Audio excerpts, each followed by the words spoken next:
Monster Lee, Long Yangjun said. You're not teaming up with the enemy and screwing with me, right? Fellow cultivator Long, don't be hasty. In case you have forgotten, we still have a trump card, me. Now that we have been caught in such a passive situation because of one moment of carelessness, it seems to me that I'm left with no choice except to stop keeping a low profile and reveal the real appearance of Vulture Li Yao, dominator of 3 sectors, in order to reverse the outcome and unveil Professor Mo Xian's evil scheme. While dodging the meteoroids that were coming at her as rapidly as lightning, Long Yangjun asked suspiciously, Are you sure? You've been away from the new Federation for 100 years. You are nothing more than a picture in the history books now, one on which the elementary and middle school students will scribble for fun. Try to stand in the shoes of the soldiers that are coming for us. If you were carrying out a mission issued by your superior, and a random guy suddenly jumped out of nowhere claiming that he is father of the Federation, would you believe such absurdities? Hesitating, Li Yao replied, Well, Professor Mo Xian has obviously got his eyes on us. Long Yangjun analyzed quickly. Perhaps he was only partly suspicious of you at the beginning, and he was not entirely certain of his doubts despite the test in the second Spiritor's realm. However, you ordered the carrier to perform the space jump in advance, which made him even more leery. Therefore, he hacked the control tower in the spaceport and the mainframe crystal processors of our carrier, interfered with our jump coordinates, and attacked our brains when we were about to complete the jump. But out of his expectations, we saw through his scheme at the last moment and even escaped from the carrier that was in the middle of a space jump. That is not something that normal people or even normal cultivators could have done. Team Red Lotus definitely shouldn't have been capable of that. Whatever our real identity is, it certainly poses a great threat to his plan. That's one thing that he knows for sure right now. Therefore, he will certainly take us as critical targets to strike.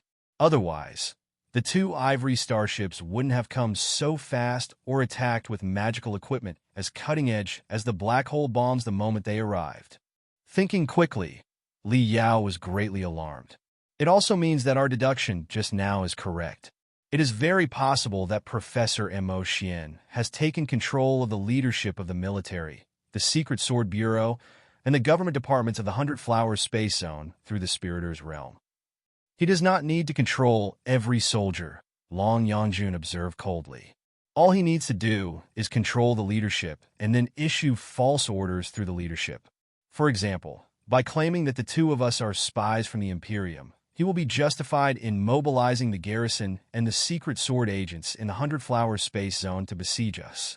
The exos of the Federal Army who are lunging at us furiously have probably received a notification that we are highly dangerous special agents from the Imperium. You are thinking of telling them that you are the father of the Federation? Why don't you say that you are His Majesty of the Imperium of true human beings? Give me time, Li Yao said in a hurry. I can prove it. Time is what we are most short of right now. Gritting her teeth, Long Yangjun said, Didn't you say that the war would break out in 24 hours? Also, it is definitely not going to be a skirmish or reconnaissance, but a major battle that involves the main force fleets of both parties. Do you really have the time to prove your identity? Besides, how can you prove yourself? I expect that you can do nothing except display certain magical equipment and techniques that are unique to Vulture Li Yao. However, magical equipment can be duplicated, techniques can be simulated, and one's past can be elicited through interrogation. Yes, there are other ways such as soul tests or gene tests, but they will only be conducted on the premise that you will behave and surrender first. Then, when you are under their rigorous surveillance, there may be a slim chance that they believe what you say and run said tests. Take a guess. Will Professor Mo Xian do anything to the test results? After all, he moved here when 100 Flower City was just built. How much has he infiltrated this city? Right?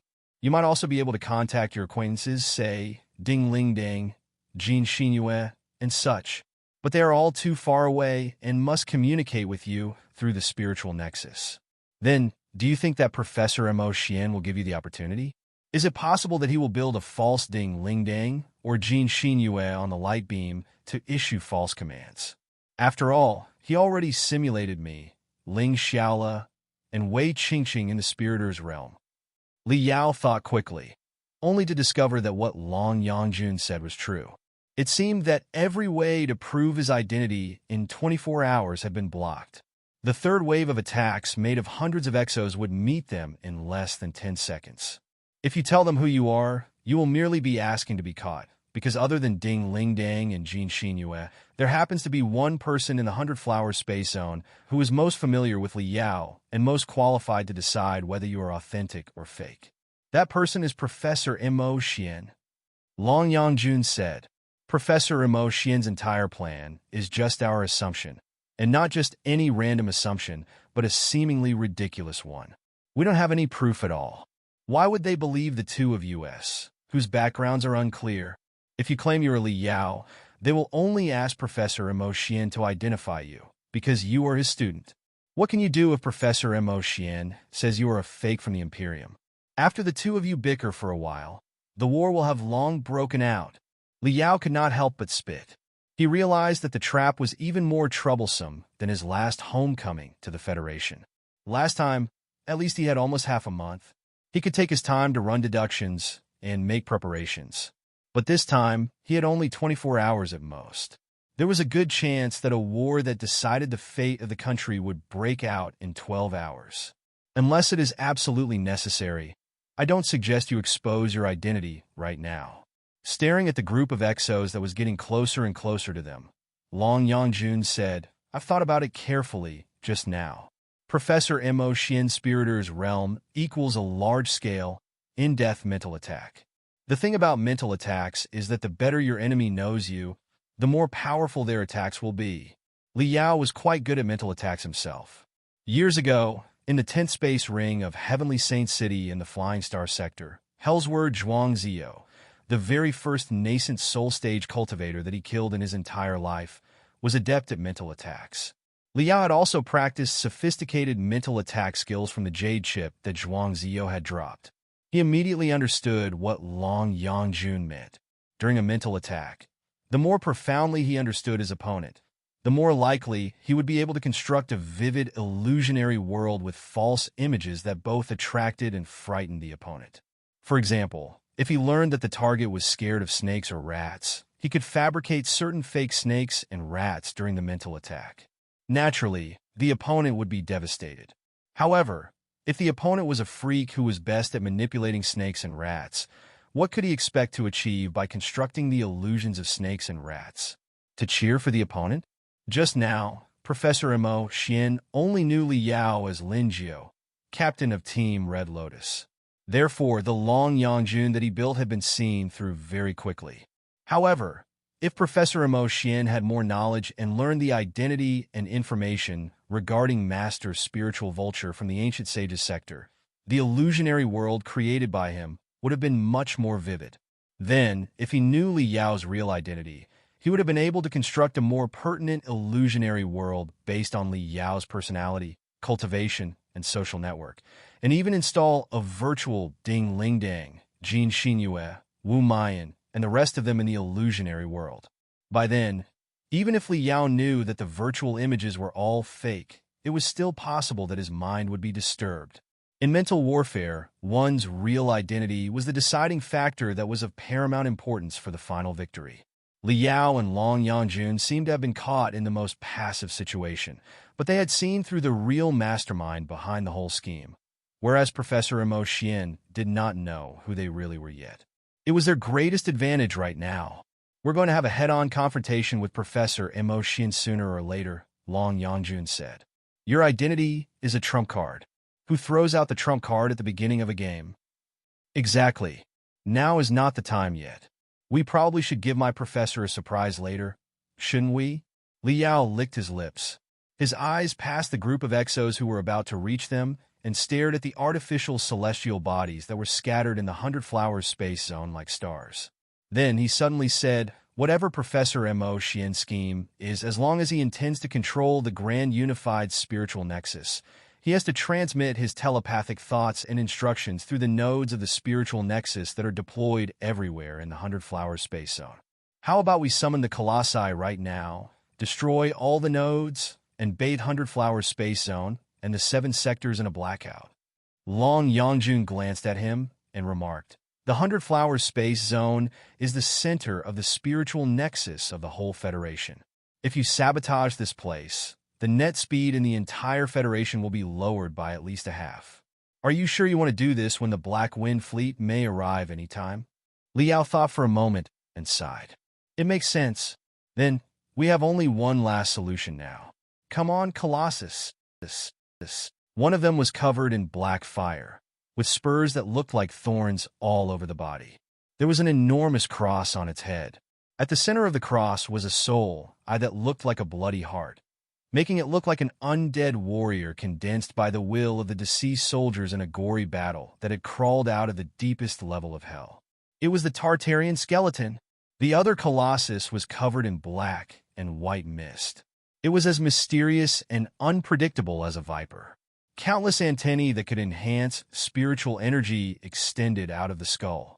It was the Yin-Yang, a super high-speed and light Colossus.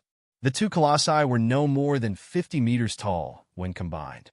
In the universal scale, they were nothing more than a grain of sand. However, the daunting auras unleashed from them incessantly somehow slowed down the hundreds of exos of the Federation, the ivory starships behind them, and even the entire space further behind the starships.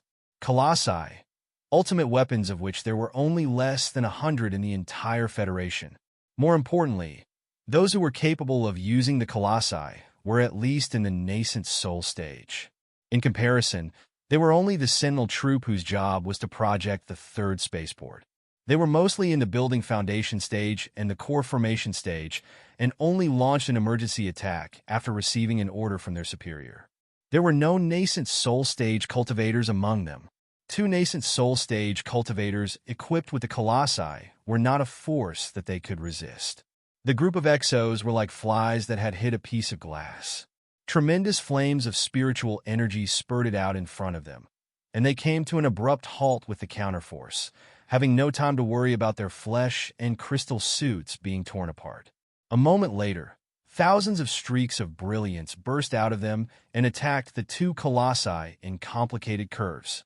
The exos of the Federation launched the most powerful remote attacks almost at the same time. Missiles, flying swords, and autopiloting grenades all rushed out. Almost all the ammunition in stock was used up. On the other hand, they retreated quickly under the cover of the remote attacks and fled toward the two ivory starships. However, they expected the two colossi to block the remote attacks causally and march into their battle formation to maul them like hungry tigers jumping on lambs.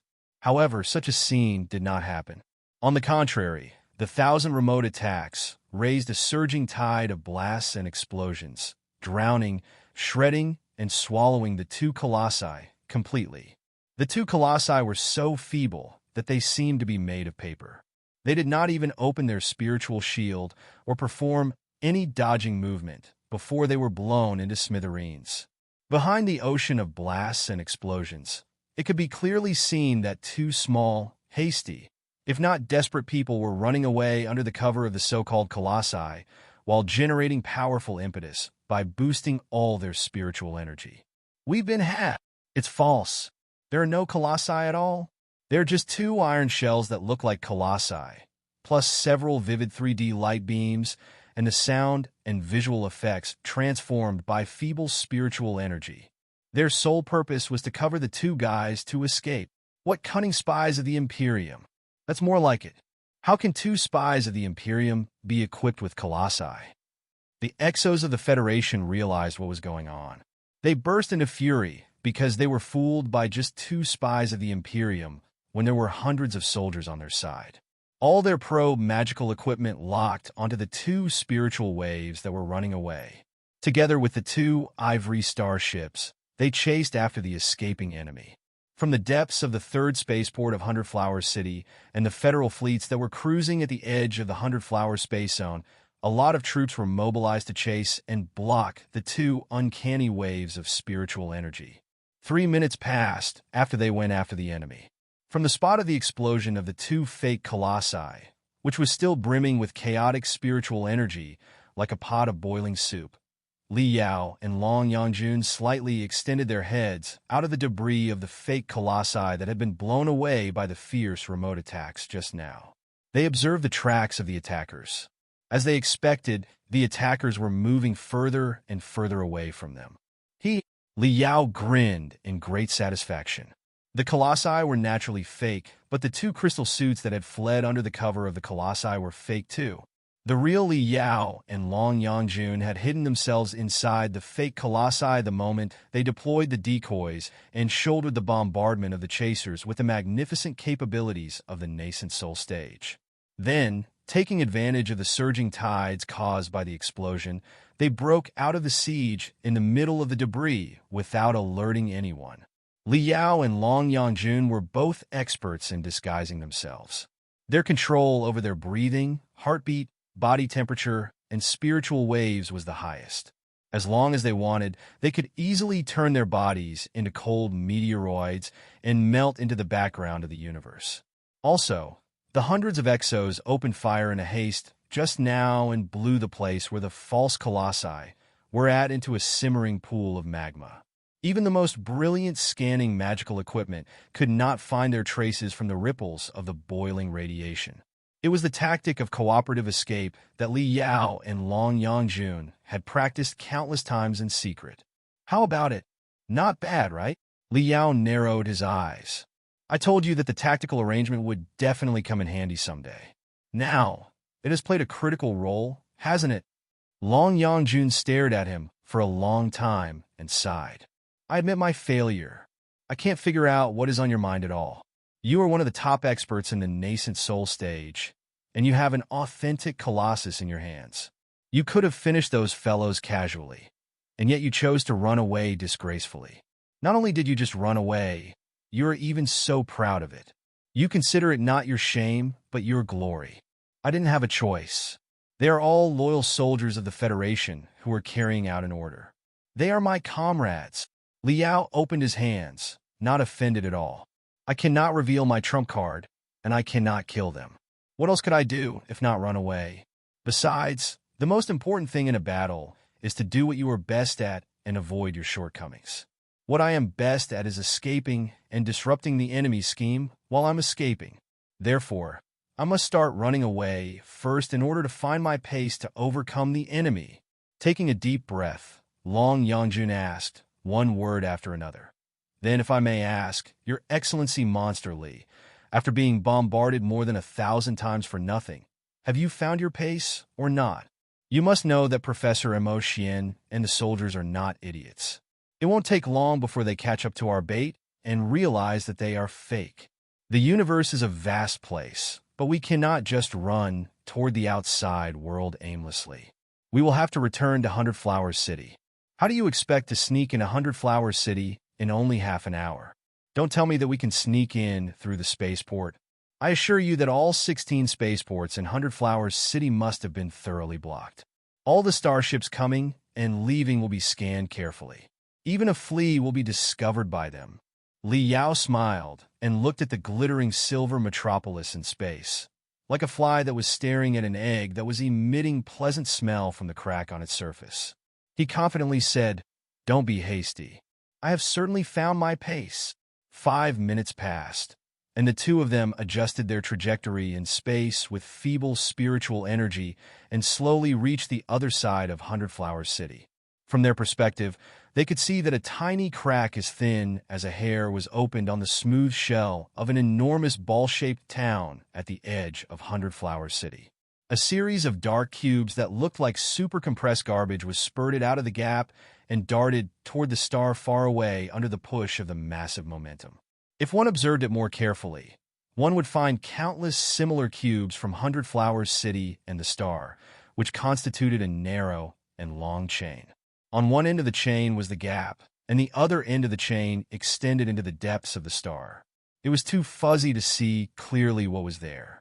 This is the garbage processing center of 100 Flowers City, Li Yao explained to Long Yangjun through the communication of telepathic thoughts. 100 Flowers City has a population of almost 100 million. It is one of the largest cities even on the surface of a planet. The life and training garbage generated every day is astronomical. Also, the city is established in a fully enclosed structure in space. There is no room to burn or bury the garbage. For other space towns, they might pack the garbage up and launch it into space. After all, the universe is too vast a place to be filled with garbage. But Hundred Flower City happens to be a transportation hub of the 7 sectors of the Federation. It is surrounded by dense sailing routes. Countless starships jump to this place for transfer every day. If the garbage simply floats in space randomly, it will very likely lead to accidents.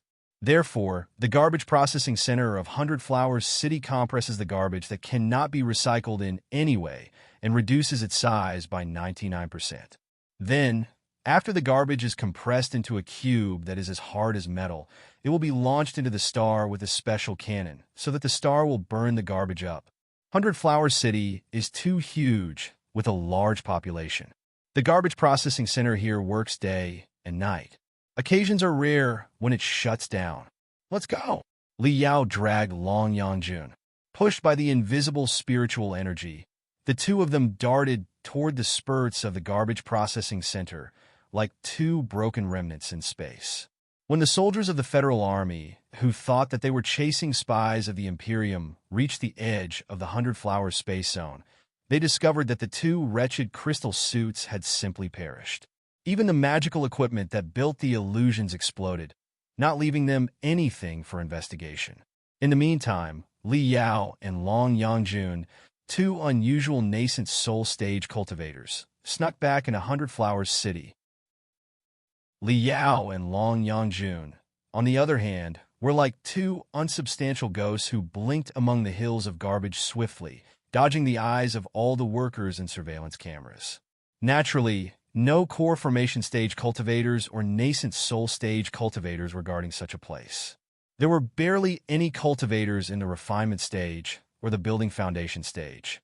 With Li Yao's and Long Yangjun's cultivation at the peak of the nascent soul stage, it would be the most hilarious joke if they were caught by the workers in the garbage station. Behind them, on the dome above the garbage processing centers, ear-splitting alarms suddenly began to ring. The red and white lights were flashing quickly, brightening and dimming. The garbage cannons that were functioning amid deafening noises just now slowly stopped too. Confused, a lot of workers left their posts and asked each other what was going on.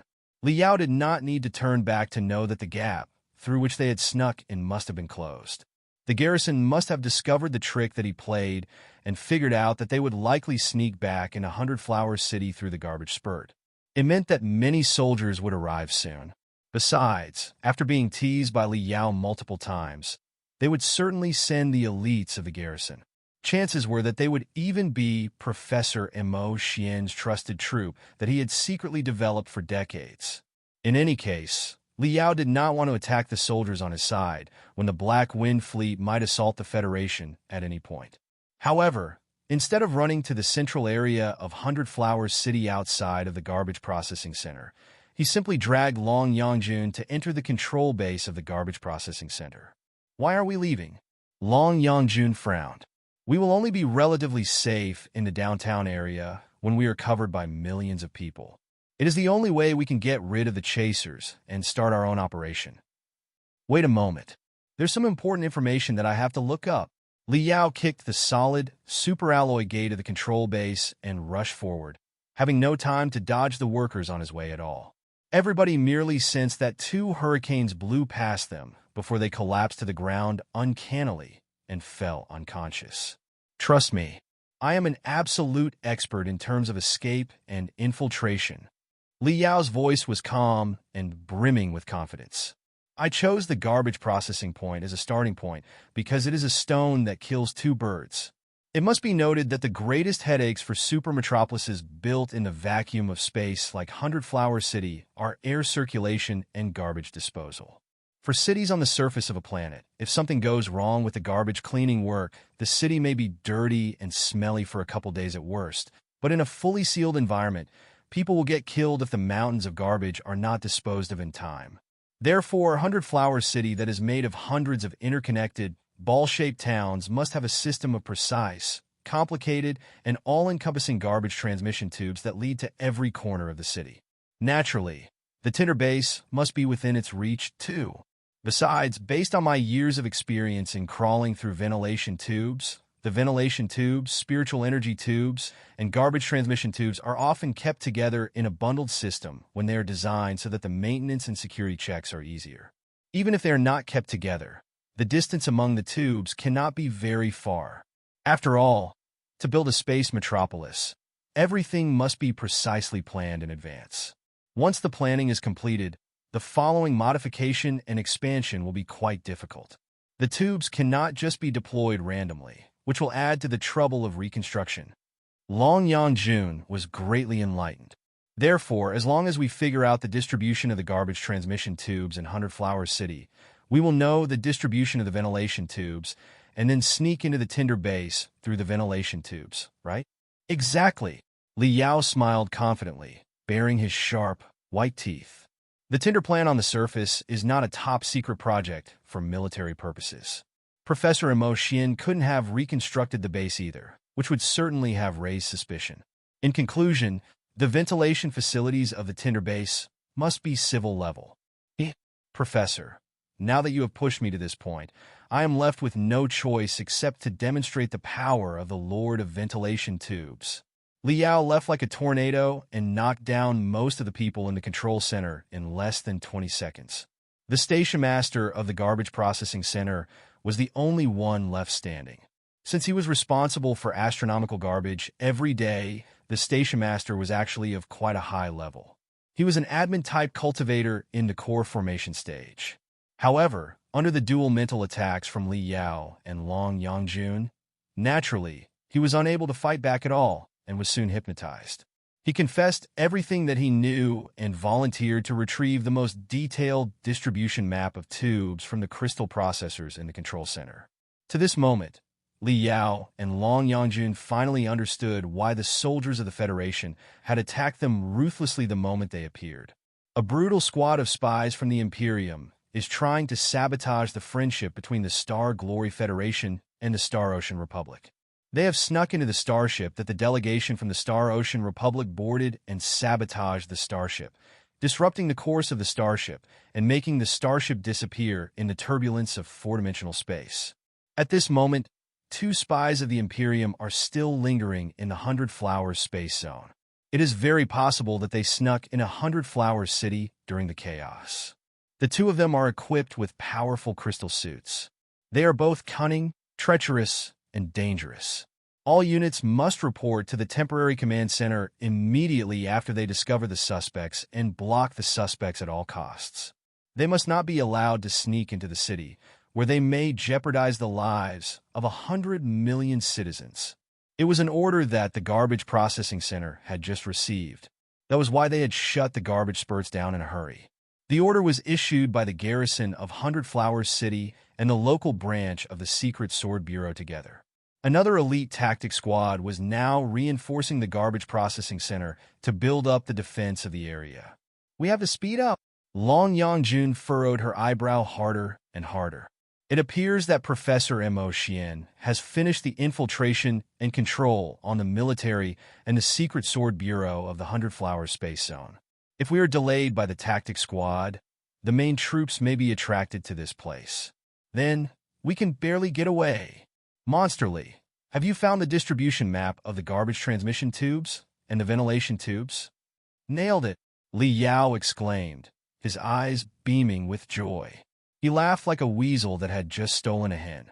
Just as I expected, everything is under my control. The tubes here have adopted the most classic design. The garbage transmission tubes, the spiritual energy tubes, the crystal cables, and the ventilation tubes are all bundled together. If we locate one of them, we will locate all of them. Also, the distribution and direction of the tubes in the block of tinder base are all clearly marked here with the most detailed data. It wouldn't be any trouble. Li Yao's voice became more and more rigid, and his face turned more and more awful, as if the hen that he had caught had suddenly pecked him brutally. Long Yang-jun raised her eyebrows. What's the problem now? Uncle, taking a deep breath, Liao tried to ask the station master, who had turned on the most confidential interface and retrieved the whole distribution map while hypnotized.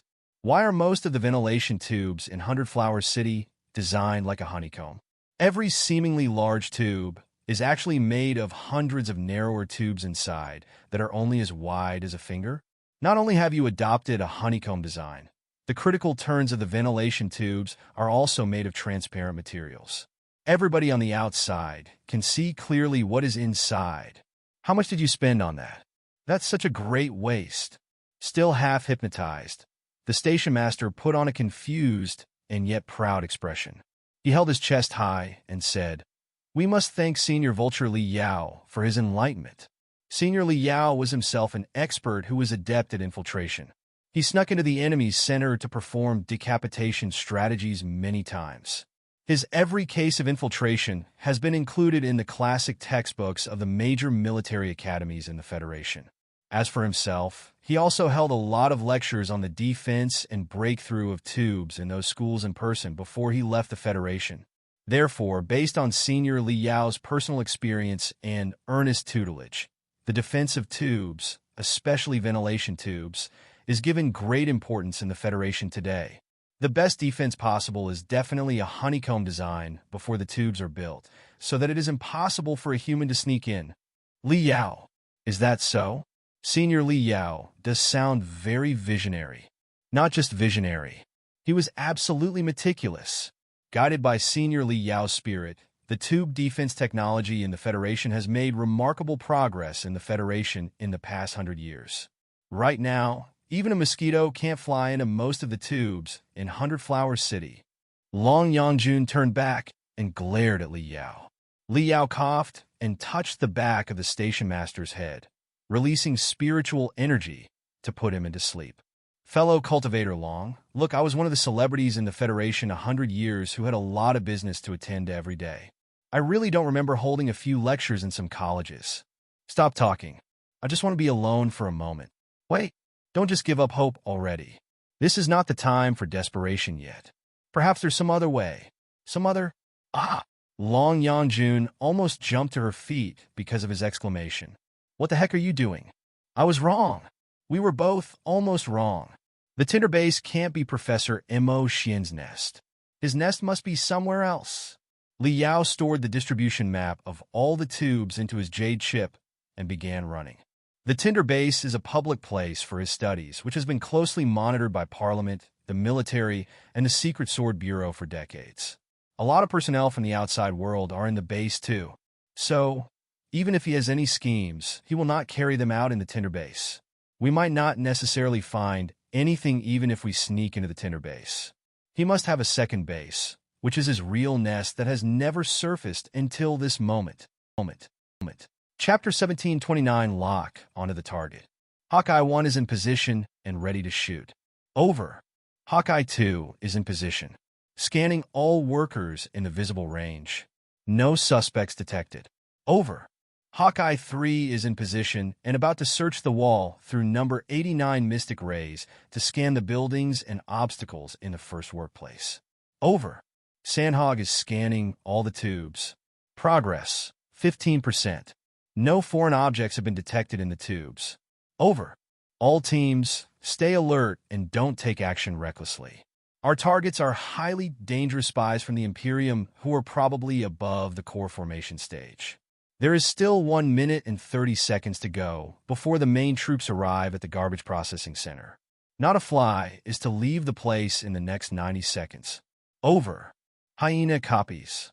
Hawkeye copies. Leopard copies. Sandhog cop. What's that? Boom. Boom. Boom. Boom. Boom. Hyena, Hawkeye, Leopard, Sandhog. Report in. What happened? Is that cannon fire? What are the things captured by your crystal cameras? Sir, somebody has just activated the garbage cannon, but it is garbage that has not been highly compressed with soup and everything. Also, the dome above the garbage cannon was not opened at all. The garbage was blown back into the room. Every corner of the center is now an utter mess. CR*P. CR*P. What's going on? Stabilize your crystal cameras and scan the entire battlefield quickly. Somebody turned off the gravity control rune arrays of this place. We have lost gravity. All the garbage has lost gravity. The garbage is flying. The mountains of garbage are flying. Intruders. We're under attack. Bam, bam, bam. Ah, hyena, leopard, sandhog, hawkeye. Damn it. Shut down all the channels between the garbage processing center and the nearby ball-shaped towns. Now, an hour passed. In the core town at the center of the hundreds of silver ball-shaped space stations that made up Hundred Flower City, the crowds and shuttles were moving among the skyscrapers that looked like primitive forests. Because every downtown area was a ball that developed inwardly, there was actually no distinction between up and down, left and right. The high-rises could extend all the way to the sky from the ground that was at a slight slant before it poured down from the sky to the other side of the ball. Naturally, for the people who were living on the dome, they were actually walking on the ground, and above their head was the dome for them. Sometimes, two particularly high and splendid skyscrapers could even be established right next to each other with a lot of transparent tubes that looked like rainbows between them, making it convenient for people to jump from one of the buildings to the other. The complicated gravity rune arrays distributed gravity on the surface of the ball-shaped town evenly and attracted people who were living in them. That was why such an amazing scene could be created and how 100 million people could be accommodated in minimal space. For Li Yao and Long Yangjun, who were adept at disguising their traces and faces, after they blended into the downtown area of a super-enormous city of a population of 100 million, they were like two leaves that did not belong to the forest, but had fallen to the carpet of dry leaves in the forest depths. Unless the city was completely shut down and the soldiers searched for them for half a month, it would be absolutely impossible to locate them. Li Yao's assault on the garbage processing center was not entirely futile. At least he had received the distribution map and processing information of the garbage tubes throughout Hundred Flower City. Through the information, he could easily locate the most prosperous downtown area. The place that outputted the most garbage every day had to be the downtown area, with the largest population. Also, when Li Yao searched on the mainframe crystal processor in the garbage processing center, he left a lot of traces that indicated his interest in the Tinder base, having conducted multiple queries on the tube distribution in the base. It was meant to mislead Professor Mo Xian into thinking that the Tinder base would be the focus of Li Yao's attack. That way, he might concentrate most of the available forces in the base and prepare a dragnet for the intruders. Therefore, at least in the past half hour, on the way to the downtown area, few soldiers of the Federal Army or Secret Sword agents could be seen. They were able to reach the place without running into any danger. Li Yao and Long Yangjun were completely different from an hour earlier. From the moment they arrived in the Dragon Snake Space Zone, with the help of Long Yangjun as the founder of Ghost Character, an assassination organization, the 12 experts from the Ancient Sages sector had all changed their appearances and presented themselves with false faces. Li Yao had been pretending to be a plain-looking middle-aged man. That was why the fox girl Ling Xiaola had called him Uncle. At this time, he tore off the previous camouflage and added another few strokes. Then, he loosened his facial muscles, turning himself into an unattractive young man. He was wearing sportswear that he had just stolen, and even intentionally decorated his face with a series of red pimples, which made him even more look like a vigorous college student whose desires could not be met. It was even easier for Long Yangjun. She had restored the appearance of lead eunuch Wang Shi. On the surface, she was a graceful gentleman who was as warm as jade. Naturally, her other self was purely natural without the slightest incongruence. Even the most advanced test magical equipment would not be able to identify any flaws. The targets of the searchers were a man and a woman, but now they were two men. The camouflage was enough to give them 1 to 2 hours to catch their breath and allow them to summon all their computation and deduction abilities to find out Professor Mo Xian's real nest. When all the roads from the edge of Hundred Flower City to the Tinder base were on high alert, Li Yao and Long Yangjun were in a plain-looking restaurant in downtown Hundred Flower City. It was noon at this moment. The white-collar workers who worked in the offices nearby all went to the restaurants on the street for lunch. It was the busiest and most chaotic moment for the restaurants. Li Yao and Long Yangjun were each holding a bowl of hot noodles, pretending that they did not know each other, but were forced to have food at a small table in the corner of the restaurant. While watching the news displayed on the light beam, they communicated with each other in private. Your analysis does have a point, Long Yangjun said. The Tinder plan has been open and frank since the very beginning. The military, the Secret Sword Bureau, the relevant agencies in the government, and the researchers in the major universities are all involved. It is a half-official project. It's unlikely that Professor Mo Xian has deployed a secret nest in the Tinder base while lying to everyone. It is both dangerous and unnecessary. If it were me, the Tinder base would only serve as a base on the surface, and it is only necessary that I set up a secret base somewhere else that is entirely under my control. However, 100 Flowers City is a large place made of hundreds of ball-shaped space towns, each of which is as complicated as a maze. How can we know where Professor Mo Xian's secret nest is in only half a day? Li Yao sipped the delicious soup and pretended to smack his lips in satisfaction. But actually, he was speaking in private. While we were on our way here, I gave it a lot of thought. If my professor really has a secret nest, it must meet the following requirements. Firstly, the place must be spacious enough and equipped with a lot of supercrystal processors. Even if they are not the Guy-level crystal processors, they must be at least powerful Jing-level processors. Both the Spiritors and the Spiritors realm sound quite ideal and insubstantial, but they cannot run without material support. Crystal processors and spiritual energy are to the Spiritors what land, air, and water are to the regular humans. They can't live without them. Secondly, there is no way that my professor could accomplish such an enormous plan by himself. Therefore, he must have a bunch of professional researchers. Those researchers may be unaware of my professor's real scheme. They may still be fooled right now, but they must be specialists in crystal processors, the spiritual nexus, and the training of the soul. Such an enormous space and so many powerful crystal processors will consume astronomical spiritual energy every day, not to mention that so many specialists are also gathered in the place. It is impossible to hide it from the authorities. Therefore, the secret nest must have an ostensible disguise on the surface, such as a research institute. However, whatever the disguise actually is, the organization must be on private property, whose owner is free to construct, modify, or conceal certain things inside as they please. Thirdly, the owner of the organization naturally can't be Professor Mo Xian himself, but they must be deeply associated with each other. Their relationship might not be very good on the surface, but a long time ago, let me think about it, decades ago, when my professor first started to push forward the Tinder plan, they must have been connected to each other in a certain way. As long as we find a place that meets all three requirements, it will most likely be my professor's real nest. We will search for the distribution of the Jing-level supercrystal processors in 100 Flowers City first through the public files. Then, we will screen them out through elimination. Long Yangjun picked up a piece of red beef with her chopsticks, but instead of eating it, she was deep in thought for a long time. Then she said, "Perhaps the trouble is unnecessary. The three requirements that you mentioned remind me of a certain person, Lei Yuqin." Lei Yuqin? Li Yao was slightly dazed. Then he remembered who the person was. My professor's mistress? As for exactly whether or not she is your professor's mistress, I am not very sure, but I'm quite certain that she is much more complicated than an algorithm specialist in the data processing center of the Grand Unified Spiritual Nexus. When you mentioned the woman at the beginning, I already felt that it was a thorn in my heart.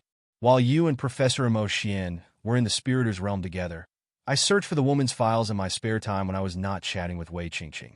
I discovered that there was quite a lot of news about her on the Spiritual Nexus. At that time, I did not think much of it, but now that you mention it, I think that the woman and Professor Mo Xian must be more than a couple.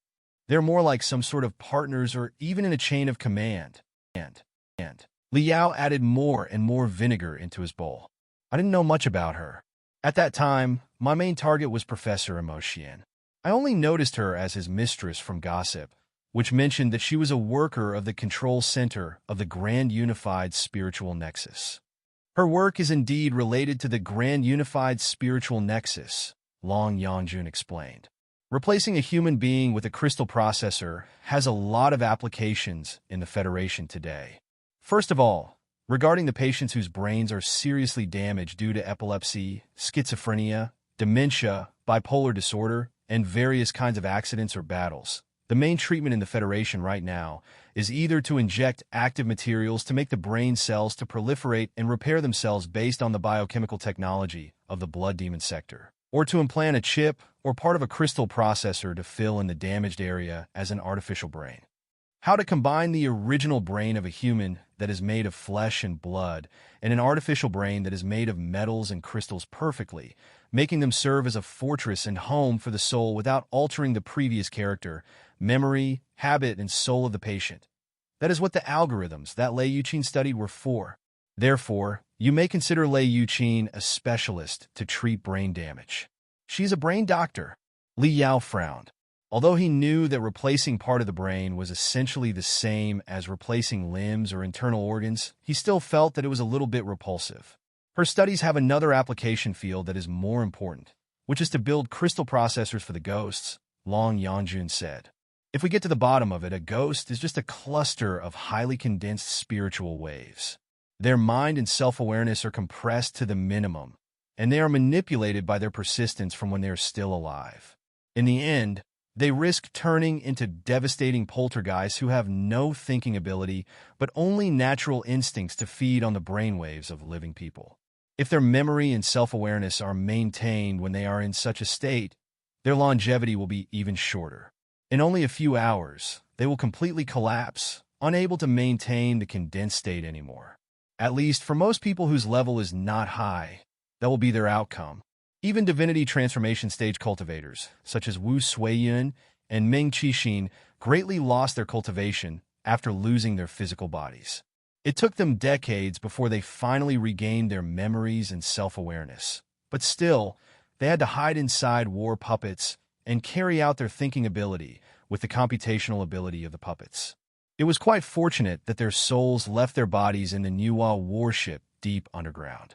The shell of the warship resisted most of the radiation and interference for them. If they were on the ground, the remaining souls of the two nascent soul stage cultivators would have been obliterated in the storm and sunlight after only a couple of years. Li Yao nodded. The brain is like an ocean, and the self-awareness and soul are like the ship on it. Without the ocean, the ship will not be able to set sail at all, no matter how big and firm it is. Exactly, Long Yangjun said. The soul can live inside a tiny storage chip, but such a status of living is nothing more than storage. It is not real self-awareness, but more like a program that is not activated yet. Precisely, Li Yao said. To regain the memories and computational ability that they had when they were alive, they require the help of special crystal processors. I once studied some artificial bodies before. The greatest difference between artificial bodies and crystal suits lies in their crystal processors. The crystal processors of artificial bodies are specially designed for ghosts. The precision of a lot of key units is sometimes 10 times higher than the ancillary crystal processors on the crystal suits. It is safe to say that the most advanced small crystal processors of the Federation are basically developed for ghosts. But nothing can be done if you only have crystal processors and not algorithms, Long Yangjun said. That's exactly what Lei Yuqin studies. The art of integrating the soul and the crystal processor. Her job in the control base of the Grand Unified Spiritual Nexus was a doctor who treats the brain damage resulting from going online for too long. You know that the last thing that the base was short of was specialists of crystal processors in the spiritual nexus. They are the people who spend the longest time online and are most mired in the entire Federation. Some of them suffered brain injuries after their brain vessels exploded because they spent too much time in cyberspace and used too much of their computational ability. Lei Yuqin was supposed to treat that. Years ago, after Professor Imo Xian's virtual spirit sector project failed, Su Changfa's self-awareness vanished in the shattered virtual spirit sector, and his real body degenerated into a level 5 vegetative patient. He was diagnosed with brain death, true death in the legal sense. Professor Imo Xian and Lu Qingxin luckily survived the disaster, but they suffered brain damage of different levels, too, and were delivered to Lei Yuqin for treatment. According to the information that I found earlier, Professor Mo Xian gradually fell in love with Lei Yuqin during the procedures. Then, the affair somehow leaked, causing the divorce of him and his wife. I didn't think much of it when I first read the information, because it is quite common for doctors and patients to develop feelings for each other after spending a long time together. Besides, your professor was liquid metal. The functioning mechanism of his soul must be very different from that of the normal people and normal spectral cultivators. Since Lei Yuqin was passionate about the brain, mind, and self-awareness, it was perfectly normal for her to grow interested in your professor. But now that I think about it, something must be greatly wrong with the woman. Li Yao narrowed his eyes, with cold brilliance beaming out of his eyes. He was deep in thought while he moaned, "Oh, this is your oiled tofu. Sorry for the long wait. There are too many customers at noon." The waiter delivered a dish that was soaked in red oil and placed it right in front of Li Yao. Long Yangjun stared at Li Yao in silence without blinking. As infiltrators in the darkness, we must take the tiniest details into consideration, Li Yao said. The oiled tofu in this restaurant is their most famous specialty. Many people come to the restaurant not for the noodles, but for a dish of tofu. Look around. Most customers here have ordered the food. Wouldn't it be too odd if neither of the two customers on the same table ordered it? Don't look at me. Turn around and focus on your noodles. Don't bother about such details. Let's continue. Now that you put it in such a way, my professor's lover Lei Yuqin is indeed somewhat suspicious. However, if she works in the control center of the Grand Unified Spiritual Nexus, it should be a strategic location of national significance. My professor couldn't have pulled any tricks inside such a place, could he? Lei Yuqin has the control center of the spiritual nexus a long time ago, probably decades ago, Long Yangjun said. She is now operating a hospital. Li Yao was slightly dazed. A hospital? Exactly, Long Yangjun said. The Deep Blue Superbrain Hospital, which specializes in brain injuries, mental diseases, and sustenance of vegetative people. It is right in Hundred Flowers City and a private hospital solely funded by her. She could do whatever she wants inside. That's everything I know about her. Deep Blue Superbrain Hospital. Li Yao and Long Yangjun looked at each other. Highly anxious telepathic thoughts almost surged out of their brains at the same time. Search now. Collect their public files online. I'll investigate Lei Yuqin, and you will investigate Deep Blue Superbrain Hospital. Let's see if we can find any more problems. Schwa, schwa, schwa, schwa. The two of them sat in a corner of the restaurant where they could block the surveillance cameras above and the eyes of other people with their backs. Also, the customers in the restaurant were mostly browsing the light beams of their crystal processors too. Nobody noticed how astonishingly fast they were reading the pages that they needed at all. A moment later, the two of them finished the collection and analysis of the public files. Lei Yuqin 132 years ago from the Flying Star sector, at the peak of the core formation stage in public, Li Yao said. She is a renowned psychologist, psychiatrist, meditation healer, and algorithm specialist in simulated artificial intelligence. She is particularly good at treating brain diseases, such as cerebral atrophy, with interventional therapies that involve crystal chips and crystal processors. She also participated in the production and upgrade work of several crystal processors that were specially designed by ghosts. When Professor Mo Xian was operating the Virtual Spirits Sector project, she was the doctor and meditation healer specially hired by the control center of the Grand Unified Spiritual Nexus. After the collapse of the Virtual Spirits Sector, she was responsible for the treatment of Professor Mo Xian and other injured members of the team. 3 years after the collapse of the Virtual Spirits Sector, Professor Mo Xian officially withdrew from the development team of the game Civilization and acquired the Monument Plan before renaming it the Tinder Plan. At exactly the same time, Lei Yuqin left the control center of the Grand Unified Spiritual Nexus and established Deep Blue Superbrain Hospital. There's a lot of gossip and rumors about the relationship between Professor Mo Xian and Lei Yuqin.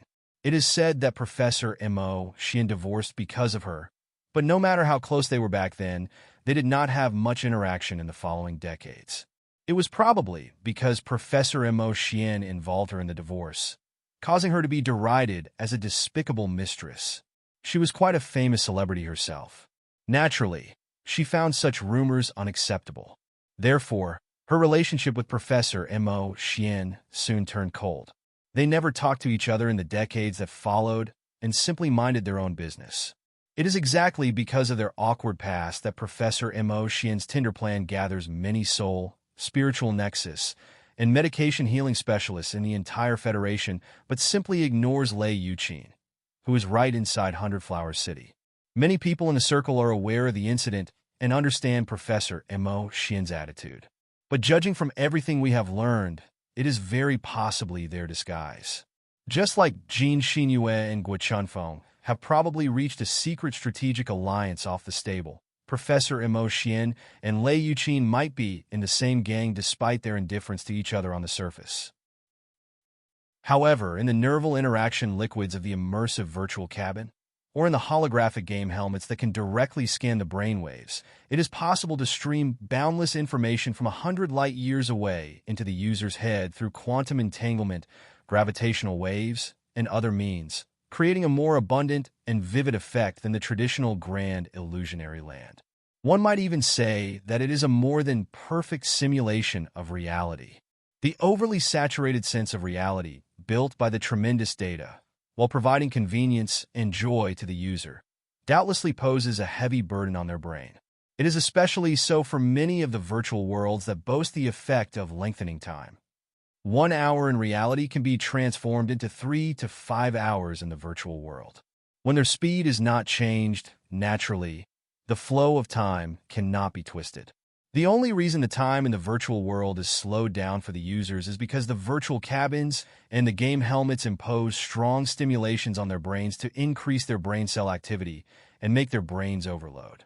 That's all. The human brain is the most precise organ as well as the most mysterious area in the entire world.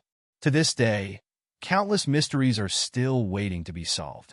Under normal circumstances, only 10% of the human brain is active, while the other 90% is all hibernating temporarily. But it doesn't mean that only 10% of the human brain is developed. That's all because human soul is too powerful. Developing 10% of the brain has already reached the limits of the brain.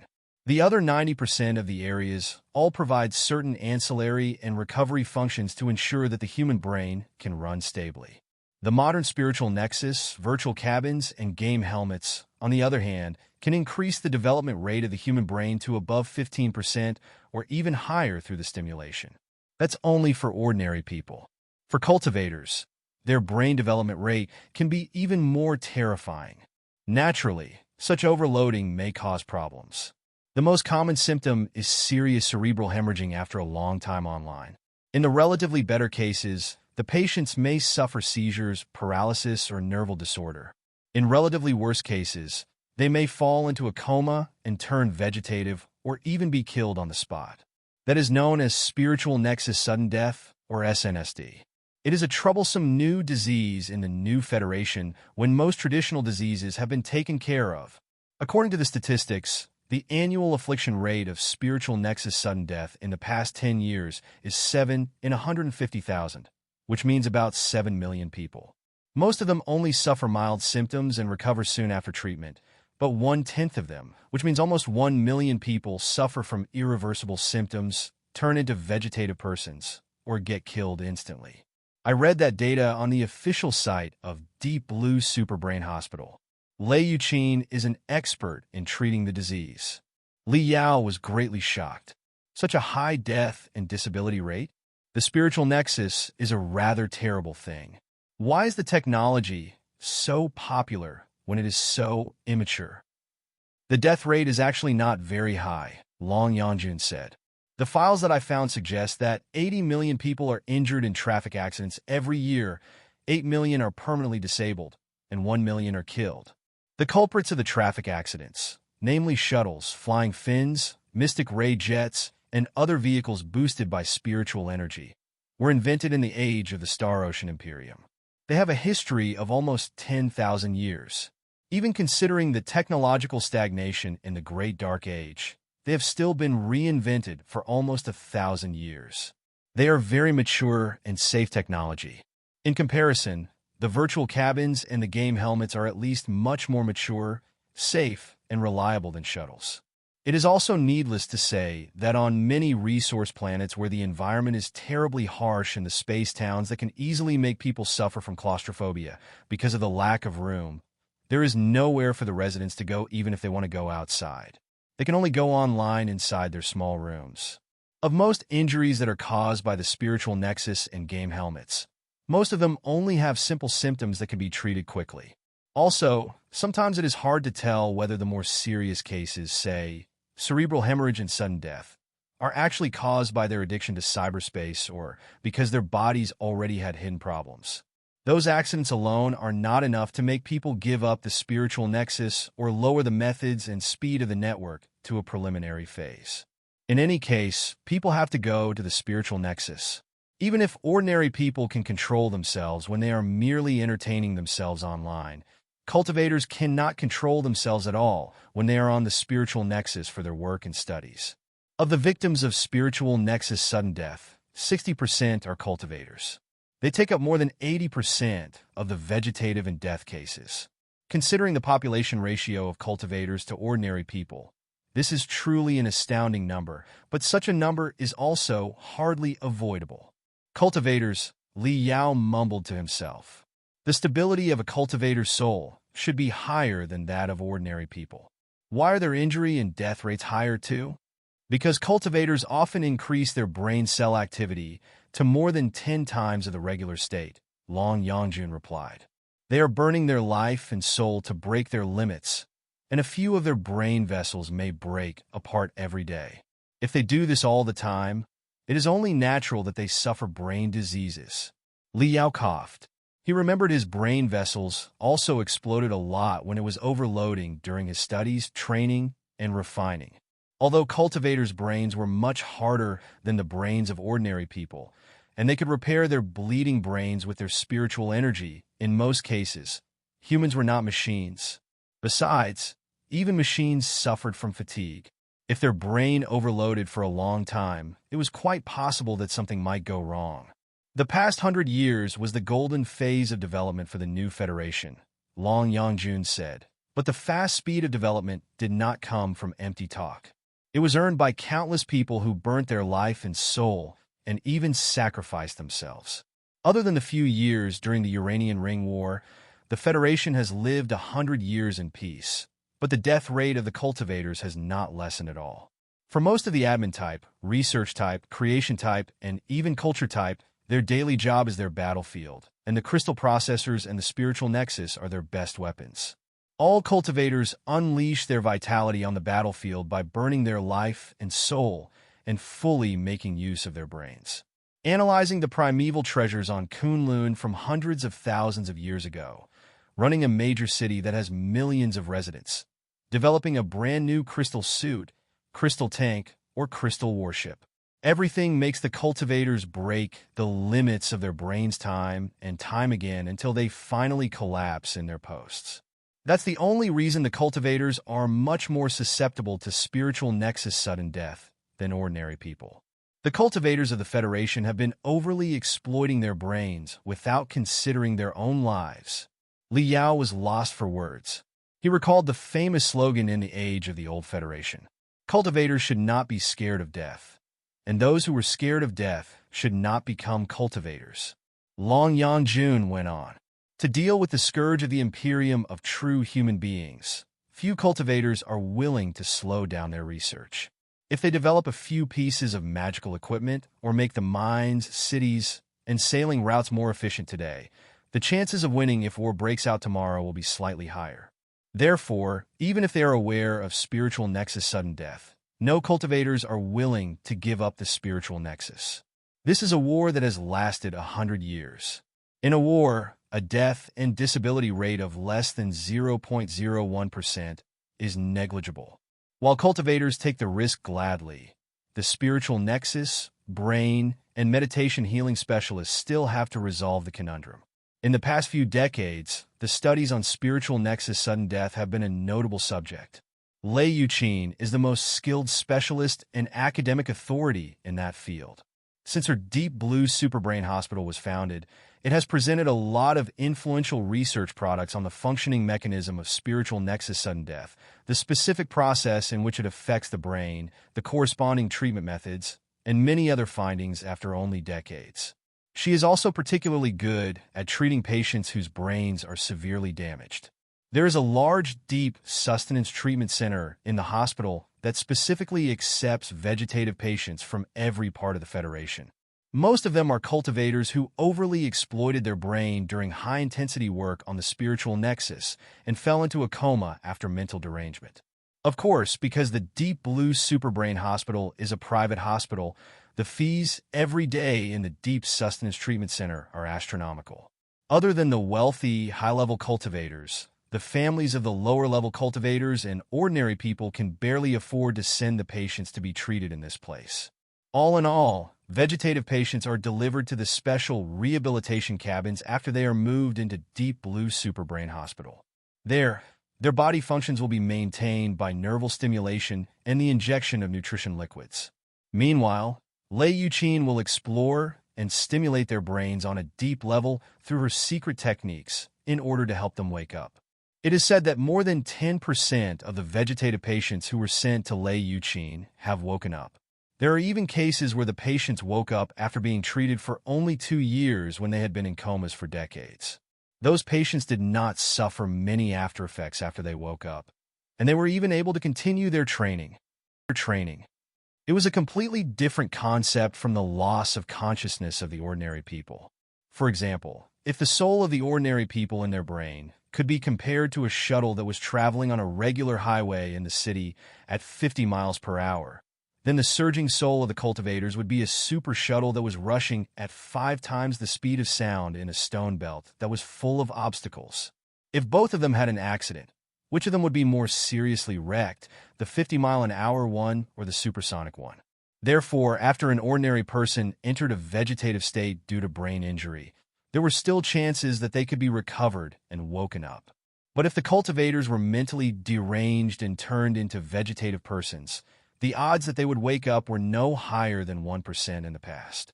It meant that Lei Yuqin raised the likelihood of cultivators recovering from a vegetative state and even regaining their abilities in training by more than 10 times. Li Yao could totally imagine how Lei Yuqin's hospital was passionately sought after by the cultivators. If he was one of the cultivators who were about to practice a highly dangerous art that was likely to cause mental derangement, he would definitely tell his family and disciples that he must be taken to Deep Blue Superbrain Hospital for treatment should anything go wrong. After waking up several high-level cultivators who had slept for decades in a row, Lei Yuqin gained unparalleled reputation, Long Yangjun said. Deep Blue Superbrain Hospital has also been praised as the hospital that is best at dealing with spiritual nexus sudden death. That is a private hospital, and Lei Yuqin's charges are extremely expensive. Even so, cultivators from across the Federation are coming to this place or sent to this place for treatment by their family. Most of them are vegetative patients who will live in the Deep Sustenance Treatment Center for a long time.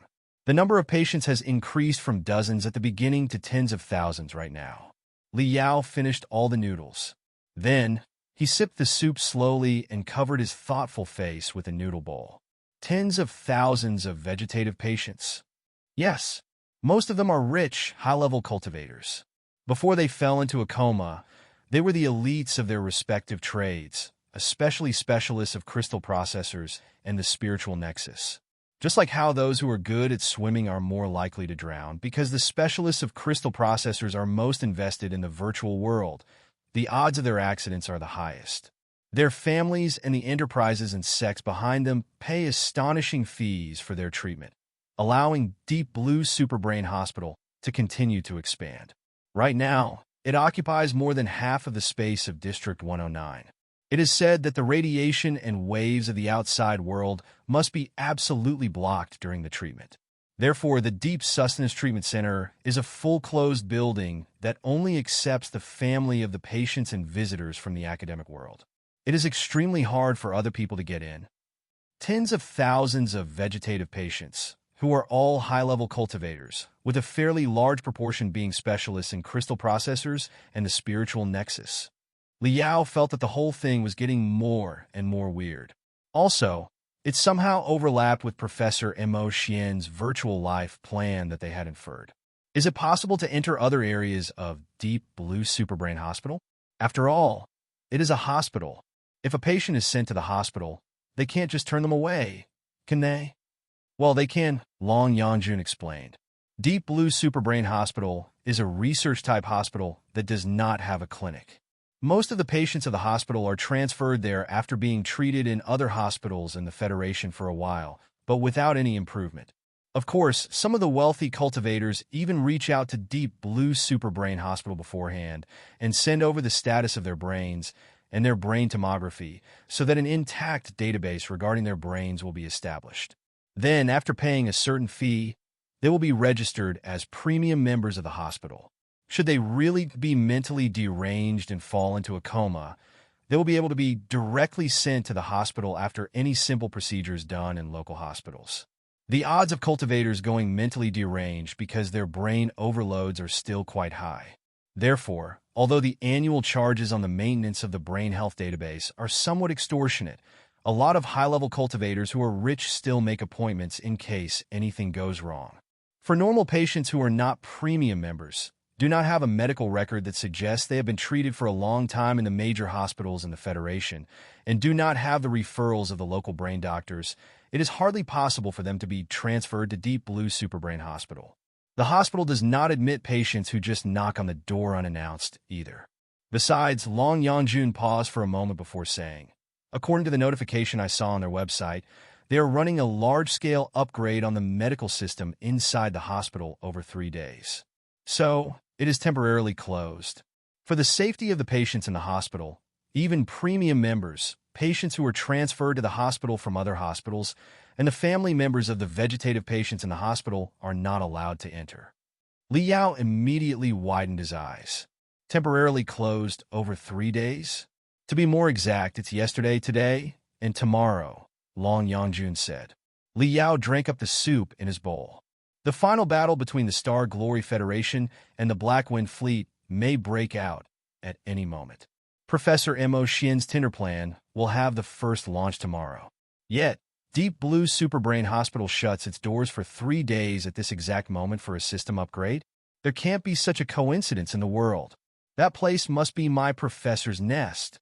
We must find a way to go to District 109, 100 Flower City, as a metropolis floating in space, was made of hundreds of ball-shaped space towns. Every ball-shaped space station that was dozens of kilometers in diameter was a district. The districts were connected to each other conveniently, but the transportation could be complicated too.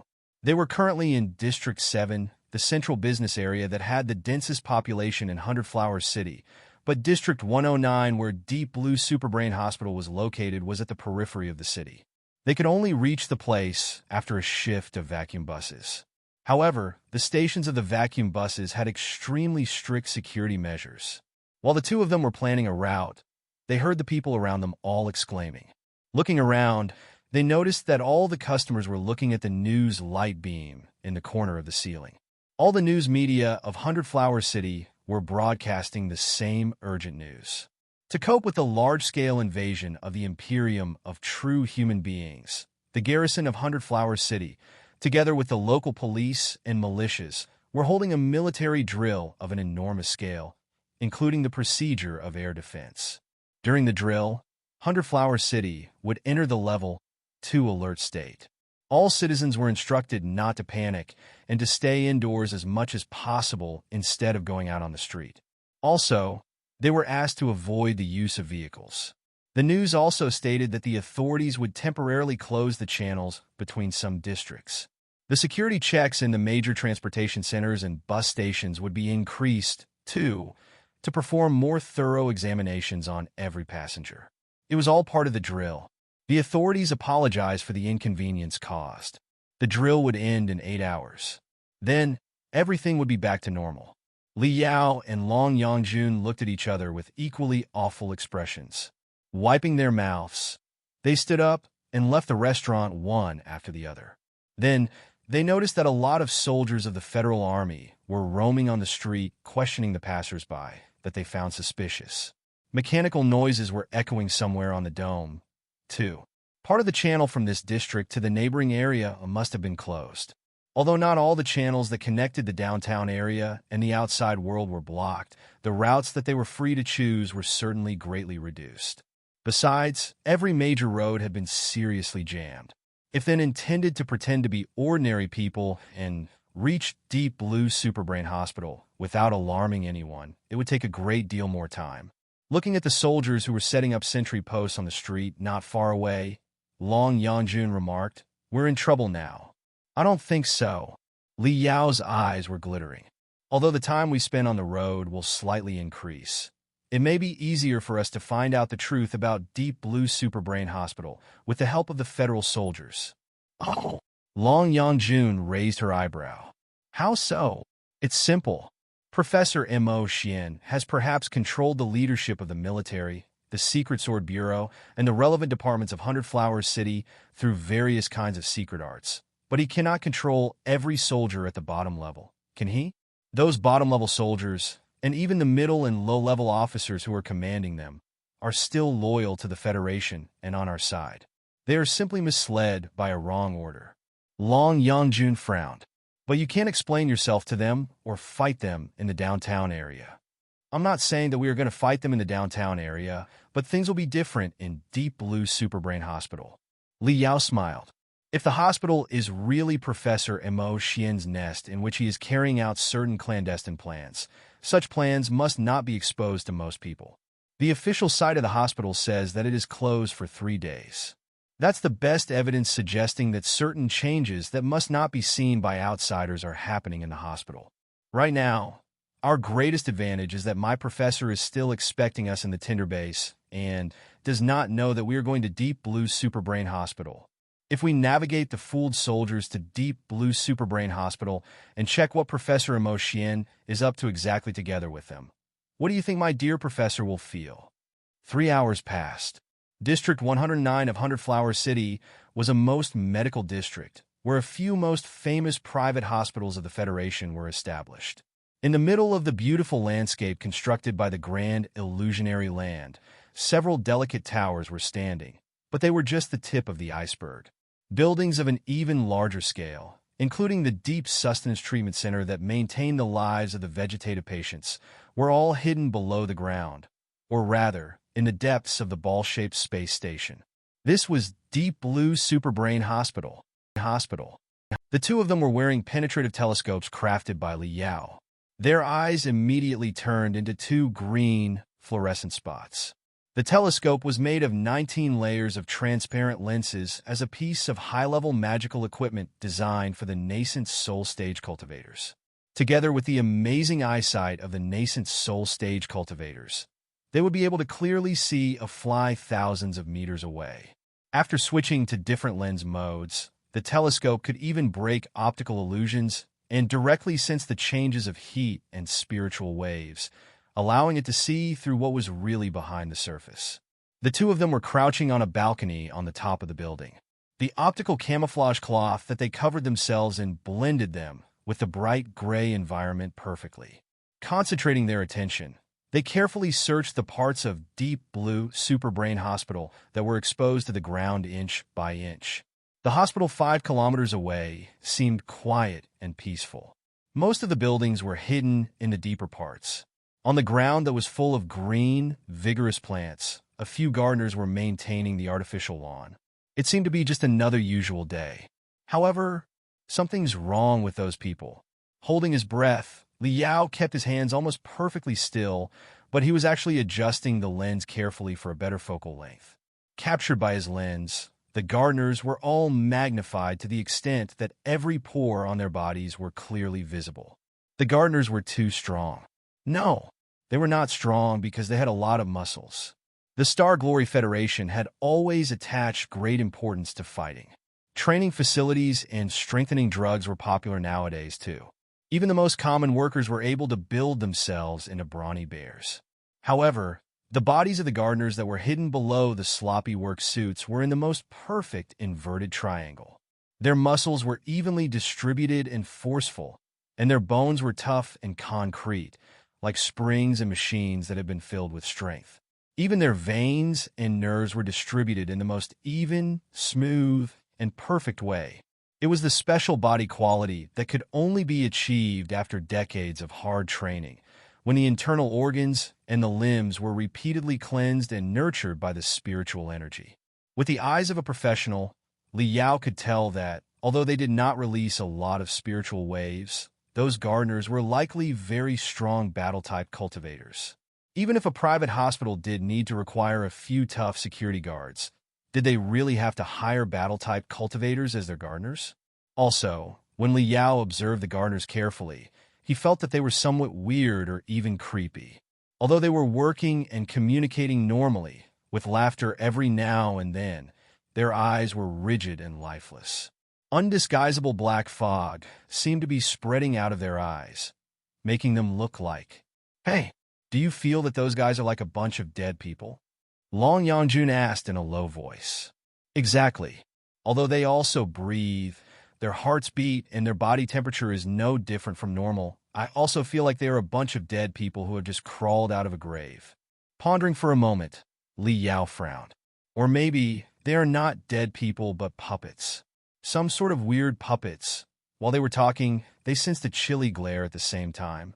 On the loft 5 kilometers away, one of the gardeners suddenly put down the mower. Bulging his black and empty eyes, he coldly stared straight in their direction. With him as the lead, all the other gardeners seemed to be attracted by a certain weird force and raised their heads simultaneously, too, gazing at the building 5 kilometers away. It never occurred to Li Yao and Long Yangjun that their senses would be keen enough for them to detect the spying of 2 nascent soul-stage cultivators so quickly. "We've been caught," Long Yangjun said. "Those guys must not be underestimated. Are your arrangements all good? They won't go wrong, will they?" "Absolutely not." Narrowing his eyes, Li Yao raised his right hand slowly, while the cold and gloomy eyes were still focused on him from 5 kilometers away. He announced, one word after another, "Don't forget that other than being the Lord of Ventilation Tubes, I am also the legendary Prince of Crystal Bombs." "Bah!" Li Yao snapped his finger. Boom! Boom! Boom! Boom! Boom! Boom! Boom! Boom! Boom! Boom! The snap of his fingers was like an amazing order. Dozens of ear-splitting explosions echoed in a certain corner near Deep Blue Superbrain Hospital. Bright fireballs burst out and turned from orange fire into smoke that was as dark as ink in the next moment. Extending the limbs and claws, the smoke enshrouded the entire hospital quickly. For a moment, fire was soaring into the sky, and black smoke was spreading everywhere. Alarms were ringing non-stop. The whole of District 109, and even the few districts nearby, all sensed the unprecedented great explosion. Schwa! Schwa! Schwa! Schwa! Schwa! Schwa! The illusions of the beautiful landscape around were first riddled with twisted ripples. Then they became tinted and mottled in different colors. One light beam after another perished, revealing the silver wall of the cabin and the cold truth that they were in fact in the middle of an enormous metal ball. Li Yao grinned and looked at the result of his sabotage with great satisfaction. "We monitored the situation while we were on our way here. At least 3 groups are stationed near District 109. They will soon arrive after hearing such violent explosions." "Look," Long Yangjun said. "They have given themselves away." Deep Blue Superbrain Hospital was the focus of the serial explosions. The bombs that Li Yao adopted were mostly smoke grenades and stun grenades, which might not boast much damage, but certainly looked very intimidating. The sound was echoing even to this moment, as if thousands of soldiers were attacking the hospital. The smoke grenades that he had specifically prepared were added with venomous fog from the southland of sorcerers of the Ancient Sages sector. They consumed the ground part of the hospital and disrupted all the pro-magical equipment that could possibly exist on the ground. Under the unexpected sudden assault, the gardeners all summoned their crystal suits at the earliest chance due to their natural intuition, turning themselves into fully armed, awesome-looking warriors. Li Yao analyzed the model of their crystal suits immediately. The crystal suits were all heavy crystal suits developed in the last 10 to 20 years, with very professional upgrades and modifications based on their personal features. Even regular low-level cultivators could barely afford that, not to mention gardeners. Besides, 2 round parts on the green man-made lawn sank abruptly and retreated helically, revealing 2 dark giant holes.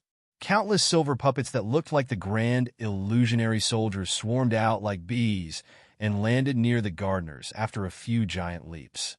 One gardener, plus 8 to 7 puppets, made a battle unit.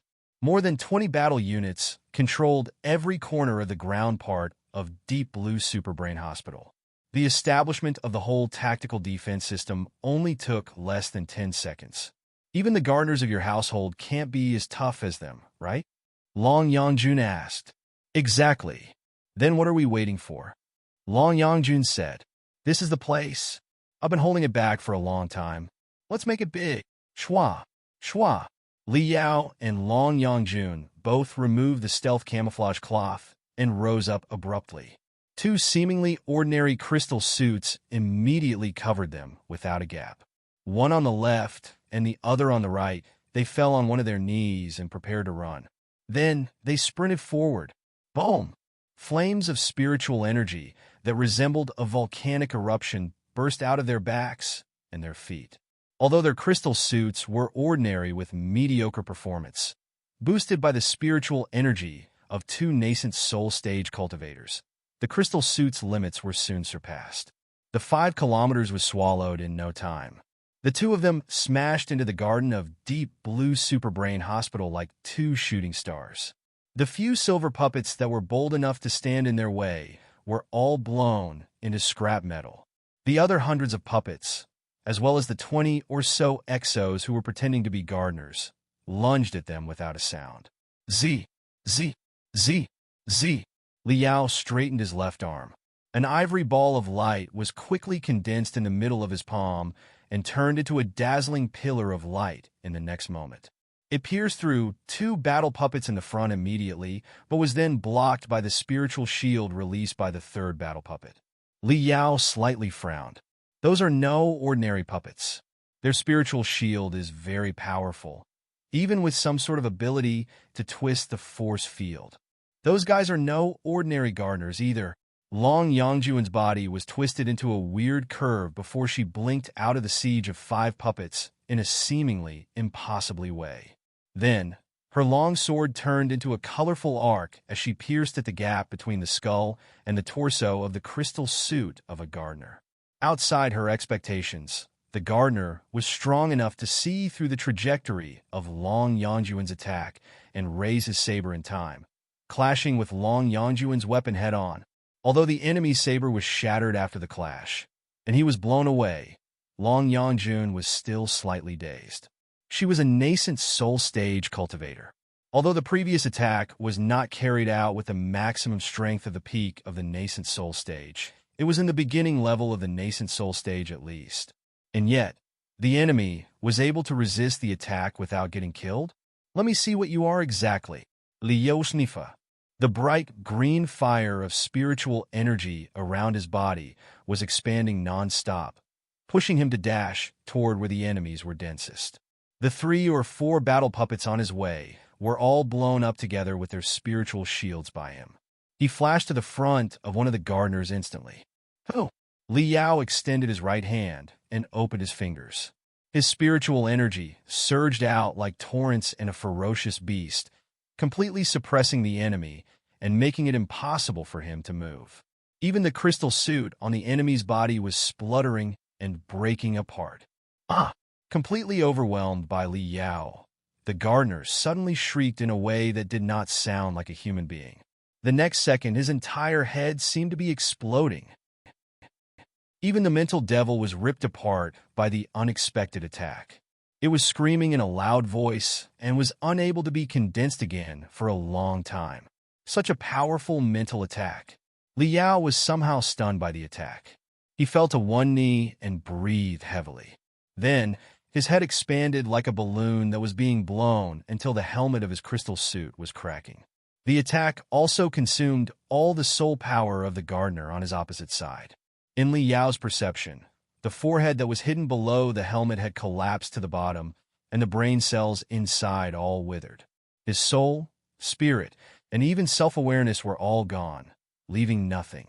Like a marionette whose strings had been severed, he fell to the ground, unable to move anymore, without even a single cramp.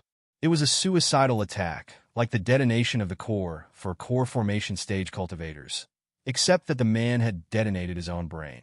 He had activated all the power of his soul through a certain weird secret art and transformed it into the fiercest mental attack. Although the man was already dead, the 20 or so gardeners and numerous battle puppets were all lunging forward and launching attacks at Li Yao fearlessly with no consideration for their own lives. Those battle puppets were vastly different from the grand illusionary soldiers that had given Li Yao quite a hard time before in the Flying Star sector. They seemed to be even more advanced than the grand illusionary soldiers. The grand illusionary soldiers could only filter and choose tactics and movements from the combat data stored in the crystal processors according to the situation in a battle. Therefore, their movements were limited, rigid, and delayed, and they were vulnerable to the interference of the network. They were merely puppets. However, the battle puppets here were fighting fluently with the most immaculate teamwork. They were even performing a lot of terribly ugly but absolutely effective movements that were highly irregular. They gave Li Yao a feeling that they were not puppets but inhabited by real souls. So, it meant that they were spectral cultivators and real human beings. But why were there so many expert spectral cultivators in this place? And what was the weird suicidal mental attack all about? Li Yao slashed a battle puppet in half from the waist with his hand, only to discover that the gardener next to it launched the most excruciating suicidal mental attack again. The man burned his entire brain just for a single moment of brilliance, which was then struck Li Yao's brain. Li Yao grunta. He could almost hear his brain vessels and nerves exploding non-stop. The two gardeners that had detonated themselves were at least in the core formation stage. Their souls seemed to have been specifically polished too, and were much more powerful than what was expected of the core formation stage. Together with the enhancement magical equipment on the helmet of their crystal suits, their suicidal attack was definitely not something to be underestimated. Li Yao glanced around and noticed that Long Yangjun had finished more than 10 battle puppets in a streak of brightness within a moment too. But she had also suffered 2 suicidal mental attacks, and her movements were more or less slowed down. Thankfully, after 4 gardeners died from suicidal attacks, and 3 were killed by Li Yao and Long Yangjun before they had the chance to, there were only a few gardeners left. While Li Yao and Long Yangjun were slightly surprised by the toughness and fierceness of the gardeners and those behind them must have been even more startled. Judging from the intensity of the suicidal mental attacks of the gardeners, it should be the most powerful and ultimate approach. Even if their enemy was at the beginning level of the nascent soul stage, it was possible that the enemy's soul would have been shattered or at least confused for a couple of seconds, in which case they would still have been killed under the collective attack of the puppets. But never could those behind the puppets have foreseen that the intruders were super experts at the peak of the nascent soul stage with particularly weird and tough souls. Interesting. Li Yao and Long Yangjun looked at each other and both sneered. Their competitiveness was raised by the uncanny gardeners and the battle puppets, and they raised their combat ability to 80% simultaneously. Boom! Boom! Boom! Boom! Boom! Flames of spiritual energy erupted from their bodies and surged into the sky like a tree almost 10 meters tall before it exploded in midair. Even the air could not bear the compression and tearing of their auras anymore. Thunder and lightning spread out in ripples that were almost substantial objects. The daunting auras alone were enough to freeze plenty of battle puppets to where they are. The rune arrays and chips inside their bodies were cracking and breaking amid dazzling sparks. After a breath, the flames of spiritual energy that had been released to the maximum were absorbed into their bodies again. Their bodies seemed utterly unchanged compared to before, but when perceived by the spiritual root, their bodies had expanded by more than 10 times into 2 ferocious primeval beasts. Shwa! Shwa! One on the left and the other on the right. Li Yao and Long Yangjun turned into 2 flashes of destruction. They accelerated to 3 times, 5 times, and 10 times their original speed. as if they were living in a world where time flowed 10 times faster. Other people were all stuck by invisible glue and were unable to react at all until their veins, nerves, bones, and metal architecture were blown apart. A moment later, the whole ground was scattered with debris. However, battle puppets were still emerging incessantly from the two enormous holes on the lawn, occasionally mixed with one or two perfectly shaped, lifeless weirdos whose eyes looked like black holes. Those weirdos had already put on their crystal suits before they flew out of the ground. Despite knowing that they would certainly be killed, they were still lunging at Li Yao and Long Yangjun relentlessly. Those guys are at least in the core formation stage. Li Yao kicked one of the gardeners back into the hole after blowing up the man's crystal suit together with his ribs, which seemed as thin as paper under his attack. Also, their souls have been specially modified, allowing them to increase their mental combat ability to the nascent soul stage when they are launching that suicidal attack. Long Yangjun swung her sword unpredictably. The auras of the blade split into 9 whips of light instantly, penetrating through at least 20 battle puppets. Then, she shook her wrist and turned the sword around. Waves were immediately raised from the whips, blowing the 20 battle puppets into dazzling fireballs simultaneously. It's impossible. Where did my professor find so many lifeless core formation stage experts? There seems to be an infinite number of them. Simple. Let's just go down there and check. Right then, from the silver dome behind them, hundreds of exos popped up from the entrances of the channels to quite a few different locations. They formed a grave battle formation in midair. Judging from the paint and emblems on their crystal suits, they belonged to the Federal Army. Well, the soldiers of the Federal Army who had been sent there because of the abrupt explosions were somewhat confused. According to their intelligence, only 2 spies of the Imperium of true human beings had snuck in 100 Flowers City.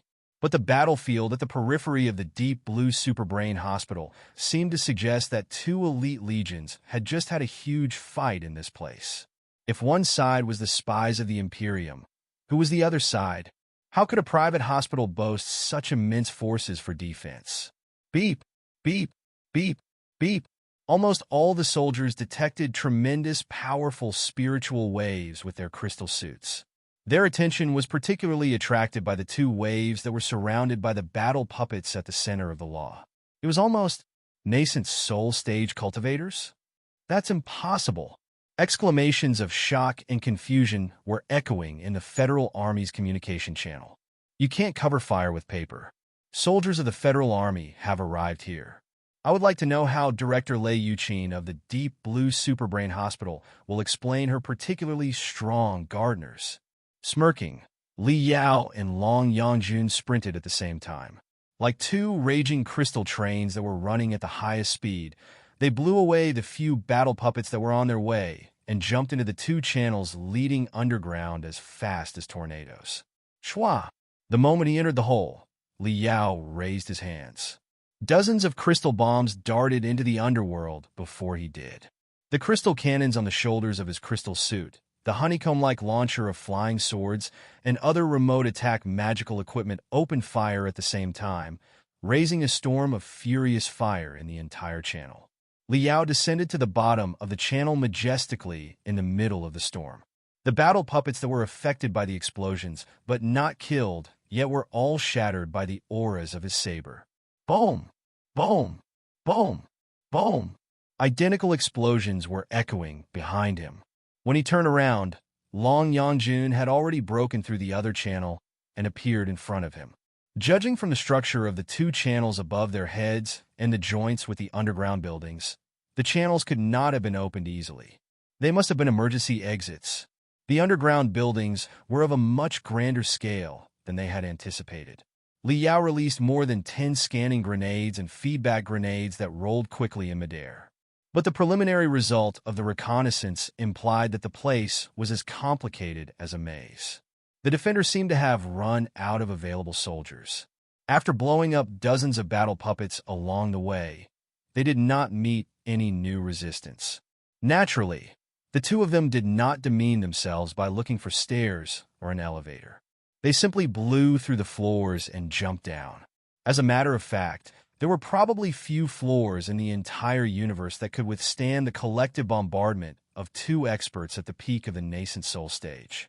After blowing through 5 floors in a row and reaching the -6th floor, they were already surrounded by silence.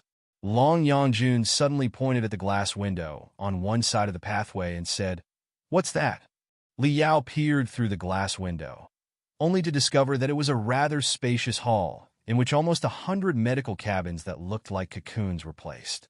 The cabins were filled with green nutrition liquids, and soaked in the nutrition liquids were a lot of people whose eyes were closed and who appeared to be neither dead nor alive.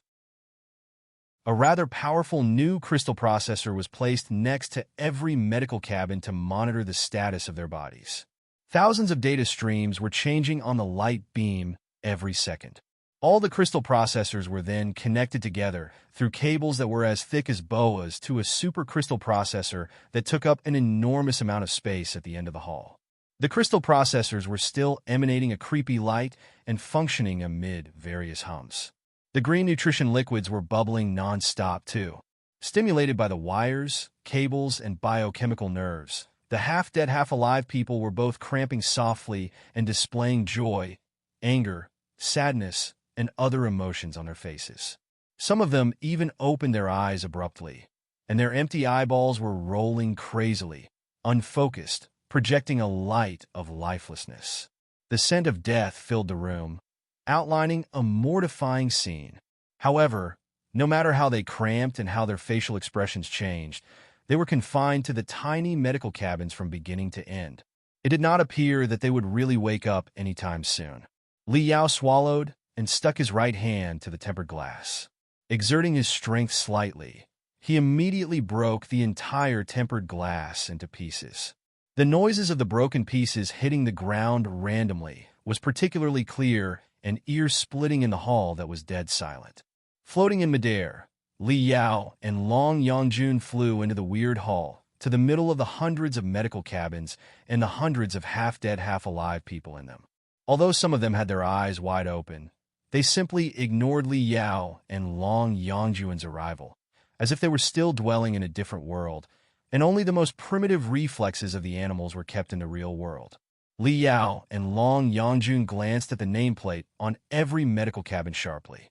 Li Yao even walked to the crystal processor and operated on it quickly.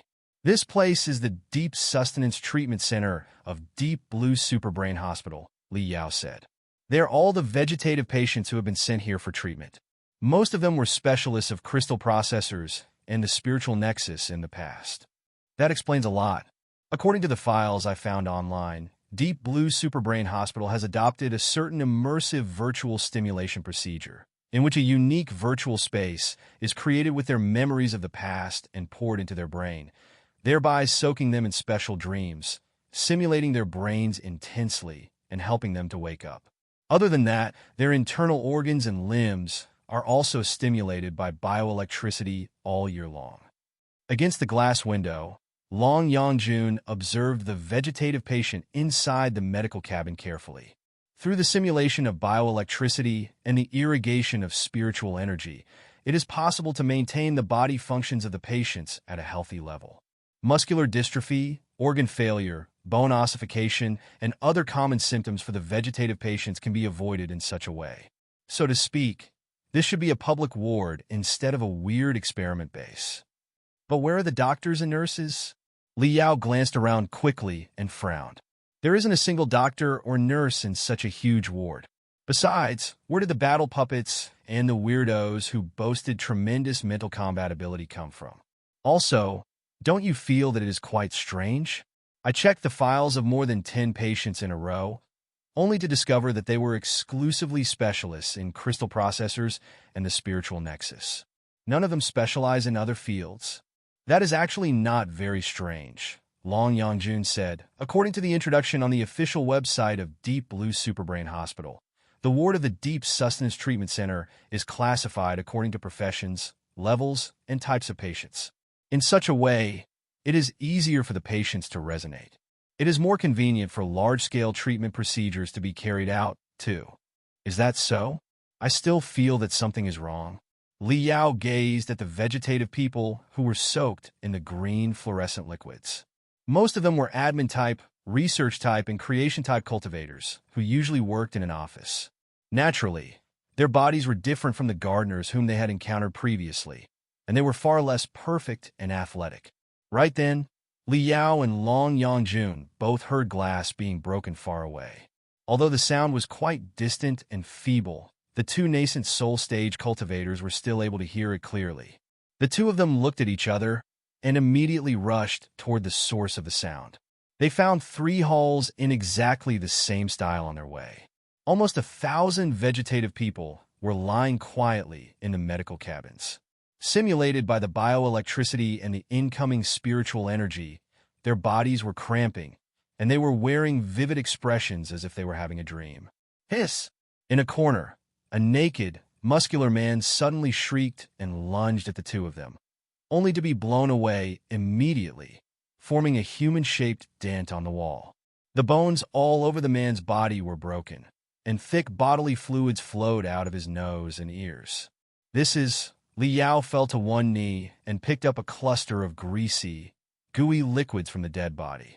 He rubbed the sample with his fingers and said, "It's nutrition liquid that contained tremendous spiritual energy, identical to what was injected into the medical cabins just now."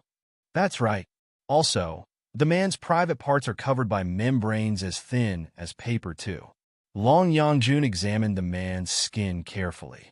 Look, there are traces of wires and soft tubes among the pores, just like the vegetative people that we saw a moment ago. So, Li Yao blinked quickly. It was actually vegetative people who had been in coma for decades that attacked us just now. The guy who was suspected to be a vegetative person must have just broken out of the medical cabin in the emergency. He did not even have time to put on his clothes, much less a crystal suit. Nutrition liquids were still wet and dripping off from his body. Therefore, through his footprints and the scent of the nutrition liquids in the air, the two of them easily traced his path back to another ward that was on the -9th level. The scene in this place was completely different from the upper floors. Everything was a mess. The lights were flickering. All the tempered glass had been smashed into smithereens. Most of the medical cabins had exploded from the inside, as if something had broken out of the shell.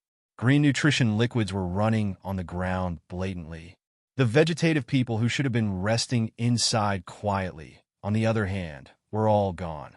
The only things left were wires, cables, and biochemical nerves, which were shaking softly like tentacles that were about to die. Oh! Inhuman howls echoed from the depths of the world. Li Yao and Long Yangjun's pupils all shrank violently as they saw the most unbelievable nightmare. The few medical cabins in the corner had not been broken yet. The vegetative people were still soaked inside. However, the vegetative people were not exactly the same as what they were expected to be. Their eyes bulged to such an extent that their eye sockets were almost ripped apart. Their muscles were puffing one piece after another like crystal bombs, but their veins were expanding even faster than the muscles and protruded through their skin like chains. The wires, cables, and all kinds of other messy tubes that deeply pierced into their brains, limbs, and internal organs had all been straightened into a line. Invisible waves were surging out non-stop as they poured immense spiritual energy into the bodies of the vegetative patients. Those guys are waking up. On the analysis light beam of Li Yao's crystal suit, the spiritual waves from the opposite side were getting stronger and stronger. There were even red alarms of high-energy alert. Their soul and physical strength is growing more and more powerful. The crystal processor. Blow up the mainframe crystal processor. Li Yao and Long Yangjun attacked at the same time. Before the unknown objects were completely woken up, they had already blown up the crystal processors next to the targets and the mainframe crystal processor at the center of the ward. Without the control of the crystal processors, all the wires, cables, and tubes loosened and dangled down lethargically. The mad dances of the few vegetative people gradually slowed down, too. Their bloodshot eyes slowly closed, and they fell asleep again. Only one of the vegetative people, or whatever it was right now, crashed against the glass shell of the medical cabin hard and flowed out together with the nutrition liquids. But it was not completely woken up. As if it was still short of the last program that should have been installed, it sniffed at the surroundings, covering its neck like a lost animal. Very soon, it smelled the scent of Li Yao and Long Yangjun. But instead of attacking the two of them, it simply ran away in fear, like a hyena that had run into lions and tigers. Li Yao and Long Yangjun were much more ferocious beasts than it. With nothing but its animalistic instincts, it did not have the courage to challenge two nascent soul stage cultivators. Li Yao could not help but frown. He felt that his heart was rubbed by a cold and damp hand. It was quite uncomfortable. Unlike the upper floors, all the patients here are battle-type cultivators. Long Yangjun checked the nameplates next to more than 10 medical cabins quickly. Also, since they can afford the exorbitant prices for treatment and live here for a long time, they are all high-level cultivators above the building foundation stage. Li Yao's voice was cold. They all are? This is only part of them, Long Yangjun explained. The few wards nearby are all filled with such patients. Most of them were transferred to this hospital in recent years. Thanks to the treatment plan here, their flesh and blood did not wither, and their bodily functions have been maintained quite well. First of all, the Uranian Ring War caused a lot of heavily wounded soldiers on the Federation side, and many of them became vegetative patients due to brain damage. Then, in recent years, the arrival of Firefly brought the news that the Black Wind Fleet will soon arrive. To better resist the expedition army of the Imperium, a lot of battle-type cultivators in the Federation have chosen to upgrade themselves at risk.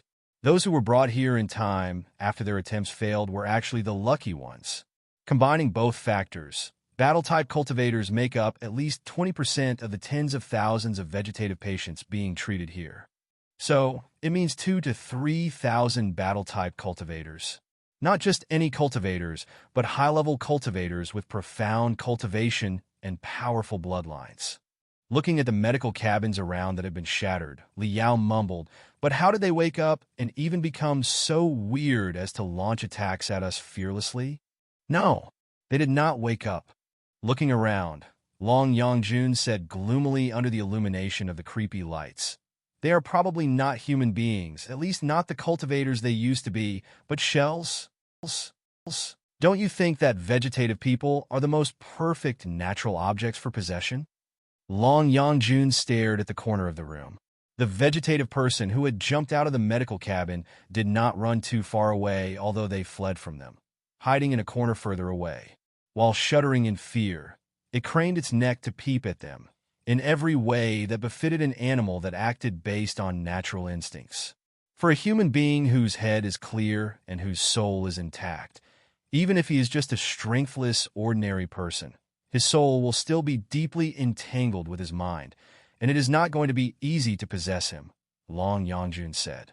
Even the cultivators in the core formation stage or the nascent soul stage have to go through a lot of trouble if they want to possess a healthy, ordinary person. The odds of their failure can be glaring too. It is even possible that they will be swallowed by their target instead. These are the mysteries and dangers of the soul. However, if the target is weak and sick, or if his soul is incomplete due to strong stimulations before, the difficulty of possession will be greatly lowered. It's just like the trial that Qi Zhongdao attended a few days ago. That was the sole reason the leader of the sect at the peak of the core formation stage tried to possess a retard. If the target is a vegetative person, the majority of his soul will already be gone, and his head will essentially be vacant. It is an even better target of possession than retards.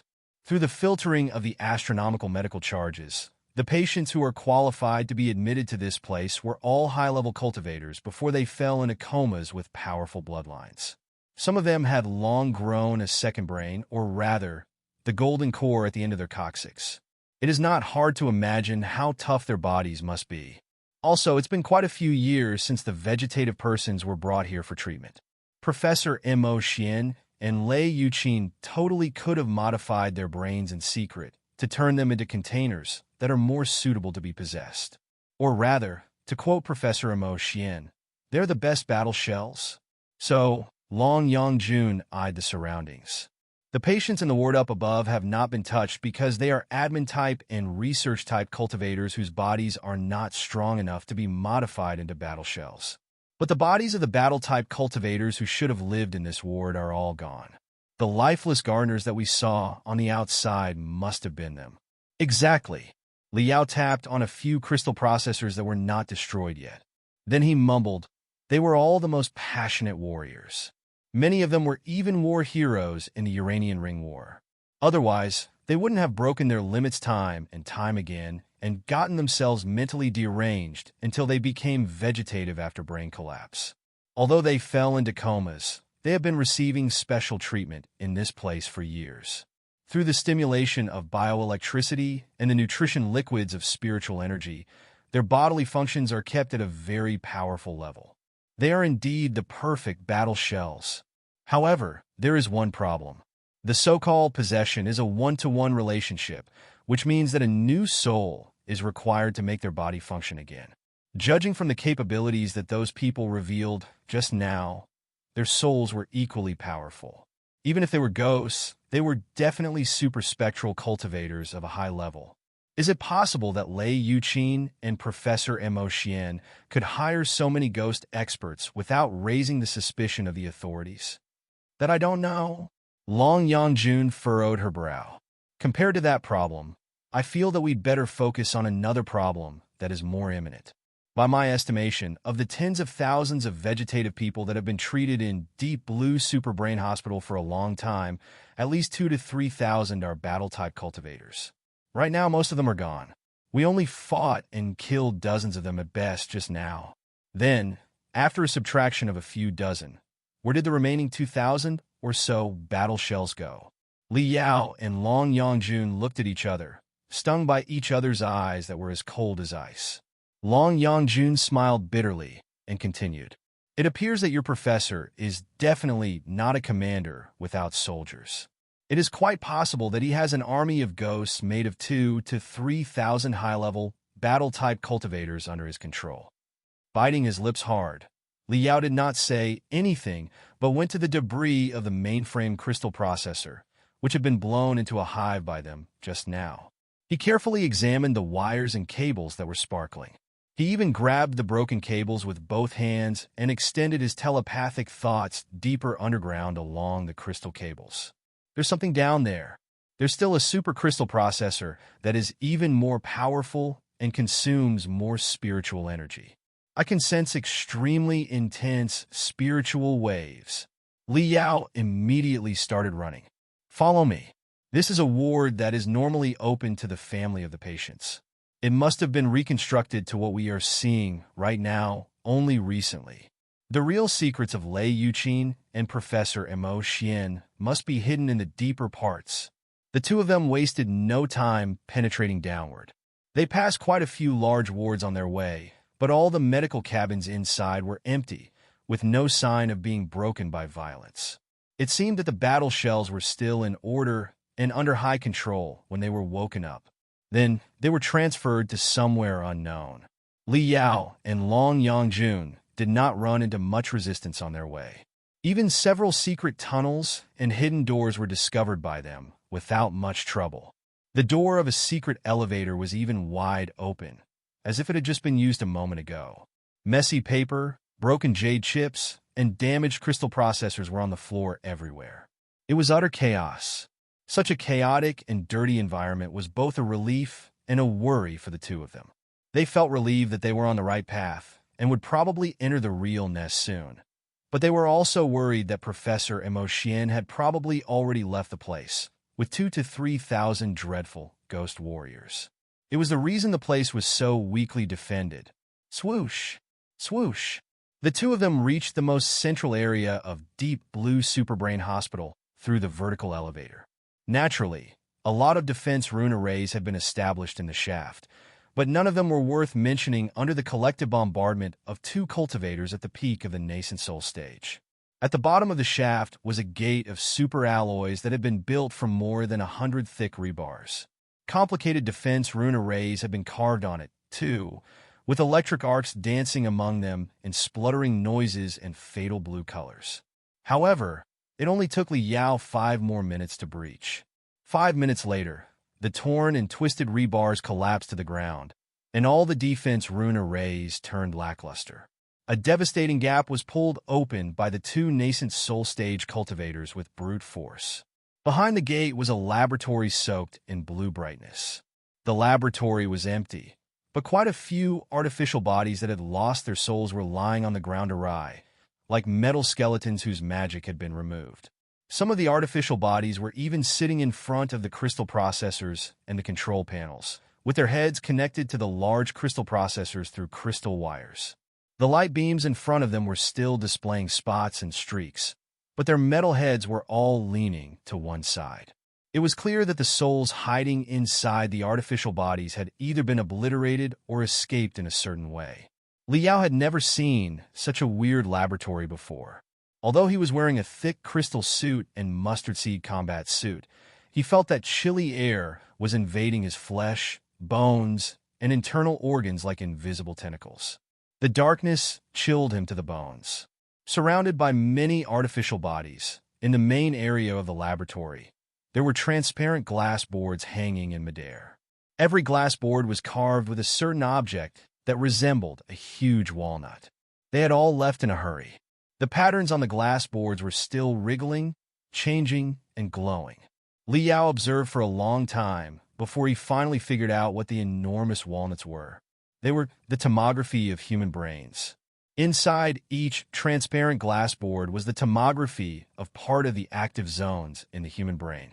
When hundreds of transparent glass boards were placed together, it was almost like one human brain had been precisely dissected into hundreds of pieces.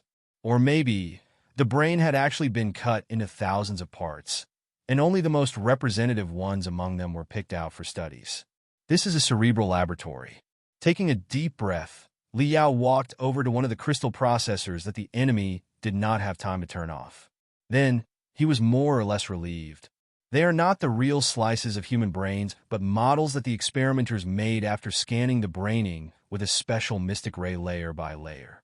The scanning was at least on the molecular level. "Monsterly, come on and look at this!" Long Yangjun shouted. When Liao went over, he discovered that inside a few transparent cubes, more than 100 pairs of mechanical arms driven by spiritual energy were vibrating quickly and spurting soft materials of unknown qualities from the hollow syringes at their sharp ends that were even thinner than hairs. The materials interweaved and piled up into certain objects that were full of ravines and looked like a walnut core. They were brains, which were 3 times larger than the brains of normal people. The brains in some of the transparent tubes had just started to be painted, and the brain vessels and nerves took shape in the most precise framework. But the brains in some of the transparent tubes were almost done. Greasy colors were reflected on their faces, giving the feeling that they were alive. This is some sort of 3D printing magical equipment. Liao tapped on the crystal processors nearby and retrieved the print logs. It boasts an extremely high precision and can reach the molecular level easily. Therefore, Long Yangjun was silent for a moment. She glanced at the brain tomography that were floating in midair again and observed, "Are they replicating brains in this place?" "No, they're even crazier." Browsing through the print logs, Liao could not help but feel shocked after he read the experiment parameters on them. They have been studying how to combine the advantageous areas in the brains of the experts to create a powerful virtual brain that is even more magnificent than the top human experts. Long Yangjun's pupils were entirely occupied by the 2 enormous new crystal processors. She frowned and said, "There's no need to be so professional. All you need to do is tell me the uses of such a thing." "It has a lot of uses." Liao tapped on the light beam crazily until it was brimming with ripples like the pool on a rainy day. They have wiped most of the files, but judging from the remaining data and the summaries, once the new crystal processors are successfully created, they will serve as the best control core of the next-generation artificial bodies. Or rather, they will be the best protective cabins for the soul and extend the longevity of ghosts multiple times over. You know that ghosts are usually quite vulnerable. Most people's souls suffer from the interference of radiation and spiritual waves after they pass away, which turns them into broken souls. Even if they are lucky enough to be found again later, their souls are often no longer complete. After that, even if they use artificial bodies as shelter Because of the limitation of the computational ability of traditional crystal processors, the new bodies will not be nearly as handy as their old fleshly bodies. The new crystal processor, on the other hand, has completely replicated and even surpassed the architecture of the human brain. Not only can it repair the broken soul of a ghost, it can also improve the soul power of a ghost to the maximum, helping the ghost, or whatever's left of their soul, to travel freely on the spiritual nexus and do anything they want in the virtual world. Secondly, judging from the data here, they have scanned the brains of tens of thousands of people. The subjects must be the vegetative patients. They were previously elites of their respective trades and high-level cultivators above the building foundation stage, covering all 4 categories. Compared to normal people, the brains of high-level cultivators have all undergone a slight degree of mutation, which makes them the most precious treasuries. By scanning the brains of tens of thousands of high-level cultivators with special mystic rays, reconstructing the brains in the virtual world, and slicing and studying the different parts of the brains, including the unsubstantial spiritual root layer by layer, it's possible to unveil the deepest mysteries of brains and find out how brains generate and build up the soul.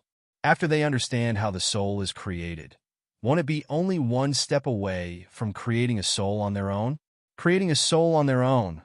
Long Yangjuan's eyes shivered quickly. What exactly does Professor Emotion want? My professor already told me a while back. He is indeed frank and forthright, not keeping anything to himself. Liao smiled bitterly and said, My professor believes that the spiriters are the future of mankind. However, the spiriters are still not an independent species right now, in that they still lack one of the most fundamental elements for every life form: reproduction. The spiriters are transformed from living people after their physical bodies are destroyed with certain odds. The spiriters do not boast any ability to reproduce by themselves. Therefore, they can only be a different form of human beings or vassals of humans. However, if they are capable of creating souls on their own, it will be possible for the spiriters to reproduce without external help. After that, they will really become a third form of mankind after humans and demons. Long Yangjun took a deep breath. That will be the virtual life that can completely live in the world of the spiritual nexus. Exactly. Liao nodded. However, the study has only just begun. The soul is itself the most enigmatic stuff. It is already tremendously difficult to figure out the essence of a soul, not to mention the creation of brand new souls. They're actually trying to create a life, an intelligent life at that.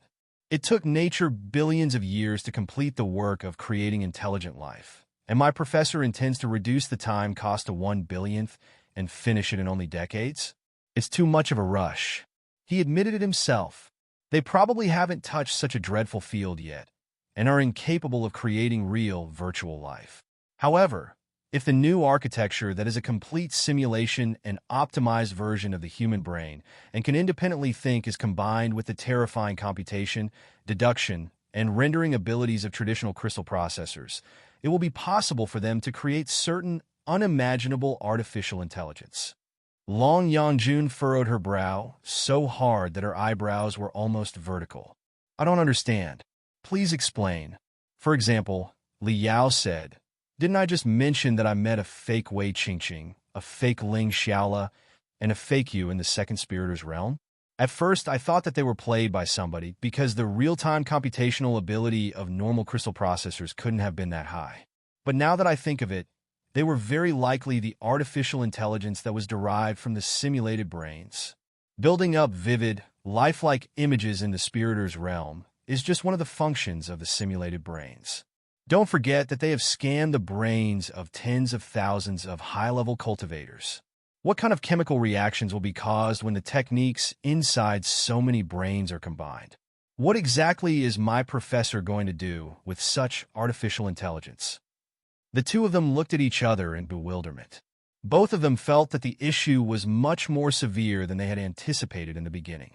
Compared with Professor Emotion's plan, even the invasion of the Imperium of true human beings seemed secondary right now. Right now, a feeble spiritual wave spread out from the deepest part of the laboratory, but it was as deafening as rumbling thunder for the two of them. Passing the long, narrow pathway at the center of the laboratory past the models of brains in various different shapes, they found a thick, heavy gate at the end of the laboratory. But the gate was ajar, and spiritual waves were escaping from the dark gap on the gate. The two of them looked at each other and nodded, raising their alertness. All the rune arrays and magical equipment on them was humming, and spiritual shields of different layers covered them in glamorous colors. Creak! They pushed the gate, only to see the impossible scene at the same time. Before their eyes was a bottomless abyss. The dark abyss, enshrouded by the black fog that looked like swamp, seemed to be directly leading to the center of a planet. However, they were clearly in the middle of space. The town where Deep Blue Superbrain Hospital was located was no more than 20 kilometers in diameter. The black fog was boiling, rolling, and raging. Now and then, black bubbles surfaced and floated up toward them before they changed into bizarre and hideous faces that were creepy enough to freeze the hearts of anyone who saw them. The abyss was surrounded by uneven crags where almost 1,000 shrines had been dug densely. Inside every shrine, an abnormal monster that was weird in appearance and covered in tumors was glaring at them brutally, mocking, bellowing, and howling nonstop. But the eyes of Li Yao and Long Yangjun did not stay on the shrines for too long, because their full attention was attracted by the magnificent being at the center of the abyss. It was a monster with more than 100 tentacles that looked like a mutated octopus. Sucking discs were everywhere on every moisty tentacle, and every sucking disc had rows of tusks that could be turned freely. On the bald, enormous head of the creature, 1,000 bloodshot, pale eyes without eyeballs were grown. 1,000 dead eyes were staring at them, without blinking at all, as if from the deepest level of hell. Li Yao and Long Yangjuan's every nerve was paralyzed, and they could not even move their little finger. Even if they could move, there was nowhere they could run to, because the moment they opened the gate and walked in, the laboratory and giant door behind them had vanished. They seemed to be floating in the bottomless cave, surrounded by solid crags, shrines where monsters were lurking, and the most insane embossments in all directions. They were trapped. Qilu! Qilu! Qilu! Qilu! Dozens of tentacles dashed out from the depths of the black fog with blood-freezing noises as quickly as lightning and snatched Li Yao and Long Yangjun. The sucking discs that were full of sharp teeth revolved rapidly like a metal shredder, ripping both their spiritual shields and their crystal suits into pieces. The most irresistible strangling force was imposed on them, too, as if the rocks of a whole planet had been piled on their body, pressing them into tiny atoms. Creak, creak, creak, creak. The monsters in the shrines nearby were squeaking in even louder voices. Some of them even opened their broken wings and swooped at them, apparently hoping to get their share of the meal. Li Yao felt that his every nerve seemed to have been plucked out of his body and minced hard by the enemy. His brain seemed to have been caught in a black hole where it was stretched to millions of kilometers long in that moment. The extreme pain that he had not tasted for a long time made his mind even clearer than before. He knew that the enemy had launched terrifying mental attacks toward him and Long Yangjun and trapped them in a fatal illusionary world. However, this was a way of pure defense, which was not suitable to resist the mental attacks of super high intensity. Although the illusions were false, the mental attacks that consisted of tremendous spiritual energy were real. Even though one could see through the illusions, it was still possible that the mental attacks would stimulate and even wreck their brains. It was just like somebody could pass out or be scared to death when watching horror movies, even if they knew that the movies were not real. Li Yao preferred the other way to break the illusionary worlds, which was to summon his own mental power and build a stronger, more violent, and more majestic illusion to fight back. The worlds of illusions were battlefields where mental combat ability was all that mattered. Powerful imagination was the best weapon. Ark! Li Yao roared furiously like a primeval beast. Flames of spiritual energy darted out of the gaps of the abnormal tentacles like thousands of light swords, before they revolved crazily and absorbed all the tentacles that were packed with sucking discs. For a moment, Broken limbs were flying everywhere, and stinky blood and pus were spluttering. The 1,000 terrifying eyeballs on the octopus monster in the dark abyss were trembling crazily, too, as the creature screamed in such ear-splitting noises that the entire abyss was shaking. The monsters in all the shrines on the wall left their shelters and flew in midair anxiously. Li Yao regained his freedom. The crystal suit on his body that had already been shattered fell apart into black butterflies before they dispersed into nothingness. What replaced the old gear was a bright gold, translucent crystal suit that seemed to be made of the purest diamonds and never existed in the real world. The bright gold, translucent crystal suit flowed out of his every pore and blossomed like flowers, covering his entire body instantly. The implementation was complete.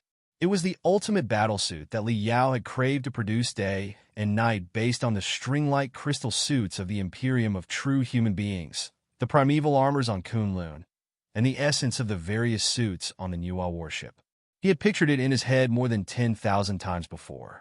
However, there were still too many technological conundrums in terms of material science, structural studies, studies of spiritual energy, and mechanics. It was barely possible to combine the essence of various sorts of suits that had been invented over hundreds of thousands of years. So, he could do nothing more than picture it. Such a suit could never be produced in reality. But this was a world of illusions. Imagination plus vision would be one's combat ability. Looking at the monsters down below that were flying crazily, Li Yao put on a smile of satisfaction. He opened his arms, making his arms and his chest look like a bow that had been drawn to the maximum. The plate armor on the bright gold crystal suit was opened, revealing the arrays of super tiny crystal cannons, honeycomb-type flying sword launchers, and activation arrays of destructive mystic rays. All kinds of aggressive magical equipment that could never be combined in the real world turned the crystal suit into the craziest arsenal. Swoosh, swoosh, swoosh, z, z, z, boom, boom, boom. Before Li Yao, almost 1,000 streaks of colorful brilliance surged out like a flood that had overwhelmed a dam, turning into torrents of destruction. Wherever they landed, all the monsters were immediately dispersed before they were completely burnt to ash by the crystal cannons, the scorching fire, and the high-frequency, vibrating mystic rays. The only thing left was mottled smoke that was lingering in midair like a swirl, but the remains were gone in a second too. In just one moment, almost all the little monsters were blown into smithereens by Li Yao. The few lucky dogs that survived the slaughter were trembling in fear in the shrines, unable to charge forward at all under the intimidation of his magnificent mental power. Zhi, zhi, zhi, zhi, zhi. In the swamp of darkness, the enormous octopus monster with 1,000 dead eyes shrieked at the top of its voice. For regular cultivators whose souls were relatively weak, the shrieks alone were probably enough to collapse their mind and wreath them in the utmost horror. However, for Li Yao, who had completely seen through the truth of the illusionary world and possessed a solid soul, he clearly heard the confusion and dread hidden in the shrieks. He glanced around, only to discover that Long Yangjun had been freed from stupefaction and horror. Although she was still wearing the crystal suit that had fallen apart, clusters of new crystals were growing in front of her arms non-stop, like the protective crystal suit that had once covered her entire body deep inside the bridge of the Nuwa warship. But this time, the clusters of crystals were extended before her arms, interweaving what appeared to be a crystal railgun. When Li Yao cleared all the little monsters around, the crystal railgun that had grown out of Long Yangjuan's arms was already fully charged with spiritual energy, triggering arcs of light that were 10,000 times more brilliant than lightning and releasing the spiritual waves that were more immense than the main guns of a crystal warship. She locked onto the octopus monster in the abyss and opened fire. Shwa! Li Yao saw the ripples of spiritual that felt like real entities spreading to every corner of the entire abyss. Even he was almost awed by the storm of spiritual energy that was sweeping right above his soul. The next moment, a small sun rushed out from the crystal railgun from Long Yangjuan's body and lunged at the head of the octopus monster in the abyss. burning the 1,000 dead eyes into 1,000 holes. Looking at Long Yangjuan's crystal railgun, Li Yao was amazed. So, this is your real strength. I didn't know that your mental power was so high. Monster Li likewise. Long Yangjun glanced at the bright gold battlesuit that Li Yao had imagined and smiled. The two of them launched attacks at the same time. Streaks of brilliance that entailed explosive forces rained upon the octopus monster overwhelmingly, not only blowing the hideous creature apart, but also ripping apart the black smoke that looked like a swamp. The abyss and the caves were shaking more and more violently. Thick gaps appeared on the crags around, which joined each other and spread quickly. However, behind the gaps were not dark rock stratums, but ivory light.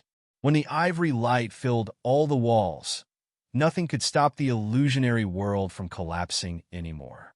Li Yao and Long Yangjun heard the scream of a woman loud and clear before they returned to the real world after a flash. The excruciating pain all over their body was gone. They only felt that their heads were extremely tired. Their crystal suits were still intact, exactly the same as when they opened the gate at the end of the laboratory. The big gate was right behind them. Below their feet was an airborne platform that extended forward. There was indeed a deep space below the platform, but it was nowhere near as impressive as a bottomless abyss. The elevation difference was only about 50 meters. Counting the distance from their heads to the ceiling, the height of the entire room could not have been more than 100 meters. Right in front of their eyes was a cylindrical room that looked like a vertical silo to launch starships. A lot of shrines had indeed been dug out in the mottled wall of the silo. But it was not monsters that had lumps all over their bodies and reeked of pus that were stored in the shrines, but brains. More precisely speaking, judging from their size, form, and colorful nerve clusters, they were the new crystal processors that were 3D printed after molecular scanning and slicing. All the new crystal processors were at least 0.5 meter in diameter. They were soaked in dark red, unknown liquids. Most of them were hibernating as if they were dead, but a tiny proportion of them were emanating dazzling brilliance that flowed quickly from the hippocampus like rainbows. Those brains were apparently calculating and thinking quickly. A few thick crystal cables extended out of every new crystal processor and spread to the bottom of the entire room. After they were connected with each other, they rose into the air like a spring and were channeled into a virtual cabin in midair that looked like a bud. The cover of the virtual cabin had been shattered. The ports of crystal cables were sparkling with spiritual energy, too. A woman with a pale face was lying on the cover of the virtual cabin, still cramping softly. "Help me watch her closely," Li Yao said. "Blow her up if there is any anomaly." While speaking, he extended part of his spiritual energy toward the woman with his remote manipulation technique before he picked her up and dragged her to midair. The woman looked drained. Wrinkles were growing at a visible speed on her face. A moment ago, her hair had still been pure black, but it was turning white quickly at this second, as if vitality was flushing out of her body incessantly. Black blood was flowing out of her nose, ears, eyes, and mouth at the same time. Her breath was feeble. Her eyes were turning pure white, too. She was apparently only one step away from death. Li Yao injected some faint spiritual energy into her body, managing to protect her internal organs and her brain. Then, he looked at Long Yangjun in confusion. "She should be Lei Yuqin," Long Yangjun said, not entirely certain. "Although she looks 100 years older than she actually is, the bone structure is unchanged. I estimate it is because she suffered recoil during the mental warfare, which burned up her soul power." Li Yao immediately understood it. Just now it was Lei Yuqin, the director of Deep Blue Superbrain Hospital, who had hidden in this place and launched terrifying mental attacks toward the two of them with the enhancement of so many weird new crystal processors. The mental attacks in the terrifying illusionary world just now were indeed overwhelming. Even if two regular nascent soul stage cultivators had arrived, they might have been completely controlled by Lei Yuqin. But as it turned out, it was Li Yao and Long Yangjun, two weirdos who boasted unusual souls, that had come. Lei Yuqin's ambush had failed, and she had suffered recoil because of the fierce exchange of fire. That was why she had ended up like this. Lei Yuqin, speak now. Where is Professor Mo Xian? What are you up to exactly? Li Yao widened his eyes. His inquiries that contained tremendous mental power slashed into Lei Yuqin's brain brutally like axes. Lei Yuqin, who was suffering from the recoil in the mental warfare, was on the brink of a meltdown. She was utterly undefended. This was the best opportunity for an interrogation. You, her, the old, the children, the Star Glory Federation, the Imperium of true human beings, the Covenant Alliance, and every living being in the entire universe. Lei Yuqin's neck was dangling down now that she had lost all her strength. She said feebly but clearly, "There are limited resources in the universe, but humans' desires are infinite. Some people have to die, some have to struggle in pain, and some can never be satisfied. Only we can save people. Only we can save everyone. Only we." You, Li Yao frowned hard. He sensed that Lei Yuqin's brainwaves were becoming feebler and feebler. They were dying out like sparks in the ashes of a forest. It seemed that the mental recoil that she had suffered just now was too grave. She was already on the brink of death. It was quite understandable.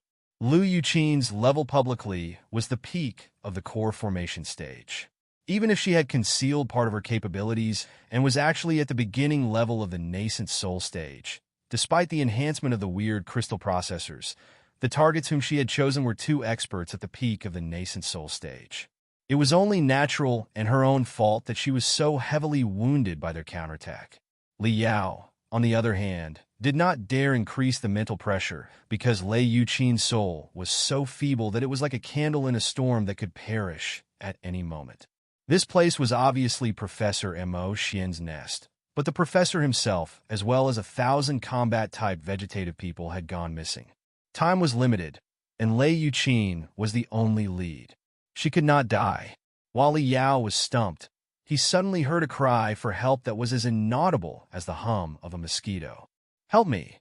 Li Yao looked at the source of the sound, only to discover that bluish brilliance was beaming out of one of the shrines at the bottom of the cylindrical room.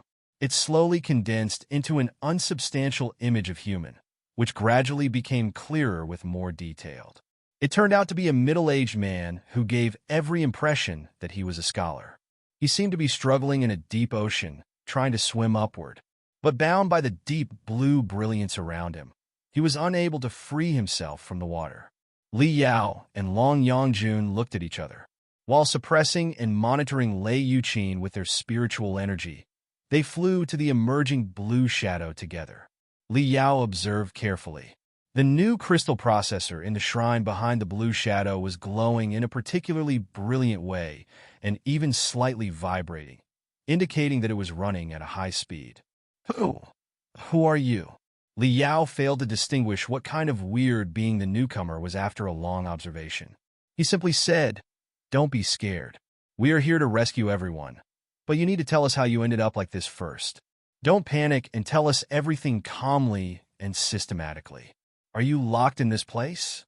The blue shadow that looked like a wandering ghost was already more than thrilled when he saw that Li Yao and Long Yangjun had defeated Lei Yuqin instantly. But he was obviously a very resolute man with great self-control, which implied that he must have been occupied in a certain job that involved precise studies. He immediately calmed himself down after hearing what Li Yao said, except that his lips were still slightly trembling. "My name is Lu Wenshan. I am a refiner, and my specialty is crystal processor automation. As for why I am here," he looked at Li Yao hesitantly. Li Yao immediately understood what he meant. "We don't know the first thing about the whole event. So, you may start from the very beginning. Leave out the unimportant details. I'll give you 3 minutes." Lu Wenshan pondered for a moment and said, "As a specialist in crystal processors, I am a minor celebrity in the Federation. My main job is the automation of the fire control system and the defense arrays on starships. My purpose is to devise a powerful artificial intelligence that can replace as many crew members on a starship as possible so that the starship can adjust the intensity of its spiritual shield, calculate routes of attack and evasion, and even perform attacks on the enemy automatically even if the number of crew members on board has been halved. I can't tell you the specific time and model, but before long, I was involved in the research, installation, and debugging work of the crystal processor system for a new model of starship. Perhaps because I overworked myself for too long and exploited my brain cells too much, I heard a bam in my head, as if something was broken. Then, I fainted and don't know what happened next. When I woke up, I found myself on a white sickbed, surrounded by my family members. The scenery outside the window was the hometown where I grew up, too. However, both my family and my hometown turned very strange, like they were just lifelike illusions. I don't know if you can understand. Although many people and many things may be identical on the surface, you know deep down in your heart that they are different. It was not until a long time later that I learned that I was stranded in the Spiriters realm, an extremely weird and treacherous virtual world. Li Yao and Long Yangjun looked at each other, knowing that they were very close to the truth. Lu Wenshan pointed at Lei Yuqin, who was still floating in midair, and said, "Before I found out the truth of the Spiriters realm, this woman showed up in my ward and told me that I was in a terrible state where I was neither dead nor alive because my brain had collapsed and my soul had been ripped apart after overloading and exploiting the brain cells for too long. While I was in a coma, I had been delivered to 3 major hospitals, but none of them had any solutions. All the brain doctors and meditation healers announced that I was in a coma or the commonly known vegetative state. To wake up, I would need a miracle. Even if I was able to wake up with unbelievable luck, there would still be irreversible brain injuries, which would turn me into a mentally disabled person. Thankfully, I had purchased quite a lot of commercial insurance that promised high compensation for the sake of my family, because I was aware of the danger of my job. Then my family sent me to this place, Deep Blue Superbrain Hospital, with the money. In Deep Blue Superbrain Hospital, although they were unable to directly repair my head, they crafted a brand new external brain with a method such as molecular scanning by layer and 3D printing with super tiny materials. Then, my broken soul was able to be transferred to the external brain to be nurtured. Also, vivid, grand, illusionary lands had been built to stimulate my soul. In such a way, my seriously damaged soul would slowly be repaired. Lei Yuqin claimed that they created the illusions of my family and my hometown in order to simulate my soul and help me wake up in the real world. She asked me not to overthink it and just live together with the false people while taking them as a comfort. I'd heard a thing or two about the famous Deep Blue Superbrain Hospital too. At first, I really didn't think too much and thought that it was a special, mysterious treatment. However, there were too many loopholes in Lei Yuqin's explanation. I soon figured out that something was not right. At this moment, she brought me plenty of very professional projects and asked me to overcome them. All the projects were related to artificial intelligence and starship automation. I couldn't have been more astonished and horrified by the projects. After skimming through the files briefly, I could already tell that all the projects were extremely professional and sophisticated. The technology involved in some of the projects even surpassed the highest technological level of the Federation. Let me put it this way. If all the projects were accomplished, it was highly likely that a virus on the spiritual nexus that was embedded with new artificial intelligence would be able to bypass the firewall on the starships of the Federation, invade the mainframe crystal processors, and take control of the starships. Such projects were definitely not something that the director of a brain hospital could provide. At first, I thought that I was caught in a trap neatly set up by the spies of the Imperium of true human beings.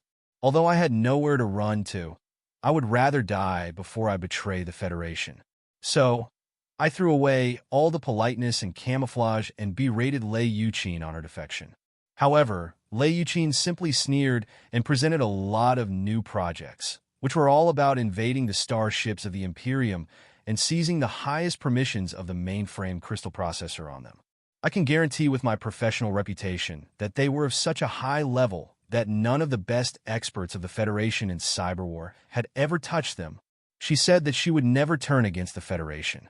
If I was unwilling to study the crystal processors of my own people, it would be the same to study how to hack the starships of the Imperium. Of course, the projects were almost accomplished at that time, and there wouldn't be much that I could do if I joined. Lu Wenshan paused for a moment, with disbelief on his face still to this moment. Li Yao and Long Yangjun looked at each other, equally shocked. What was that supposed to mean? Did Professor Mo Xian really find a way to hack the mainframe crystal processor of the Blackwind fleet? How did he do it? Was he really a good guy or a bad one? Lu Wenshan's eyelids trembled a few times before he went on. Flabbergasted, I naturally pursued the background of the projects. Lei Yuqin did not keep it a secret. Soon, she let me know the truth about the Spiritor's realm and everybody else who was trapped in it. Is there anybody else in the Spiritor's realm? Li Yao asked. How many? Lu Wenshan shook his head and said, I don't know the specific number. The Spiritor's realm is divided into many zones. I can only get in touch with a few experts in the field of crystal processor automation. There are approximately 100 of them. Of course, I am referring to the real people, not including the fake ones simulated by artificial intelligence. I asked them before and learned that they were all patients who had been transferred to Deep Blue Superbrain Hospital over the past few decades for treatment after falling into comas due to severe brain damage. They were all the experts and masters in our field in the past. But now, they are all trapped in the Spiritor's realm. If you knew that everything in the Spiritor's realm was illusionary, why did you cooperate with Lei Yuqin and help her with the studies? Li Yao asked in surprise. With the most painful and devastated expression, Lu Wenshan mumbled, You don't understand and can't even imagine a lot of methods in the Spiritor's realm. Lei Yuqin definitely had her own methods to allure and coerce us into cooperating. In most of the cases, she did not have to resort to coercion at all, because research is our natural instinct. Everything was false when we were trapped in the Spiritor's realm. Although most of our demands could be satisfied, such satisfaction was simply too hollow. It was even more excruciating than a life sentence. Other than studying, was there really anything meaningful for us to do? Besides, many of the projects that Lei Yuqin threw at us had been partly solved with innovative, extraordinary ideas that we had never heard of before. They were well above the technological limits of the Federation and even the Imperium. That was too attractive for us. The special environment in the Spiritor's realm also gave us an illusionary sense of safety, or rather, it allowed us to lie to ourselves. Although we knew that Lei Yuqin could monitor our every move, we still gathered in the secret chambers that seemed to be empty and discussed the projects. In the most extreme cases, if some people were too rejective, Lei Yuqin would throw them into a special Spiritor's realm, which was a silver ball-shaped space that was less than 2 meters in diameter. It was as smooth as a mirror without the tiniest gap. Those being punished could not hear any voices or see any color other than silver. Everything in the Spiritor's realm was virtual. If Lei Yuqin wanted, she could easily deprive us of our sense of hunger. Think about it. If a guy loses his sense of hunger and can't hear, see, or touch anything, and all he can do is float in a silver, ball-shaped cage less than 2 meters in diameter without knowing how long he has to stay there. Maybe 5 days, maybe 10 days, maybe half a year, maybe forever. What a cruel punishment it is. At this point, if a research project as well as everything needed to accomplish it presents itself in the ball, does the prisoner have any choice except to dedicate themselves to the research? Li Yao pictured the punishment in his head. The more he thought about it, the harder he clenched his teeth. Those people who came up with such a penalty were too dreadful. Lu Wenshan shuddered hard and said, I was thrown into the silver prison once and spent 5 or 6 days inside. Then I couldn't take it any longer and became willing to compromise on everything. After all, I was merely studying the flaws of the crystal processors of the Imperium and the ways to seize their starships, which couldn't harm the interests of the Federation at all. I told myself that as self-comfort and cooperated with Lei Yuqin obediently. I hadn't been trapped in the Spiritor's realm for long, so I was still able to keep my head clear. However, for the seniors who fell to the Spiritor's realm decades ago, many of them were cooperating with Lei Yuqin sincerely and even joined her side from the bottom of their hearts as the real members of the Spiritor's realm. Why? Li Yao asked. Lu Wenshan smiled miserably. It is very easy to be lost in the Spiritor's realm after forgetting the boundary between reality and illusion. I haven't been trapped here for long. Although Lei Yuqin simulated my family members, I knew that they were false, and that my real family members were still out there waiting for me. I still wanted to get out. However, many of the seniors have been trapped here for decades. They've spent decades with their illusionary family members that are simulated by artificial intelligence. They've been working hard to build the Spiriters' realm for decades. The flowers and trees of this place are perhaps calculated, modeled, and rendered by them personally. They've long been melded into the Spiriters' realm and became part of it. For them, the Spiriters' realm and the family members simulated by artificial intelligence are the only reality. The world outside no longer matters. Li Yao was silent. He could not help but recall the vivid Wei Qingqing, Long Yangjun, and Ling Xiaola in the second Spiriters' realm constructed by Professor Emotian. It was quite true. If he was caught in a Spiriters' realm and faced with artificial intelligence that looked exactly the same as Ding Lingdang, Jin Xinyue, and the rest of his family and friends, unable to free himself for a year and a half, he might have been able to clearly recognize that they were just illusions. But what about 10 years? 30? 50? Forever? Could the artificial intelligence that he had spent decades with, which looked exactly like his family and friends and talked and acted accordingly, really be called illusionary? Li Yao took a deep breath before changing the topic. What have you been studying? The experts in the Spiriters' realm are divided into different research groups, Lu Wenshan replied. Their main focuses are the spiritual nexus, crystal processors, and artificial intelligence. Some of the groups study the battle network of the Federation and the Imperium, trying to figure out how to hack and even paralyze the network. Some groups try to create more magnificent crystal processors that will further improve our own computational ability and deduction ability. As for the research group I am in, we focus on artificial intelligence. We are developing the most powerful artificial intelligence so far in the entire Federation. It is even more advanced than the artificial intelligence in the Imperium. Li Yao slightly frowned. More advanced than the Imperium? How is it possible? I didn't think it was possible at the beginning either, Lu Wenshan said. After all, the Imperium is a superpower at the center of the cosmos, with tremendous technological reserve and experience. The gap is not something that we can cover so soon. However, Lei Yuqin brought abundant files to us. A lot of technological barriers had already been overcome by her. I've seen the artificial intelligence on the starships of the Imperium that we captured 10 years ago. It was nothing worth mentioning at all compared with what Lei Yuqin offered us. The Federation and the Imperium are both civilizations of human beings. We also have the gifts from Kunlun. The technological gap between the two parties is not uncoverable after all. Naturally, we made significant progress very quickly based on the latest files that Lei Yuqin provided for us. Li Yao and Long Yangjun looked at each other, both greatly astonished. That did not make any sense. Even if Professor Emotian was truly up to something, Professor Emotian's technological limits were also the Federation's technological limits. How on earth could he grasp crystal processor, spiritual nexus, and artificial intelligence technology that was even more advanced than the Imperium's? When I joined the virtual research team, Lu Wenshan said they had already developed quite a few brand new super artificial intelligences, which were officially known as half-intelligent virtual educational telepathic thought amalgamations. Li Yao widened his eyes. I've heard the name before. They're also called Old Grandpa in the outside world and seem to be designed for educational purposes. Lu Wenshan smiled. Right? Somebody calls it Old Grandpa. However, education purposes? Hee. Every brand new technique and technology will be applied to the military field first when they are just invented before they are slowly spread to other fields. If an old grandpa can automatically search and analyze the environment and perform the complicated task of passing on knowledge, why can't it be applied to battle?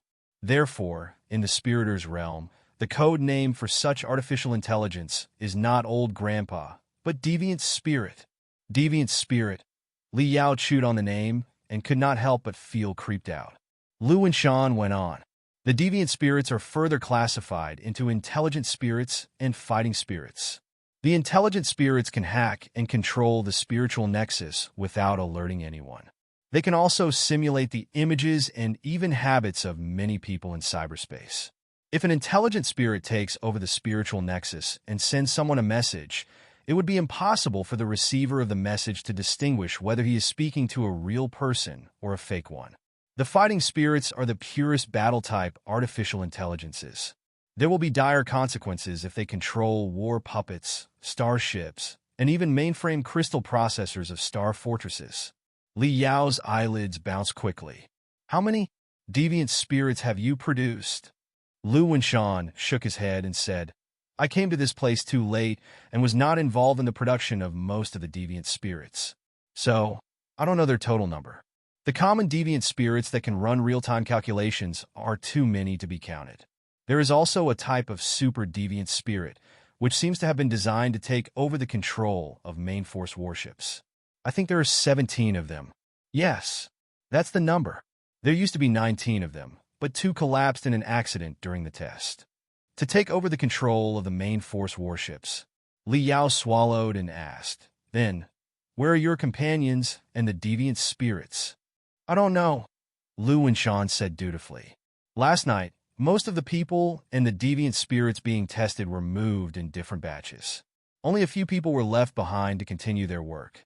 They are all newcomers who haven't been trapped in the Spiriters' realm for long and still prefer the real world to the Spiriters' realm.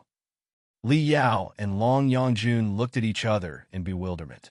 Both of them felt that their heart was heavier than ever. The most terrible thing had happened. This place was indeed Professor Mo Xian's nest. It was also a base where his secret weapons were produced. However, they were a step late. The battle shells modified on the basis of the bodies of 1,000 battle-type cultivators, the souls of countless experts who were adept at the technology of crystal processors and the spiritual nexus, and the mysterious and unpredictable deviant spirits were already on their way. No wonder they did not encounter much resistance when they marched all the way into the hospital. As it turned out, the criminals and the mastermind had long left the place. What was the target of Professor Mo Xian and his army of deviant spirits? Why did the professor have technology that was even more advanced than the Federation and the Expedition Army from the Imperium's knowledge? Lei Yukin floated in midair. Her brainwaves, which had fallen silent, were spreading out again, triggering feeble flames like the dying light. Her white hair stood up like a waterfall that was running reversely. Even the air was rippling under her laughter. Her satisfied laughter seemed to imply that her destiny had been accomplished and that she was now able to return the embrace of the eternal universe without any regret. Flames of spiritual energy surged out of Li Yao's and Long Yangjun's bodies, turning into shackles that confined Lei Yuqin tightly. It was even condensed into thorns that crawled into her brain and prevented her from going on a rampage with the last bit of her vitality. Lei Yuqin, Li Yao scolded. Is this the way that you and Professor Mo Xian save people? Where did Professor Mo Xian go? To save people. To save everyone. Lei Yuqin's aged skin that was full of wrinkles and spots was emitting gentle brilliance. Her voice regained some stubborn vigor, too. What's wrong about the way I save people? I am a doctor. I've treated all my patients with my best. I never did harm to any of them. The patients whose brains were not seriously damaged and whose souls were mostly intact have long woken up and gone back home under my careful treatment. The rest of them all suffered 2 severe brain lesions to be woken up with their broken soul. Activating their souls by brute force and releasing them to live in the world outside will only make them age and perish under the corruption of the all-pervasive radiation. Even a tiny sunspot outbreak is enough to rip them apart completely. That's why I invited them to live in the Spiriters' realm. That's the only place suitable for them. It is the new home for all the Spiriters. Lei Yuqin replied confidently. Her eyes were clearer and clearer. There was not the slightest regret or embarrassment on her face. Li Yao burst into fury. How do you explain the bodies of the battle-type cultivators? To think that you have turned the bodies of the vegetative patients into dreadful weapons. Are you shameless enough to call yourself a doctor after doing such insane things? For a doctor, a body without a soul is just a piece of common flesh, Lei Yuqin said casually. Tens of thousands of years ago, when everybody considered the bodies of their own kind to be some sacred taboo, doctors were already dissecting and studying them. Some doctors even dug up dead bodies that had just been buried in the cemetery to autopsy. Such behavior that was creepy in the eyes of normal people is the foundation of modern medical science. which has saved millions of people. Those battle-type cultivators were all close to the state of brain death after they fell into deep comas due to mental derangement. After their souls that were still rescuable were transferred to the man-made brains, the bodies left would be nothing more than a cluster of regular meat. They were the same as tumors that are cut away after an operation, medical garbage that must be thrown away. What's wrong about recycling the garbage and using it to defend our cause and the future of mankind? Li Yao gnashed his teeth. You do know how to dress your actions up, but you and Professor Mo Xian locked them up, forced them to carry out research, and deceive their families, not telling their families where exactly their souls were hidden. Lei Yuqin smiled and said, yes. That's the only thing that I have done wrong and unqualifies me as a doctor. However, their family will soon learn the truth and meet them. Very soon. Li Yao suddenly had an ominous feeling. Increasing the sharpness of the thorns of spiritual energy, he demanded, what are you up to exactly? Where did Professor Mo Xian go with the tremendous battle shells and deviant spirits? Lei Yuqin continued smiling. Her eyes looked past Li Yao and Long Yangjun, as if she could see the depths of the universe through the solid shell of the space city. In an almost melodramatic tone, she said, a war is about to break between the Star Glory Federation and the Expedition Army of the Imperium. It is going to be an unprecedented war that will burn up a whole area of the Sea of Stars. A lot of heroes will present the most soul-stirring stories for future generations to remember, but countless innocent people will die in silence, too, ending up as cold names on a monument. Or maybe they won't even have a chance to leave their names, and they will be gone like grains of cosmic dust that have never been noticed. Her words were exactly what Professor Mo Xian said before. The rise of a dynasty means the downfall of another one, and it is the common folk who suffer. Even if the Star Glory Federation wins the war after paying gory prices, so what? Is this going to be the last war of the Federation? Looking at Li Yao, Lei Yuqin shook her head and said, no. The Star Glory Federation is going to march toward the center of the cosmos one day. The ambitious Jin Xinyue and Ding Lingdang, who talks about liberating all the people in the universe that are oppressed, are both living embodiments of slaughter. They are envoys of destruction. They crave war, and more war, like drug addicts. War never ends. Even if the Star Glory Federation truly marches to the center of the cosmos one day and rises to be on equal terms with the Imperium of true human beings and the Alliance of the Holy Covenant, after half of the population in all 3,000 sectors are wasted, everyone might finally be united under one of the banners. However, what awaits them is not eternal peace, but just a hiatus in war. Therefore, is there any meaning if the Star Glory Federation wins the war of self-defense in the traditional way? Is there any meaning to defeating the Imperium and the Covenant Alliance? Is there any meaning to being the greatest superpower in the universe? The Federation will eventually perish into the cosmic dust after 10,000 years, just like the Star Ocean Imperium that was once splendid in its heyday. War, resource shortages, and poverty will come back again, turning into a cycle that harasses mankind and can never be resolved. What are we up to exactly, you ask? We are going to break the cycle once and for all. We are going to end the bloody wars. We are going to end mankind's infinite desire for resources. We are going to end the suffering, oppression, and inequality that human beings are born with. We are going to create a heaven, a new world that is forever peaceful and devoid of contradictions, wars, and suffering. A world where everybody's every demand can be met. I don't know who you are exactly and why you boast such high strength, but whoever you are, please join us. Lei Yuqin extended her hands toward Li Yao and Long Yangjun.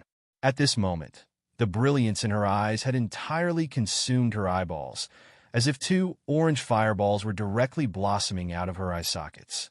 Her voice did not seem to be uttered by herself, but was bursting out of her dry chest as if thousands of men and women, seniors and children, were pleading at the same time. Join us. Let's create a new world with infinite beauty. Join us. Life is itself just a dream. Illusions are the only reality. Join us. In the Spiritor's realm, there is no distinction between poor and rich, smart and stupid, ordinary people and cultivators. Everybody's free to establish a world that solely belongs to themselves and become the king of the universe. Join us.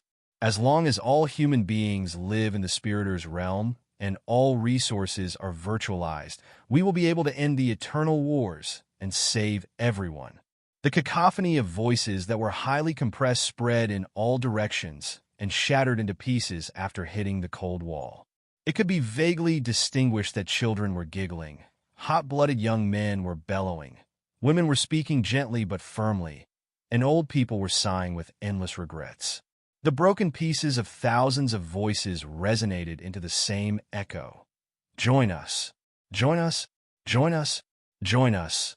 Li Yao had seen countless creepy scenes that caused goosebumps all over his body before. However, at this moment, Lei Yuqin, who was dying and tightly suppressed by two nascent soul stage cultivators, made him feel more frightened than he had ever felt before. Insane.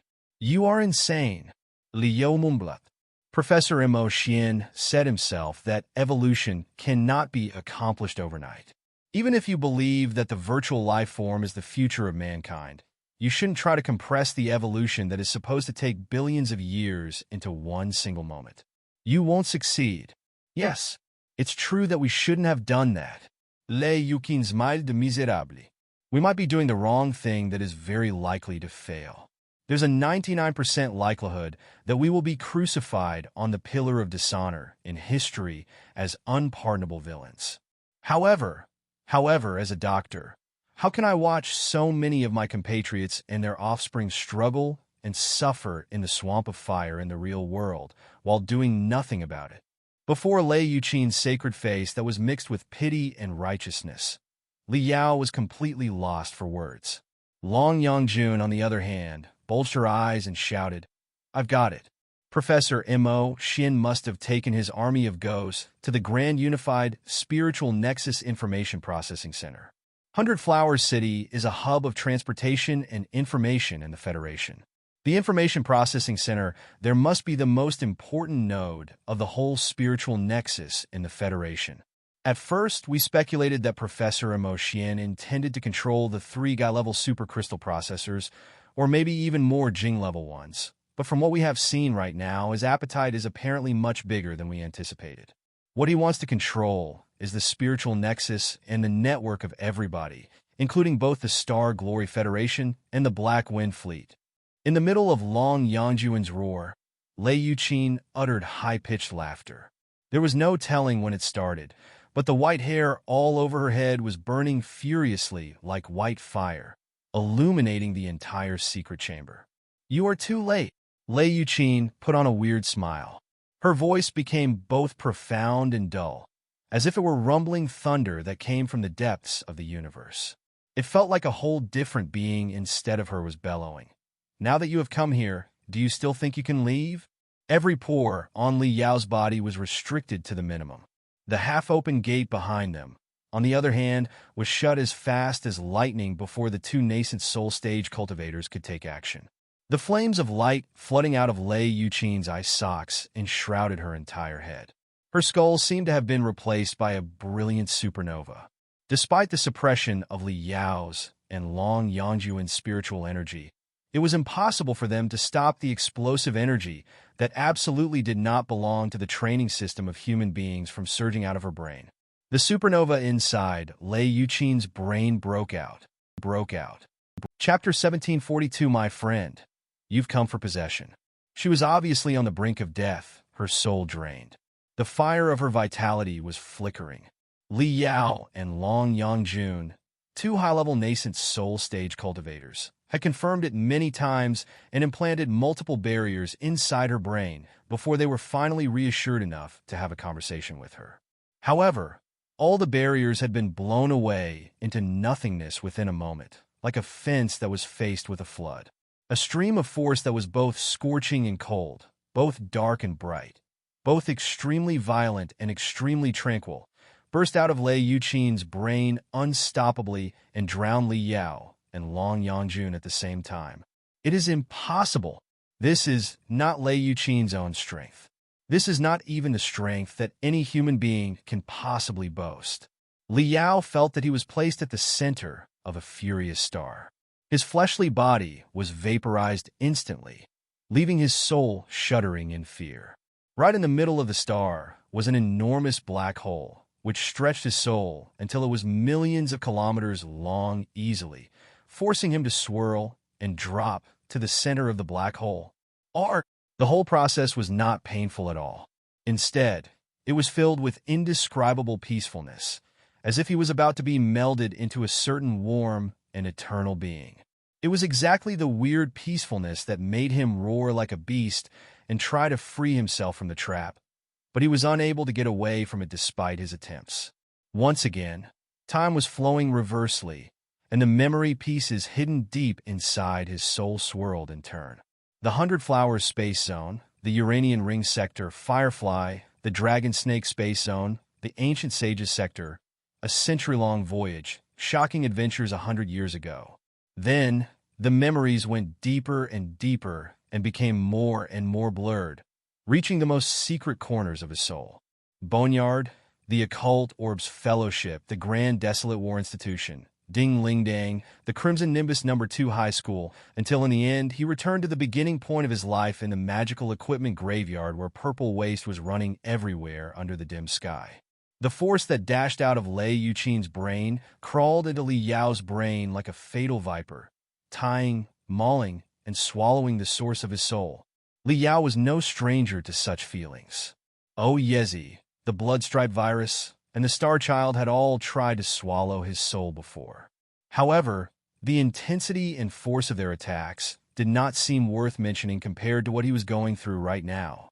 Li Yao felt that his soul was falling apart. At least his soul of this life was about to. Bam! He felt that he heard a crisp crack from deep inside his brain.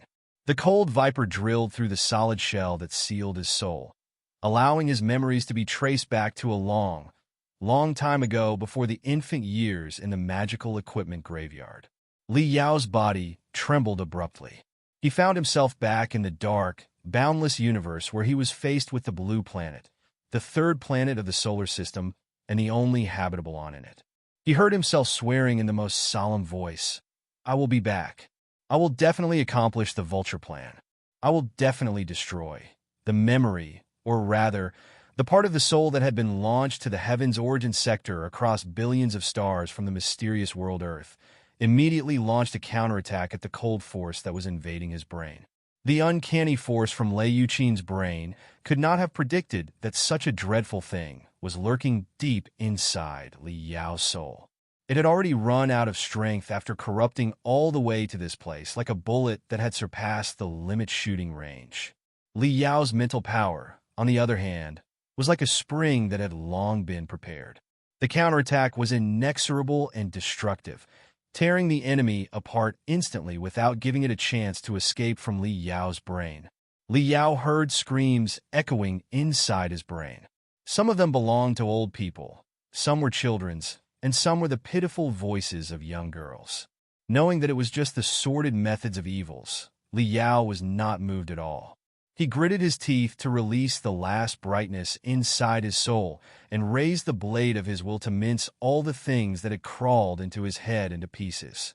The short but intense mental warfare had drained almost every last bit of spiritual energy inside Li Yao's body. He did not even have the strength to keep himself floating in midair anymore.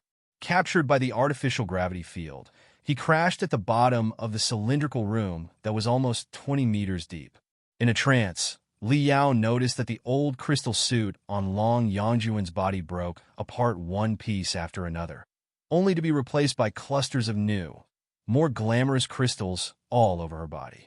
All the crystals were emanating brilliance that was even more dazzling than a supernova outbreak. It could vaguely be seen that in the middle of the transparent crystals, a lot of colorful streaks were chasing after a gray light. The gray light was like an injured boa and was slashed apart after only a moment. Long Yangjuan's face, which seemed entirely made of crystals now, was devoid of human expressions and filled with indescribably coldness and solemnity. Furious roars burst out of her glass-like chest. Chaos. The last bit of grayness that barged into Long Yangjuan's body was minced apart into nothingness, just like the weird force that had invaded Li Yao's. Ah! Lei Yuqin, who looked like a white-haired devil, shrieked. Billions of colorful bugs seemed to be spread out of her body into hazy mists. The ripples flooded to all directions and blew out every light in the cylindrical room. Lei Yuqin split apart into pieces just like that. Before the room was completely consumed by darkness, Li Yao saw Long Yangjun fall from midair, too. The crystals all over her body retreated under her skin.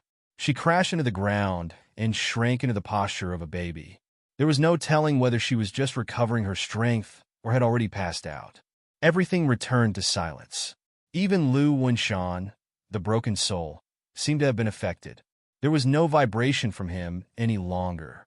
Huchi, Huchi, Huchi, Huchi. In the darkness, Li Yao's and Long Yangjuan's breathing was both feeble and clear. Although they carried light sources in their cosmos rings, and they could illuminate the room by rubbing a random finger to summon spiritual energy, the two of them were too exhausted to do any of that. Li Yao focused his attention on mobilizing every mitochondrion inside his every cell, recovering his physical strength and spiritual energy quickly. Low voices were still ringing inside his head like rats in the dark corners. You can't kill me. I will always lurk inside your soul and feed on your emotional fluctuations, especially your negative emotions. Everybody has a dark side. No one is pure and flawless. So, I will certainly make a comeback. Who are you? What kind of monsters are you? My friend, you've come for possession? The mental devil said in a lazy tone. Impossible. It's impossible. How did you? Cut the CR*P. You must respect the first-come, first-serve rule when you are out to possess someone. I've spent 100 years in this place, and I'm still waiting. You want to cut in the line? Not a chance. Ah. Amid the sounds of the mental devil having a great feast, the strange voice soon perished in miserable cries.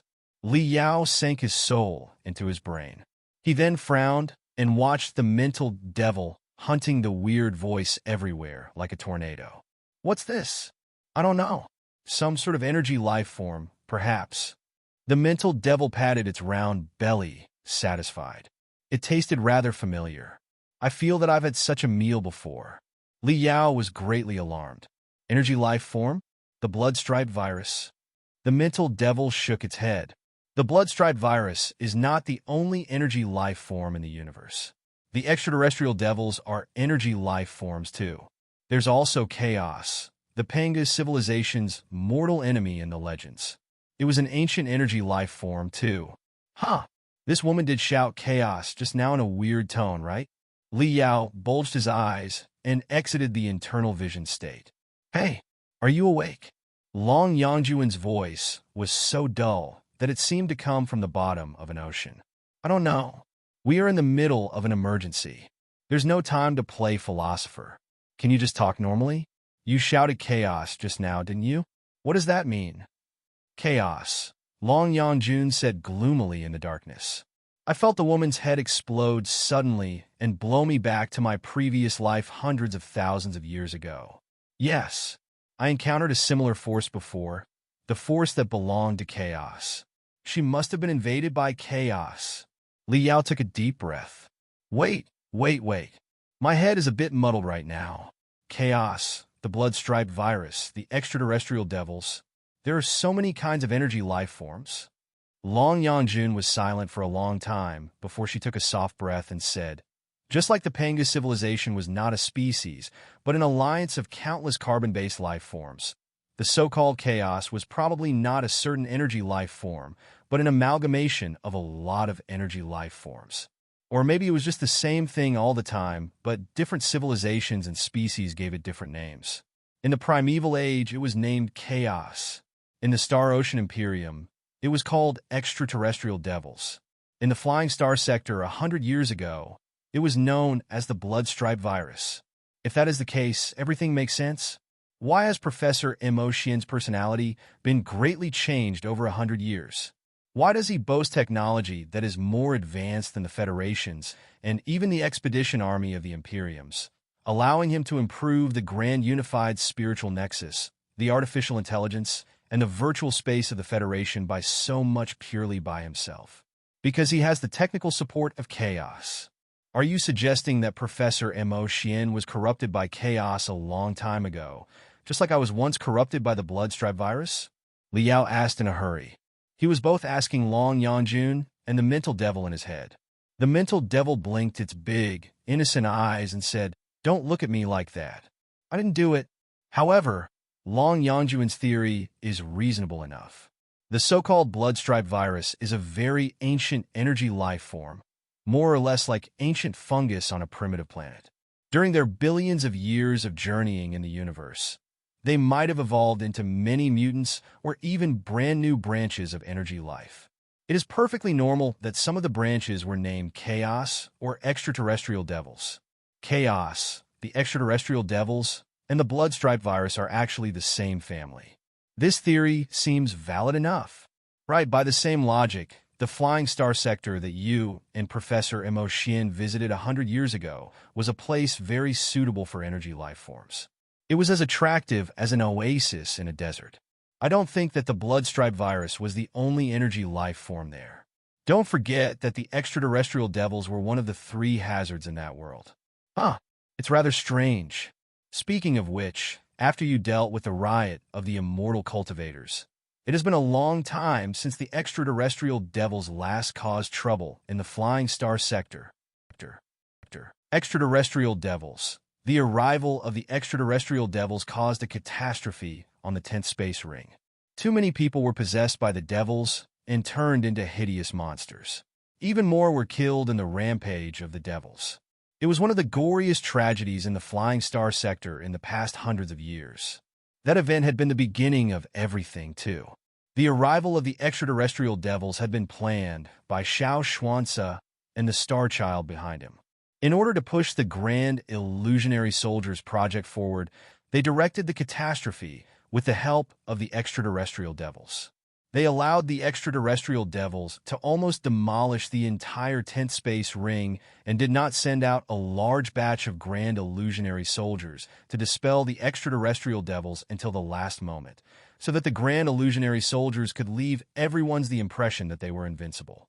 After that, all the obstacles that stopped the crazy expansion of the Grand Illusionary Soldiers in the Flying Star sector were cleared. Of course, during the battle, Liao happened to be in the 10th space ring, too. By accident, he executed Hell's Word Zhuang Zio, a nascent soul stage cultivator, and received his secret arts on mental warfare. He also snuck into one of the space pirate starships, reached Spider Den, and encountered Boss Spy, who was better known as the Pirate Potentate. After a series of events, he excavated the Star Prior's house and trained for a few years inside the residence of Yin Xinjian, the Supreme Pirate, where he advanced to the superlative height of the core formation stage. Eventually, he returned to Heavenly Saint City and disrupted Xiao Xuanzi and the Star Child's great scheme. Those chain reactions that were almost like a butterfly effect, of course, were not something that Xiao Xuanzi and the Star Child could have anticipated when they planned the arrival of the extraterrestrial devils. "Don't you feel that it is strange?" the mental devil said. The high-level extraterrestrial devils, namely the Devil Kings, Devil Lords, and even Devil Gods, are intelligent and certainly not easily manipulated by people like Xiao Xuanzi. Besides, the arrival of the extraterrestrial devils on the 10th space ring was a play in the first place. In the play, the extraterrestrial devils were destined to be defeated by the Grand Illusionary Soldiers in order to highlight the awesomeness of the Grand Illusionary Soldiers, so that all the sects in the Flying Star sector would be eager to produce them. In the whole event, Xiao Xuanzi and the Star Child gained all the benefits, whereas the extraterrestrial devils sent countless soldiers to die for nothing. Why? Here come the questions. Firstly, how exactly did Xiao Xuanzi reach out to the extraterrestrial devils, and how did he manipulate them to arrive at the 10th space ring to launch a riot that was destined to fail? Secondly, even if Xiao Xuanzi promised certain benefits to the extraterrestrial devils, What kind of term could have convinced the extraterrestrial devils? It must be noted that the extraterrestrial devils barely caused any trouble in the years that followed before his scheme was revealed and he was killed. Even if he promised benefits, the promise was never fulfilled. Were the extraterrestrial devils good-tempered enough to suffer such a heavy loss without seeking revenge? Thirdly, even if the leader of the extraterrestrial devils of the Flying Star Sector was truly the most lenient, good-tempered guy who agreed to help Xiao Xuanzi without asking for anything in return, would you have believed him if you were Xiao Xuanzi? Unreasonable. That's too unreasonable. It's true that Xiao Xuanzi was an unpardonable villain and an inhuman immortal cultivator. But the immortal cultivators also claim to be the symbol of the civilization of mankind and the rightful heir of the Star Ocean Imperium, which means that they should be the mortal enemies of extraterrestrial devils. It must be noted that the Star Ocean Imperium was likely destroyed by the extraterrestrial devils. Based on what happened during the battle on Kunlun, however evil the immortal cultivators are, quite a lot of them do have spines. Some of them were brave enough to attack a member of the Panga clan without any hesitation. Would they cower in front of the extraterrestrial devils? In conclusion, there was absolutely no reason for the extraterrestrial devils to listen to Xiao Xuanzi's command. It should have been impossible for Xiao Xuanzi to trust the extraterrestrial devils too. Their conspiracy shouldn't have happened in the first place. Li Yao thought quickly. Surging tides were blowing inside his head.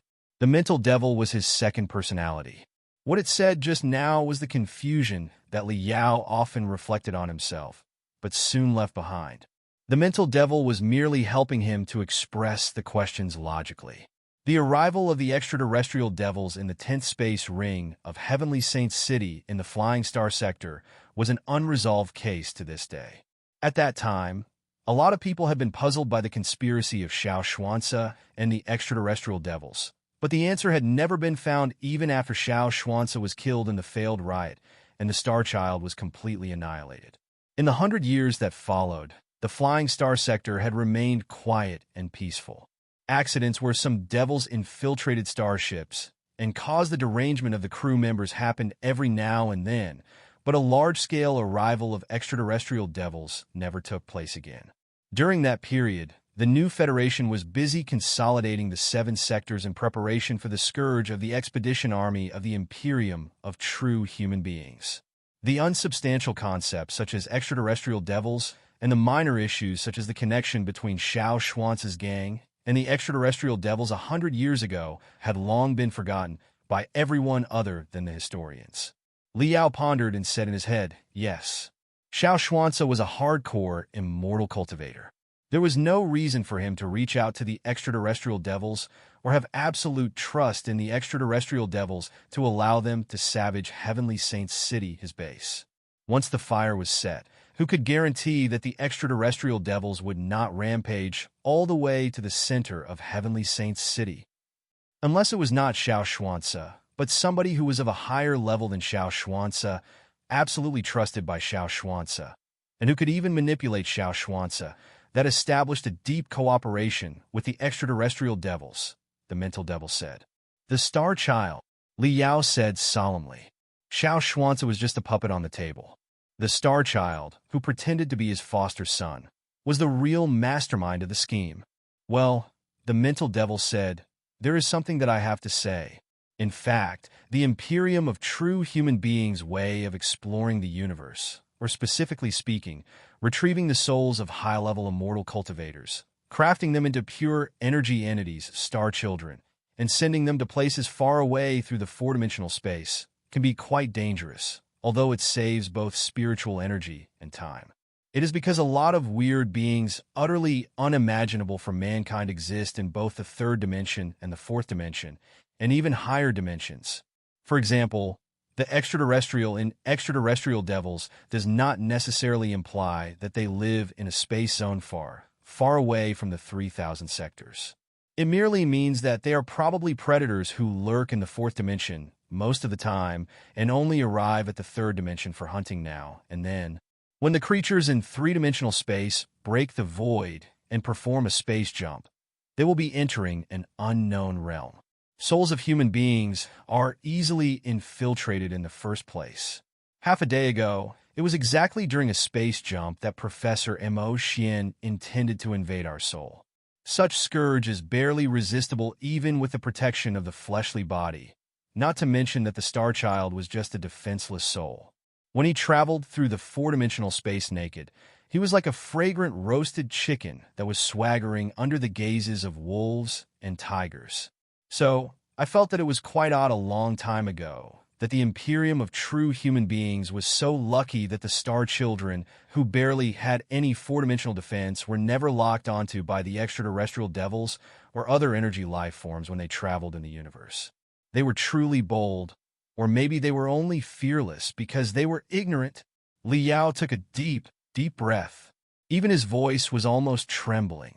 Are you suggesting that Xiao Tianbao, the Star Child who arrived in the Flying Star Sector, was probably already corrupted by the extraterrestrial devils during the journey, and that he was not just a Star Child from the Imperium of true human beings, but also mixed with parts of the extraterrestrial devils? I'm not very sure about that, the mental devil said. But just think about it. Do you remember that the Star Child once said that he encountered a catastrophic cosmic storm when he arrived in the Flying Star Sector, which blew apart his soul and made him feebler than ever? That was why he lurked for 100 years and chose Xiao Xuanzi as his representative in order to establish the Space Gate and summon the fleets from the Imperium. All I want to say is that the Star Child, who was just devastated by a cosmic storm, was certainly the best target of corruption. Even I could have corrupted him without any trouble. The Flying Star Sector was a paradise for energy life forms in the first place. There was the blood-striped virus on Iron Plateau and the extraterrestrial devils in space. Chances were that other uncanny existences lived in the four-dimensional space, too. I wouldn't be surprised at all if the Star Child was corrupted a long time ago. A drop of sweat that was as cold as ice leaked out of Li Yao's forehead. Then he grew suspicious again. What's the relationship among different energy life forms? Why do I feel that you want me to destroy the extraterrestrial devils? Aren't you supposed to help each other since you're the same kind? People of the Federation and people of the Imperium are the same kind, as are the people of the Imperium and the people of the Covenant Alliance. Don't you have a lot of fun killing each other when you are all human beings? The mental devil cackled. It's only natural that you hate your own kind, because your own kind needs similar resources. That's the best motive for you to fight each other. Sometimes it's easier for different kinds to live in peace. As for the blood-striped virus and the extraterrestrial devils, or perhaps plus the mysterious chaos, well, their relationship is probably the same as that between you and a cockroach. Except that you are both carbon-based life forms and you probably share the same origin. You have nothing in common at all. Is that so? Li Yao frowned, feeling that he needed to know more about energy life forms. Of course, the mental devil said matter-of-factly. Did you know that there are more than 300 million carbon-based lives on your home planet in the Heaven's Origin Sector? Most of them have nothing to do with you, right? Why do you think that all the energy life forms in the universe are next of kin to each other? For me, the whole significance of extraterrestrial devils is food. I am a wolf, and the extraterrestrial devils are lambs. The more extraterrestrial devils you kill, the stronger I will be, and I will have a greater chance of suppressing you one day. So, just rest assured. Everything I said just now is true because I want to swallow more extraterrestrial devils. Ha ha ha. Ha ha ha. Ha. Chapter 1744, The Last Competition, begin. The mental devil took over. He could also return to the center of the cosmos together with the fleets of the Imperium, to the homeland of the Imperium of true human beings, the real prosperous land in the universe. Li Yao was silent for a moment before saying, however, his scheme was disrupted by us in the end. The Star Child was also... Basically, the mental devil said, he was swallowed by Professor Mo Xian. Li Yao bulged his eyes and stared at the mental devil. The mental devil opened its hands innocently.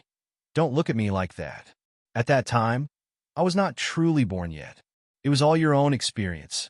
You and a few other nascent soul stage cultivators of the Flying Star Sector were caught in the illusionary space created by the Star Child, and your souls were almost corrupted by him. At the perilous moment, The few star spirits, including Professor Mo Xian, swallowed more than half of the star brain in order to save you without considering anything else.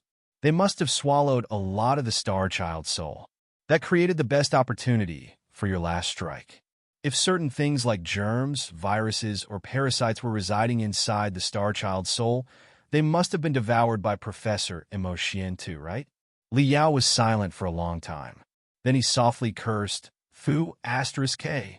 He sat up abruptly in the cold darkness and breathed fast. His cold sweat sprayed onto the ground along his trembling lips with sounds as clear as his heartbeat. Long Yangjun was rather surprised. What's wrong? Have you found anything? Listen, I've basically figured out what has happened. Li Yao's teeth seemed to have turned into 2 rows of icy pitons, and his every word sounded as freezing as a blizzard. 100 years ago, the Flying Star Sector was a paradise for the extraterrestrial devils. They might be the offspring of the chaos that you mentioned, or maybe they originated from the bloodstripe virus, an energy life that is even more ancient. But it is not important. What is important is that 100 years ago, when the Star Child, a vanguard of the Imperium of true human beings, was extremely feeble after going through an unprecedented cosmic storm that almost tore apart his soul after he just arrived in the Flying Star Sector, it is very possible that one of the extraterrestrial devils took advantage of his weakness, corrupting, infecting, and controlling him. He might have known it, but he could have been fooled and really thought that he was serving the Imperium of true human beings. In fact, once the space gate was opened, the communication would be bidirectional. While the army of the Imperium could reach the Flying Star Sector through the space gate, they could also bring certain weird beings of the Flying Star Sector back to the center of the cosmos to infect more people after they won the war. However, the Star Child, as well as the extraterrestrial devil who corrupted him, failed. The space gate was not opened. The extraterrestrial devil was heavily wounded too. Yes, the 6 nascent soul stage cultivators and the 5-star spirits must have caused a severe blow to the Star Child and the extraterrestrial devil in his soul when we joined our hands, forcing it to fall into a certain hibernation state. It was possibly even swallowed by Professor Mo Xian together with the star brain and enter Professor Mo Xian's body. In other words, Professor Mo Xian already contracted an extraterrestrial devil back then, but he did not show any symptoms. It's like how healthy people also have a lot of viruses inside their bodies, but can still suppress them. Professor Mo Xian was just a carrier. Also, I assumed that Professor Mo Xian's unique body structure, which was purely made of liquid metal, must have caused great trouble for the corruption of the extraterrestrial devil, too. Perhaps it had never seen such a weird life form before, and there was no place to begin with at all.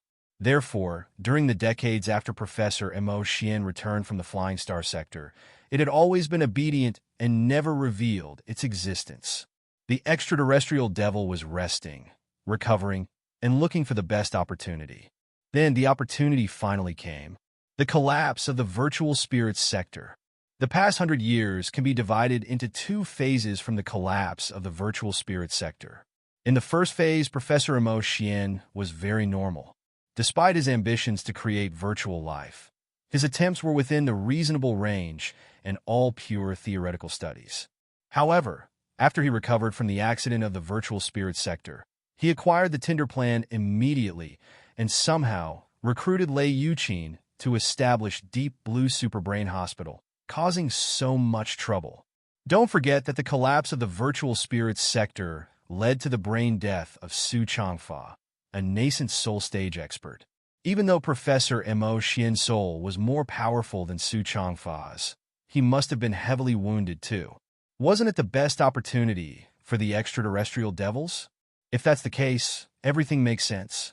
Why Professor Mo Xian's personality changed greatly, why he's determined to create the 3rd form of mankind, and how he grasped technology that is even more advanced than the Federation's and the Expedition Army of the Imperiums. The extraterrestrial devils are an energy life in the first place. Energy lives are all sensitive about technology concerning online transmission, virtual space, and brain hypnotization. Besides, the extraterrestrial devils were deeply involved with the Star Ocean Imperium 10,000 years ago, and even led to the downfall of it. Assuming that some of the extraterrestrial devils retrieved the technology of the Star Ocean Imperium and passed on the knowledge by carving it into the ripples of spiritual energy similar to genes, it is not unlikely that the extraterrestrial devil who infected Professor Mo Xian in the Flying Star Sector got the knowledge in the end. All in all, this is a plan that was implemented 100 years ago, except that it was disrupted by me, Professor Mo Xian, and thousands of warriors of the Flying Star Sector together. Today, after 100 years, it has been reactivated and even takes the Star Glory Federation and the Black Wind Fleet into consideration. Long Yangjun was stunned at what he said. She pondered for a long time, but did not find too many loopholes. Although some of the details were still questionable, the theory did make sense as a whole. What are you going to do? Long Yangjun asked. Stop it, of course. Li Yao rose to his feet quickly and picked out dozens of doses of high-nutrition liquids from his cosmos ring. Like a giant whale absorbing water, he drank up all of them. Without having the time to wipe his lips, he announced, years ago, in order to save me and all the people of the Flying Star Sector, Professor Mo Xian swallowed the Star Brain and fought the Star Child to the end, without considering the consequences. When I came back to the Heaven's Origin Sector, everybody thought I had completely turned into a blood devil. It was Ding Ling Dang and Professor Mo Xian who trusted me first again. Now that I know that Professor Mo Xian is likely possessed by an extraterrestrial devil, of course, I'm going to find out the truth and drag out the extraterrestrial devil that is lurking deep inside Professor Mo Xian's soul. Yes, the mental devil shook its fist hard inside Li Yao's brain, declaring solemnly, and then eat it. Then, we must hurry, Long Yangjun said gloomily. We've spent more than 2 hours in this place. What? Such a long time? Li Yao was slightly dazed. He raised his wrist, only to discover that Long Yangjun was speaking the truth. Mental attacks had the side effect of disrupting the brain's sense of time. He had thought that the extraterrestrial devil lurking inside Lei Yuqin's brain only launched a brief attack, but in fact, it had actually lasted quite a long time. Professor Mo Xian's plan should have been immaculate. Even if somebody located his nest and explored all the way to this place, they would certainly have gone mad, if not died instantly after suffering such intense mental corruption in such a sealed space. This place was a fatal trap that was designed to lure them in from the beginning. Although Li Yao and Long Yangjun were both unusual nascent soul stage cultivators, their souls were still greatly shaken, and they suffered terrible headaches. It was not until more than 2 hours of rest that they finally came back to themselves and regained their normal thinking ability. If Professor Mo Xian really has a plan, it must have been fully activated already. Taking a deep breath, Li Yao struggled to his feet and shook his swollen head. We must go to the Grand Unified Spiritual Nexus Information Processing Center at the center of 100 Flower City to stop him. Boom! Boom! Boom! Right then, deafening explosions echoed outside of the giant gate above them. After a few explosions, rumbling thunder seemed to be condensing outside, until the entire gate was blown into the wall behind them. Don't move! Lay down your magical equipment and raise your hands. Stop summoning your spiritual energy, or we will open fire. We are the Federal Army. Identity yourselves. Don't move. Don't move. Stay where you are. Almost 100 pillars of light ripped apart the dull darkness like the sharpest blades. The glittering crystal cameras on the crystal suits were particularly dazzling in the darkness. Dozens of crystal suits marched in at the same time, locking onto Li Yao and Long Yangjun tightly. In the meantime, a lot of soldiers of the Federal Army had blocked the channel outside. There was not even a gap for a cockroach to pass through. It seemed that the Federal Army had taken care of whatever was left of the battle shells and controlled the entire Deep Blue Superbrain Hospital.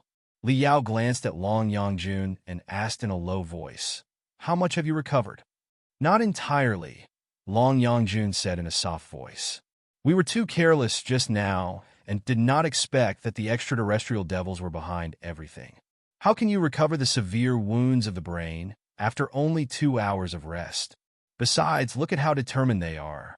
Are you hoping to leave this place without killing each and every one of them?" "Understood." Narrowing his eyes, Li Yao slowly raised his hands high under the 100 crossed pillars of light. The broken crystal suit on his body was falling apart. Raising his voice, he said softly but firmly, "Where is your highest commander? I would like to speak to him. Chapter 1745, Even Though I'm Alone. Noisy shouts echoed in the darkness behind the strong light. Li Yao raised his hands high and opened his fingers, implying that he did not bring any magical equipment with him.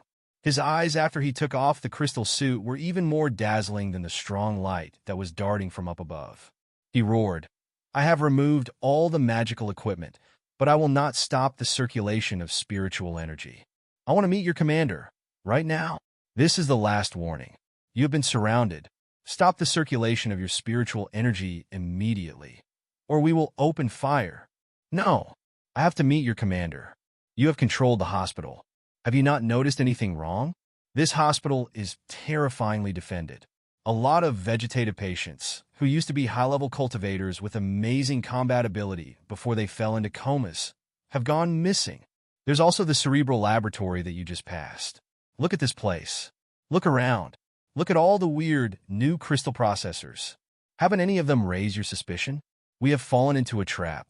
The Federation is in danger, not just from the Imperium of true human beings, but also from a more dreadful enemy, the Extraterrestrial devils." Li Yao roared desperately at the top of his voice, only to be greeted by silence from the lights above him. Soon, the sounds of crystal suits moving about echoed. In the end, a voice that sounded like an old lion came over. "I am Colonel Luo Qixing, commander of the 414 Troop. Who am I speaking to?" Li Yao was about to reply when he sensed Long Yongjun pat his shoulder with feeble spiritual energy. He immediately realized that somebody might be eavesdropping on the conversation. He was unaware how deeply Professor Mo Xian had infiltrated the army, and he certainly could not reveal his most precious trump card before the critical moment. Pondering for a moment, he said, "We are not spies from the Imperium of true human beings. If you have abundant battle experience, Colonel Luo, you must have seen many anomalies in the entire arrest operation. What is more abnormal should be everything in this hospital that you have seen. The guards whose combat ability is unbelievably high. The wards that are completely empty without a single nurse or doctor. Also, almost all the unconscious battle-type cultivators are gone. A lot of the medical cabins have obviously been broken from inside, which means that the patients woke up by themselves and then broke the containers. There's also the Cerebral laboratory outside, and this place. Look at the new crystal processors stored in the shrines on the wall. Colonel Luo, do you think that this is a normal hospital? Do you feel that the whole arrest operation is logical?" After a brief silence, the same calm voice unhurriedly replied, "We've seen a lot of doctors and nurses in the administration building nearby. They were all unconscious, presumably caused by an overdose of anesthetics. We managed to wake up some of them, but they can't say exactly what happened either. According to them, they passed out for no good reason while they were working. So, what do you know about all the anomalies?" Li Yao sniffed and said, "What about your superior? How did your superior respond after the image that you shot in Deep Blue Superbrain Hospital was sent to them? I don't think that spies of the Imperium of true human beings are capable enough of stealing thousands of vegetative patients without alarming anyone, are they?" "There is no response from our superior," Luo Qixing replied, "because the transportation and communication of District 109 have been cut off from the outside world. The channels leading to the 6 space towns nearby have been closed. The network has been shut down too. We haven't received any explanation, nor do we need one. We only need to carry out our orders.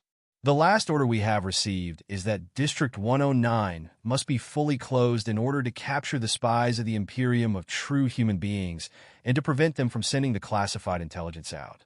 Not a fly, a telepathic thought, and a single world will leave this area. Our mission is to surround Deep Blue Superbrain Hospital and stop anybody in the hospital from escaping. We must persist for 6 hours. Information blackout." Li Yao widened his eyes. Gritting his teeth so hard that they were cracking, Li Yao bellowed, "It's a lie. You have found part of the truth, and they do not want you to disseminate it. That's why they have fully closed the whole of District 109 and cut off the connection of this place to the outside world. Truth? What kind of truth? Luo Qixing said coldly. Li Yao took a deep, deep breath and quickly sorted out the messy thoughts in his head. Then, he selected the most important information and shouted out without any stop. The Federation will be faced with the attack of the Black Wind Fleet within 24 hours. It may be our trap to bait the enemy into moving forward, but it is also possible that the enemy is pretending that they do not know about it. However, the extraterrestrial devils may be behind everything. They're trying to watch the two tigers fight and take all the advantages later. Luo Qixing's voice was mixed with intense suspicion. The extraterrestrial devils are lurking inside Professor Mo Xian's body for the purpose of controlling the entire Grand Unified Spiritual Nexus.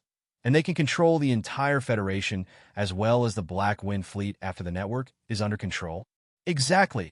Li Yao could see his own saliva spurting out in the pillars of light. One thing, though, 24 hours was our prediction at the beginning. Right now, there's less than 12 hours left, or maybe just a handful. It can be seen from the order to fully close District 109 that the enemy has possibly gained high control permissions of the entire Hundred Flower City. Chances are that they have already occupied the Grand Unified Spiritual Nexus Information Processing Center and are finishing the last step of their scheme. He was greeted by silence again. The discussion of the Federal Army in the darkness was conducted in an independent tactical communication channel. Naturally, Li Yao could hear none of it. However, he did hear that a lot of crystal suits were softly colliding into each other. The noises were louder and louder, just like the soldiers' hearts that were more and more uneasy. Listen, Colonel. Li Yao took the opportunity to continue his persuasion. The Black Wind Fleet is certainly a target that we must destroy, but we cannot allow the extraterrestrial devils to control the network of the entire Federation. Right now, only we know the truth, and only we can stop everything. Take your troop and summon more troops of the Federation Army so that they will know the truth. Then, we will go to the Grand Unified Spiritual Nexus Information Processing Center together to stop the extraterrestrial devils. Don't move!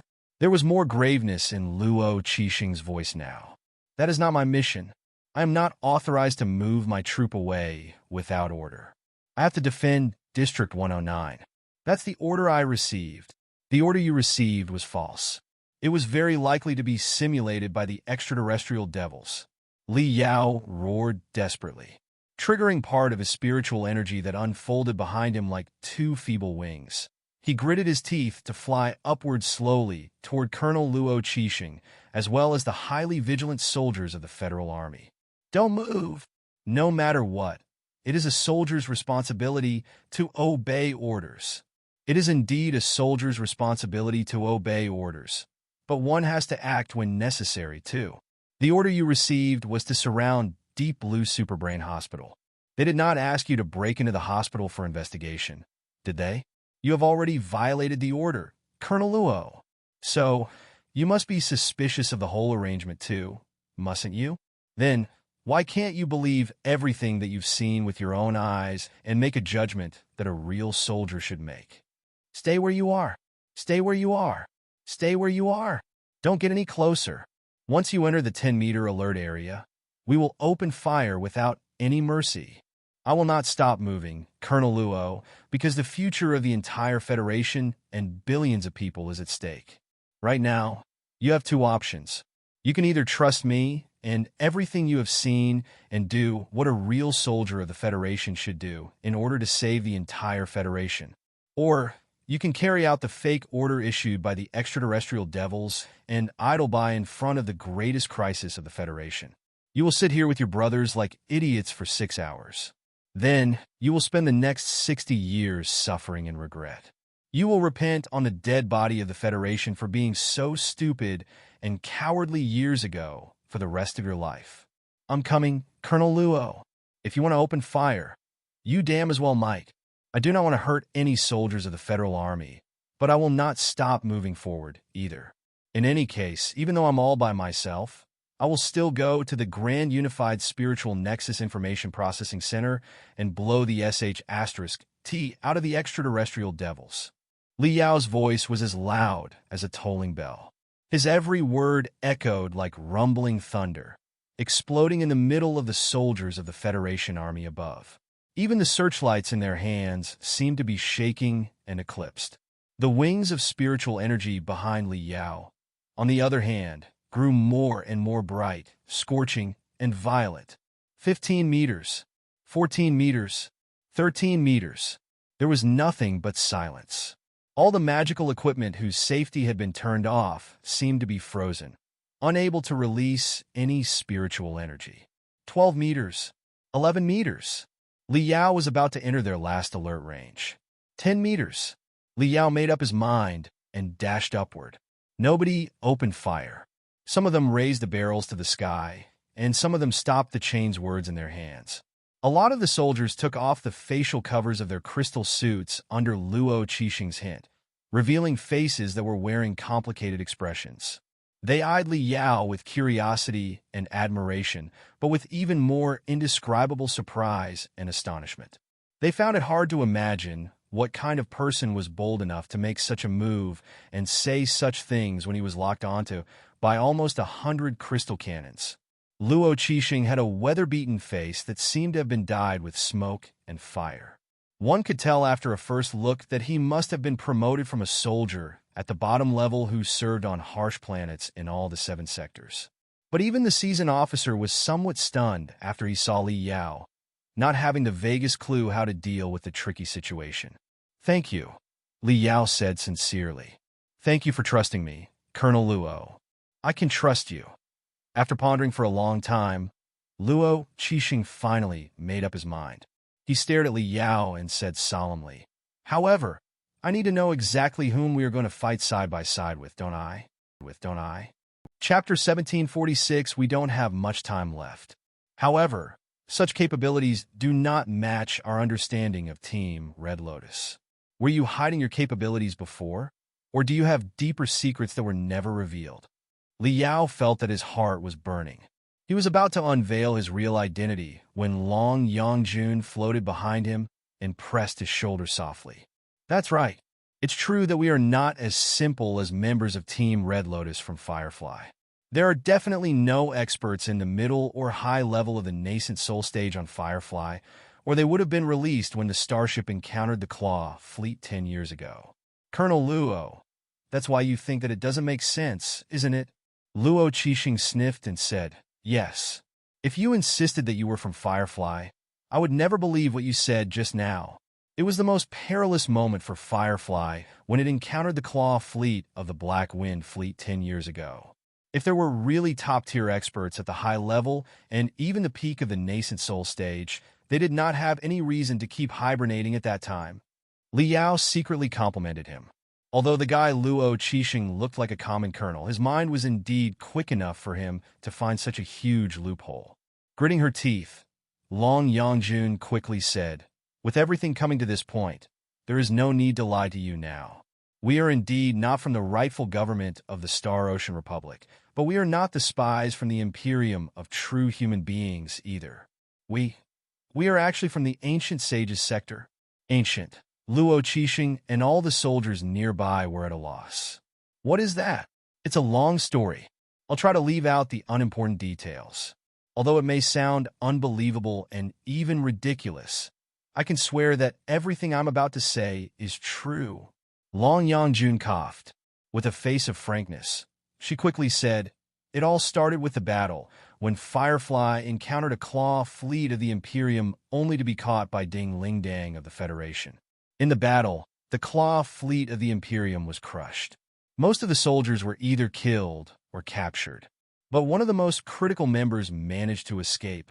Long Yongjun went on and roughly explained everything in a couple of minutes, including how Hai Lan escaped to the Ancient Sages sector, the basic information about the Ancient Sages sector, and how the experts of the Ancient Sages sector were unwilling to be someone else's cannon fodder and decided to go out and search for a better buyer. Finally, she concluded, "The natives of the Ancient Sages sector have been training in ignorance for years. We fight and compete for resources and territory like animals, no different from the ancient cultivators 40,000 years ago. To be honest, We only meant to observe your military preparations and national power before we came to the Federation in order to check which between you and the Imperium of true human beings was the more reliable one. We were only hoping to sell ourselves at a good price. However, after reaching the Star Glory Federation, the new training ideologies of this place, the friendly and complementary relationship between the cultivators and ordinary people, and the courage to march to the center of the cosmos as a flickering light at the corner of the universe. Everything in the modern cultivation civilization has deeply attracted us. We couldn't admire you more. It is only natural that the underdeveloped civilizations look up to the developed civilizations. We made up my mind after we saw the treatment of the Forest Ocean sector, the Netherworld sector, and the Water Crystal sector after they joined the Federation. We couldn't help but think of our home, the Ancient Sages sector. If the Ancient Sages sector can join such a federation, won't it be a great deal for both parties? Sneaking on a Firefly as Team Red Lotus was only something we were forced to do. After all, we had the future of the entire Ancient Sages sector on our shoulders. We were not familiar with the Federation, either. Naturally, we did not dare make any rash decisions. However, after we observed many fields of the Federation, including military, politics, culture, techniques, law, etc., on our way to the Heaven's Origin sector, we have agreed unanimously that the Federation will be the best home for us. If we have the chance to meet your supreme leader, we will tell him the truth and try to make the Ancient Sages sector a member of the Federation as quickly as possible. But as it happened, when we were visiting Professor Amo Xian's tender plan in this place by chance, he noticed something and even made up his mind to kill us, perhaps because the brainwaves and mental power of the people of the Ancient Sages sector are different from the outside world. After a series of lucky incidents, we were finally able to see through his great scheme. We have had enough treacheries and bloody fights in the Ancient Sages sector. However magnificent the Imperium of true human beings is, it is nothing more than a strengthened, upgraded Ancient Sages sector, which is not attractive to us.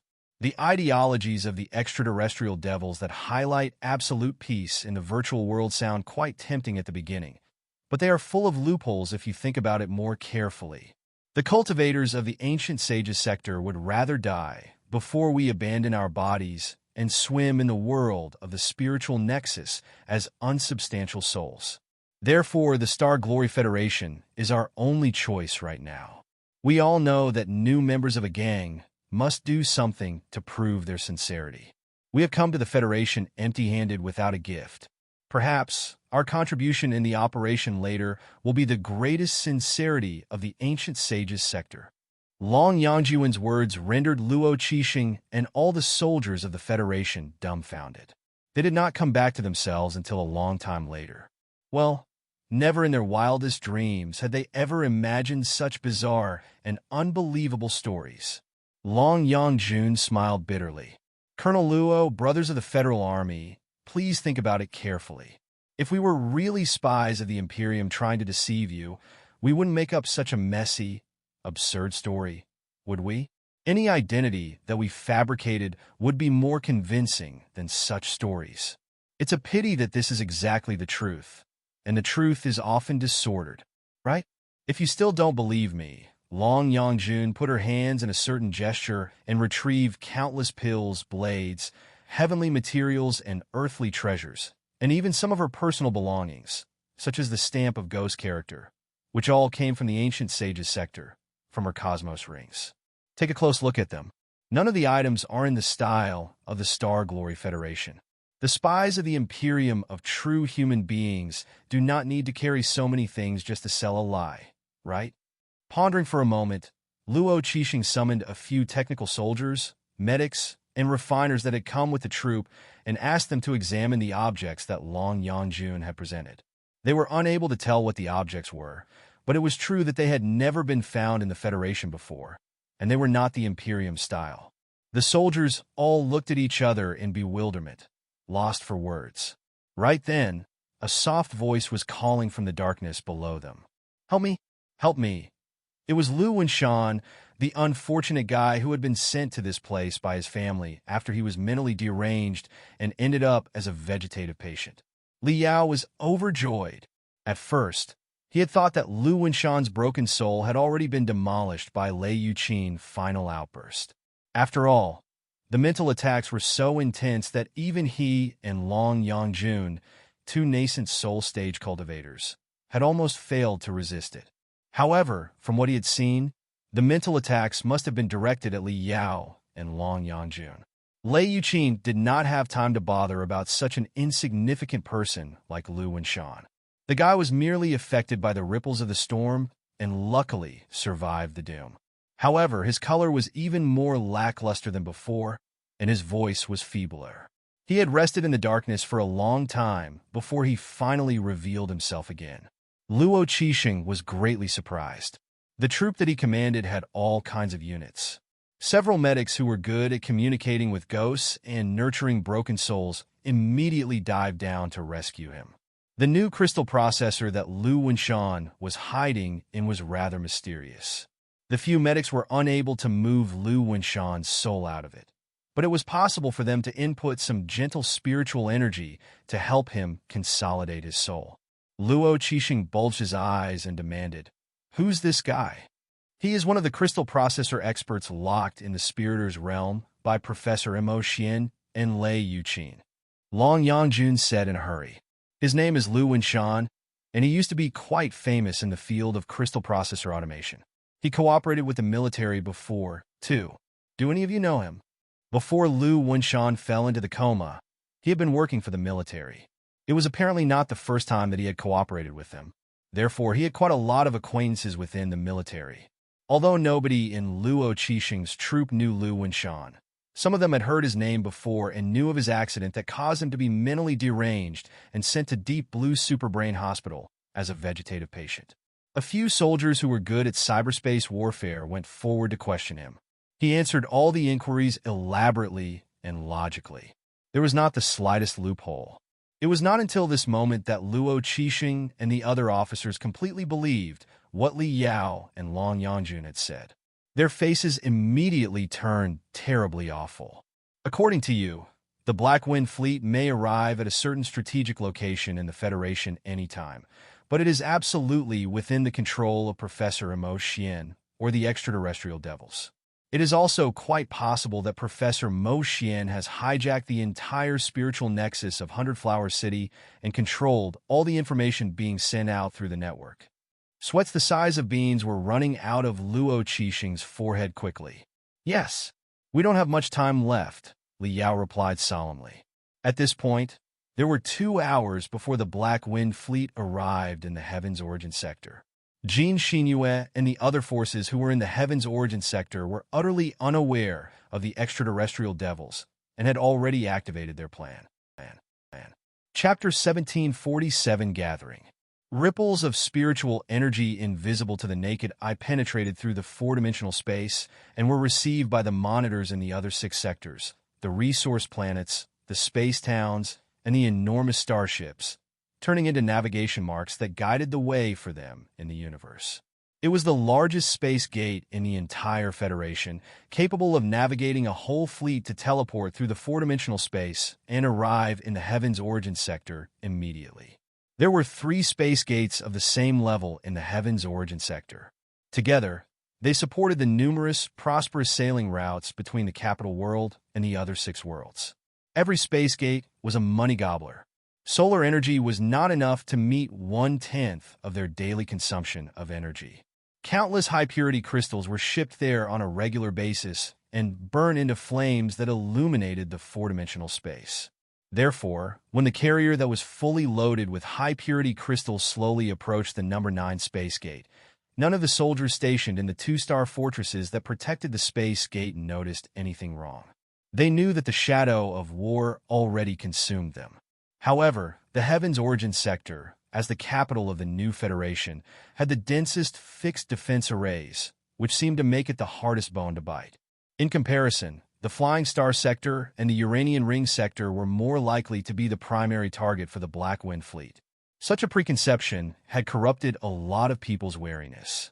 Besides, this particular carrier arrived every 10 days. Many soldiers could still recognize the mottled rust and meteor scratches on the shell of it.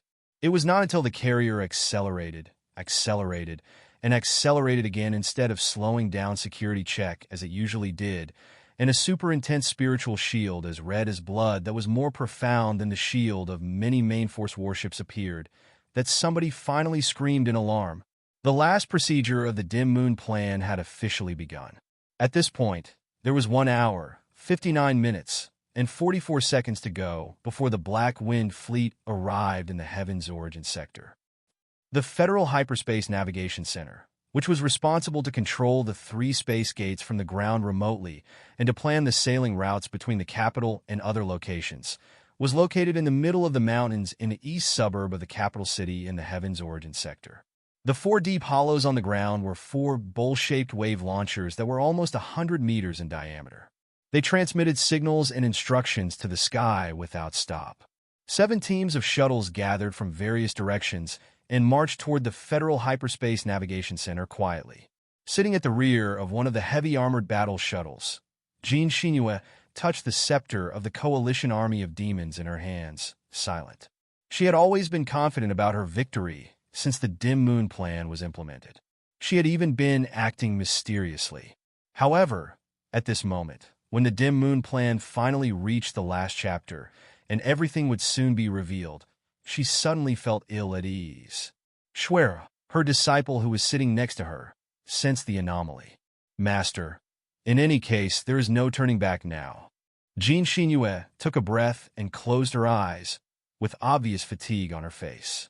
She seemed to be both explaining to her disciple and comforting herself. We are playing a risky game. The Black Wind Fleet is playing a risky game, too. Both parties want to settle the war in one campaign and do not wish it to be dragged into a protracted battle. So, we are all dancing on the tip of a blade. We have no choice other than such a radical tactic. Otherwise, even if we defeat the Black Wind Fleet in a regular war, it is not going to be so easy to completely destroy them. If the war goes on for a couple of years, the Federation will be scarred and burnt to the ground. New expedition armies will certainly arrive from the Imperium and reap us easily. So, no matter how dangerous, painful, and harmful the dance on the tip of the blade is, we must see the end of it. I hope that our play is enough to make the Black Wind Fleet believe that the Heaven's Origin sector is in chaos and attract them to jump into our ambush. Shuer held Jean Shinue's hand and softly said, God bless our people. God bless the Federation. Jean Shinue was not someone who believed in deities and heavens. She would never hesitate to slaughter them if they ever stood in her way to power. However, at that moment, looking at the spiritual towers and launchers that rose high into the sky from the mountaintops, she mumbled to herself, God bless our people. God bless the Federation. At this moment, there was 1 hour, 58 minutes, and 59 seconds to go before the Black Wind Fleet arrived in the Heaven's Origin sector. In the Heaven's Origin sector, at the edge of the galaxy far, far away from the sun, from the dark and boundless coldness, a fleet that was painted in unusually eye-catching white colors struggled out of a stone belt and sailed toward the home planet. It was the number 16 Deep Sky Fleet of the Federation, more commonly known as Big by Fleet, which had just finished a half-year deep sky cruise drill. Theoretically speaking, it should be exhausted and running out of resources now. All the starships were returning to the space zone around the capital to rest, refill the supplies, and build up the defense of the capital.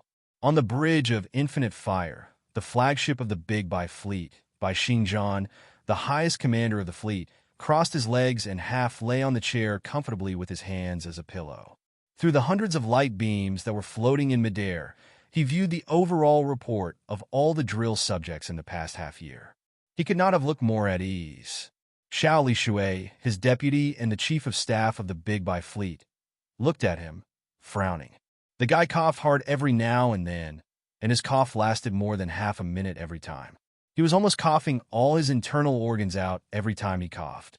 Speaking of which, this guy Xiao Lishui had been one of the dominating big shots in the past, too. He was more than 260 years old. Even for a cultivator, he was also old enough to kick the bucket at any time. The man had once been a space pirate on Spider Den in the Flying Star sector. He had already been quite famous on Spider Den 200 years ago, and he was of the same generation as Bai Xinghe, the pirate potentate. He had risen to fame even earlier than Bai Xinghe did. His cruelty and treacherous schemes were as good as those of the pirate potentate. The man had been famous because of his vile habit. He never hijacked regular carriers, and he was only fond of hunting the fellows of his own trade who had just fought a bloody battle with the guardians of armed commercial groups. So, it was usually very easy for him to loot tremendous wealth without paying anything. Before his quirk was exposed, he had been one of the most powerful magnates on Spider Den. But after the issue was publicized, the space pirates had finally discovered, to their surprise, that more than 50 pirate gangs had been smothered by Xiao Li Shui in the past few decades, and that the space pirates killed by him were even more numerous than those killed by the 6 sects of Heavenly Saints City. Although it was not unusual for the space pirates to attack each other for goods, it was still too despicable when someone attacked nobody else but the space pirates without leaving anybody alive. Xiao Li Shui's wicked behavior had infuriated everyone. Even so, he still managed to escape for 5 years under the siege of dozens of pirate gangs before he was captured by accident.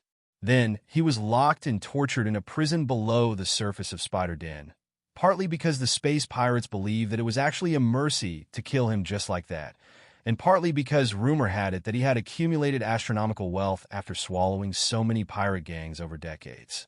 Who could bear to execute him before he had shared where the treasure was? Just like that, Xiao Li Shui was locked in the dungeon on Spider Den for 30 years, watched and interrogated by the few most powerful pirate gangs together.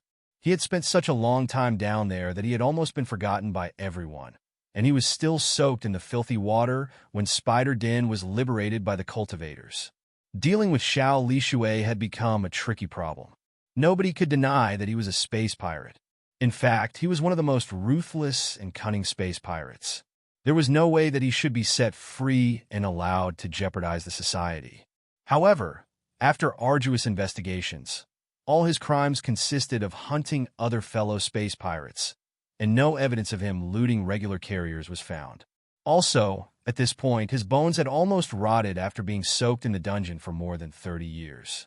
He had only been 150 years old at that time, the prime of a cultivator's life.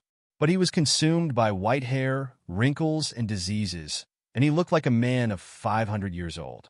The doctor's judgment was that he could live no more than 10 years, even if he was not sentenced to death, as other unpardonable heads of space pirates were.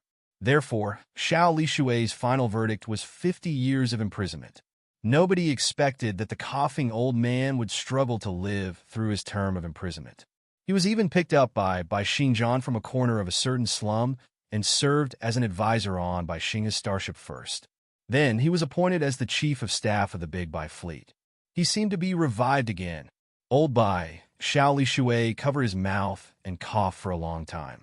Although the Big Bai fleet is free to draft all the drill subjects on our own as an independent troop, all the tactics you asked them to practice in the past half year are different from what you reported to the general staff. Don't you think that you will need an excuse? I don't understand why you changed the drill subjects so greatly and asked them to practice battles without network in an environment that was under severe spiritual and magnetic interference. What does it mean? Is the technology of the Imperium of true human beings advanced enough to block our connection with the outside world instantly?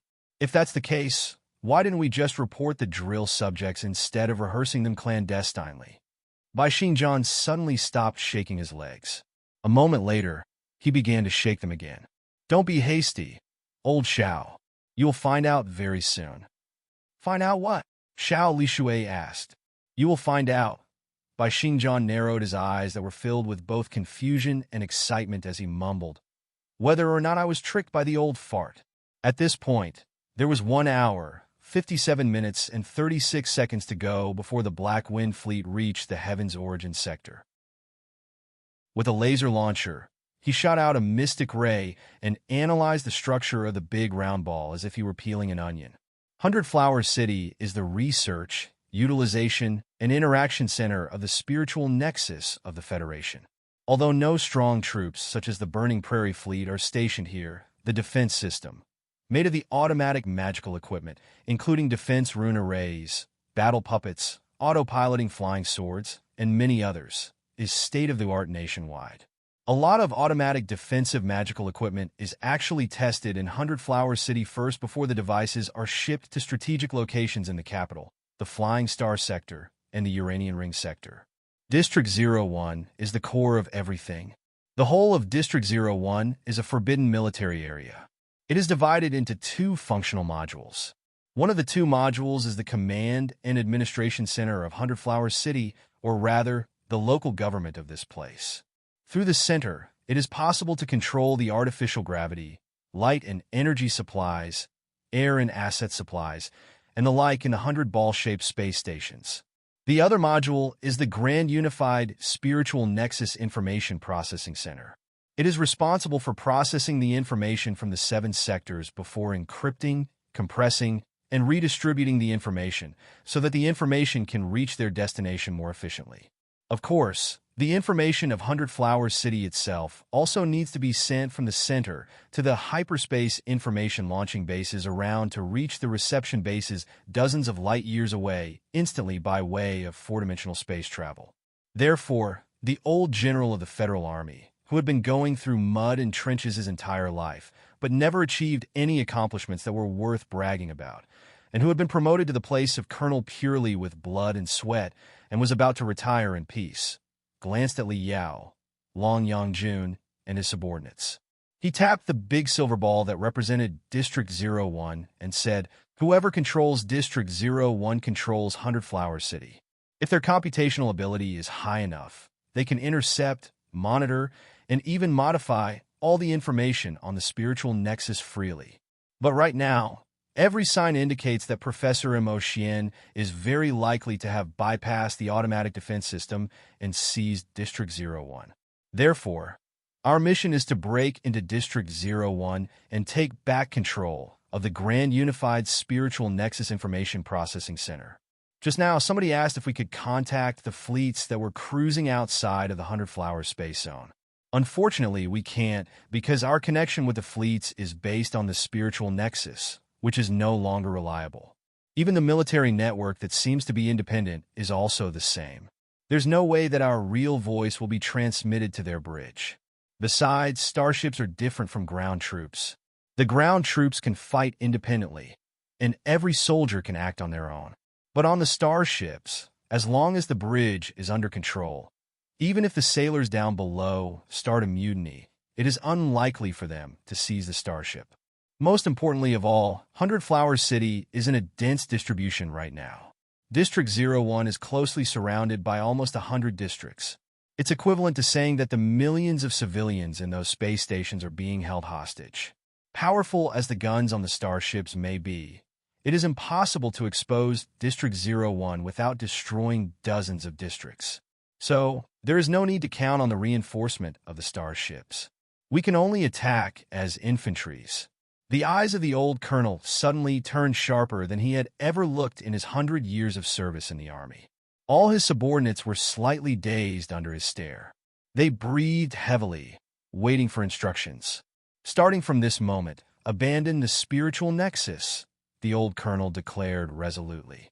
"Just consider us to be under high-intensity interference of all bands. Return to the primitive state of squad battle. Now we're going to split. Part of us will go to other troops to inform them of the latest situation and ask for their aid. Let's hope that they can make the right choice, too. The rest of us will follow the 2 fellow cultivators from the Ancient Sages sector and stab into District 01. Somebody is definitely going to believe us." Li Yao raised his voice and interjected. Because Professor Mo Xian couldn't have anticipated that the two of us would escape the moment before the space jump, or that we could resist the mental assault of the extraterrestrial devils inside Deep Blue Superbrain Hospital. His whole scheme is already disrupted after miscalculating the two things. So, he has been forced to activate his plan in advance or to control the situation through more radical approaches. Blocking District 109 by force is the best evidence. I believe that District 109 can't be the only area that has been blocked by him. In order to prevent the outside world from noticing such an enormous blockade, Professor Mo Xian needs to fabricate endless false information and send it out. A lie can only be covered with greater lies. When the lies grow too huge, Even Professor Mo Xian will have to crash despite the computational ability under his control. A lot of people out there must have already grown suspicious. Other than the Federal Army, there are also the free fighters, members of exo societies, and battle-type cultivators in the universities. All we need to do is tell them the truth and gather more warriors. I'm not too worried about that. Luo Qixing smiled somewhat bitterly and said, "It's been 103 years since I joined the Federal Army and 22 years since I served in Hundred Flower City. I don't know a few friends in this place. However, the 414 troop is just a common troop that does not even have a special title. My old friends are basically the same. Most of the soldiers in the troop are just ordinary fighters. The building foundation stage cultivators haven't reached the bottom level as officers yet. If even the spiritual Nexus is untrustworthy right now, let's be honest here, we are just a tray of loose sand with mediocre combat ability. In comparison, according to what you said just now, it is very possible that the enemy controls all the automatic defensive magical equipment in District 01 and has turned the bodies of 1,000 experts into battle shells. This is going to be a tough battle. No, we are not afraid of death, but we fear that we cannot accomplish the mission. In order to break into the Grand Unified Spiritual Nexus Information Processing Center against the bombardment of 1,000 experts, we will need a point of attack, an arrow that can focus the sand into a rock." The old colonel stared at Li Yao and Long Yangjun with a complicated expression. There was both hesitation and expectation in his eyes. Li Yao and Long Yangjun looked at each other and nodded heavily. "Rest assured, Colonel, we know the famous slogan in the Federation, 'The blood of the strong must be shed first,'" Li Yao declared. "Since the two of us are the strongest of all people here, we will definitely run at the front and lead the charge." Luo Qixing stared at them for a long time. Then he laughed and opened his arms. "Welcome to the Federation," the old colonel said earnestly. 20 minutes later, on the lawn outside of Deep Blue Superbrain Hospital, District 109 had been fully closed. Not only was any transportation and communication with the outside world entirely cut off, the 3D light beams nearby that simulated blue sky, white clouds, mountains, and rivers had been shut down. The lackluster silver cabin wall was revealed. Even the air was humid and suffocating, making everyone feel that they were in the middle of a steamer. 1,000 soldiers of the Federal Army, in their crystal suits, were like 1,000 iron statues that had been stabbed into the grass. They listened to Luo Qixing's instructions. In the Federation 100 years ago, the so-called Crystal Suit Legions were the elite troops of the elite troops. Only the ace troops, exclusively made of cultivators, had the privilege of equipping every soldier with a battlesuit. After the technological boom in the golden period of development, the crystal suit production and the skill card assembly technology from the Flying Star sector had made significant progress. In the Federation today, even regular troops and miscellaneous troops without special titles had been equipped with crystal suits. Yes, the 414 troop was a troop in the second tier, only slightly better than a miscellaneous troop. The soldiers of the 414 troop were either too old or too young. Some of them were veterans who had served in the army of almost 100 years. They were very experienced, but their physical strength was declining. Some of the soldiers were rookies who had recently enlisted. Although most of the squads had been allocated with a cultivator, the quality of the cultivators was quite low. Most of them were in the refinement stage, and few were in the building foundation stage. Those in the core formation stage were too rare to be seen.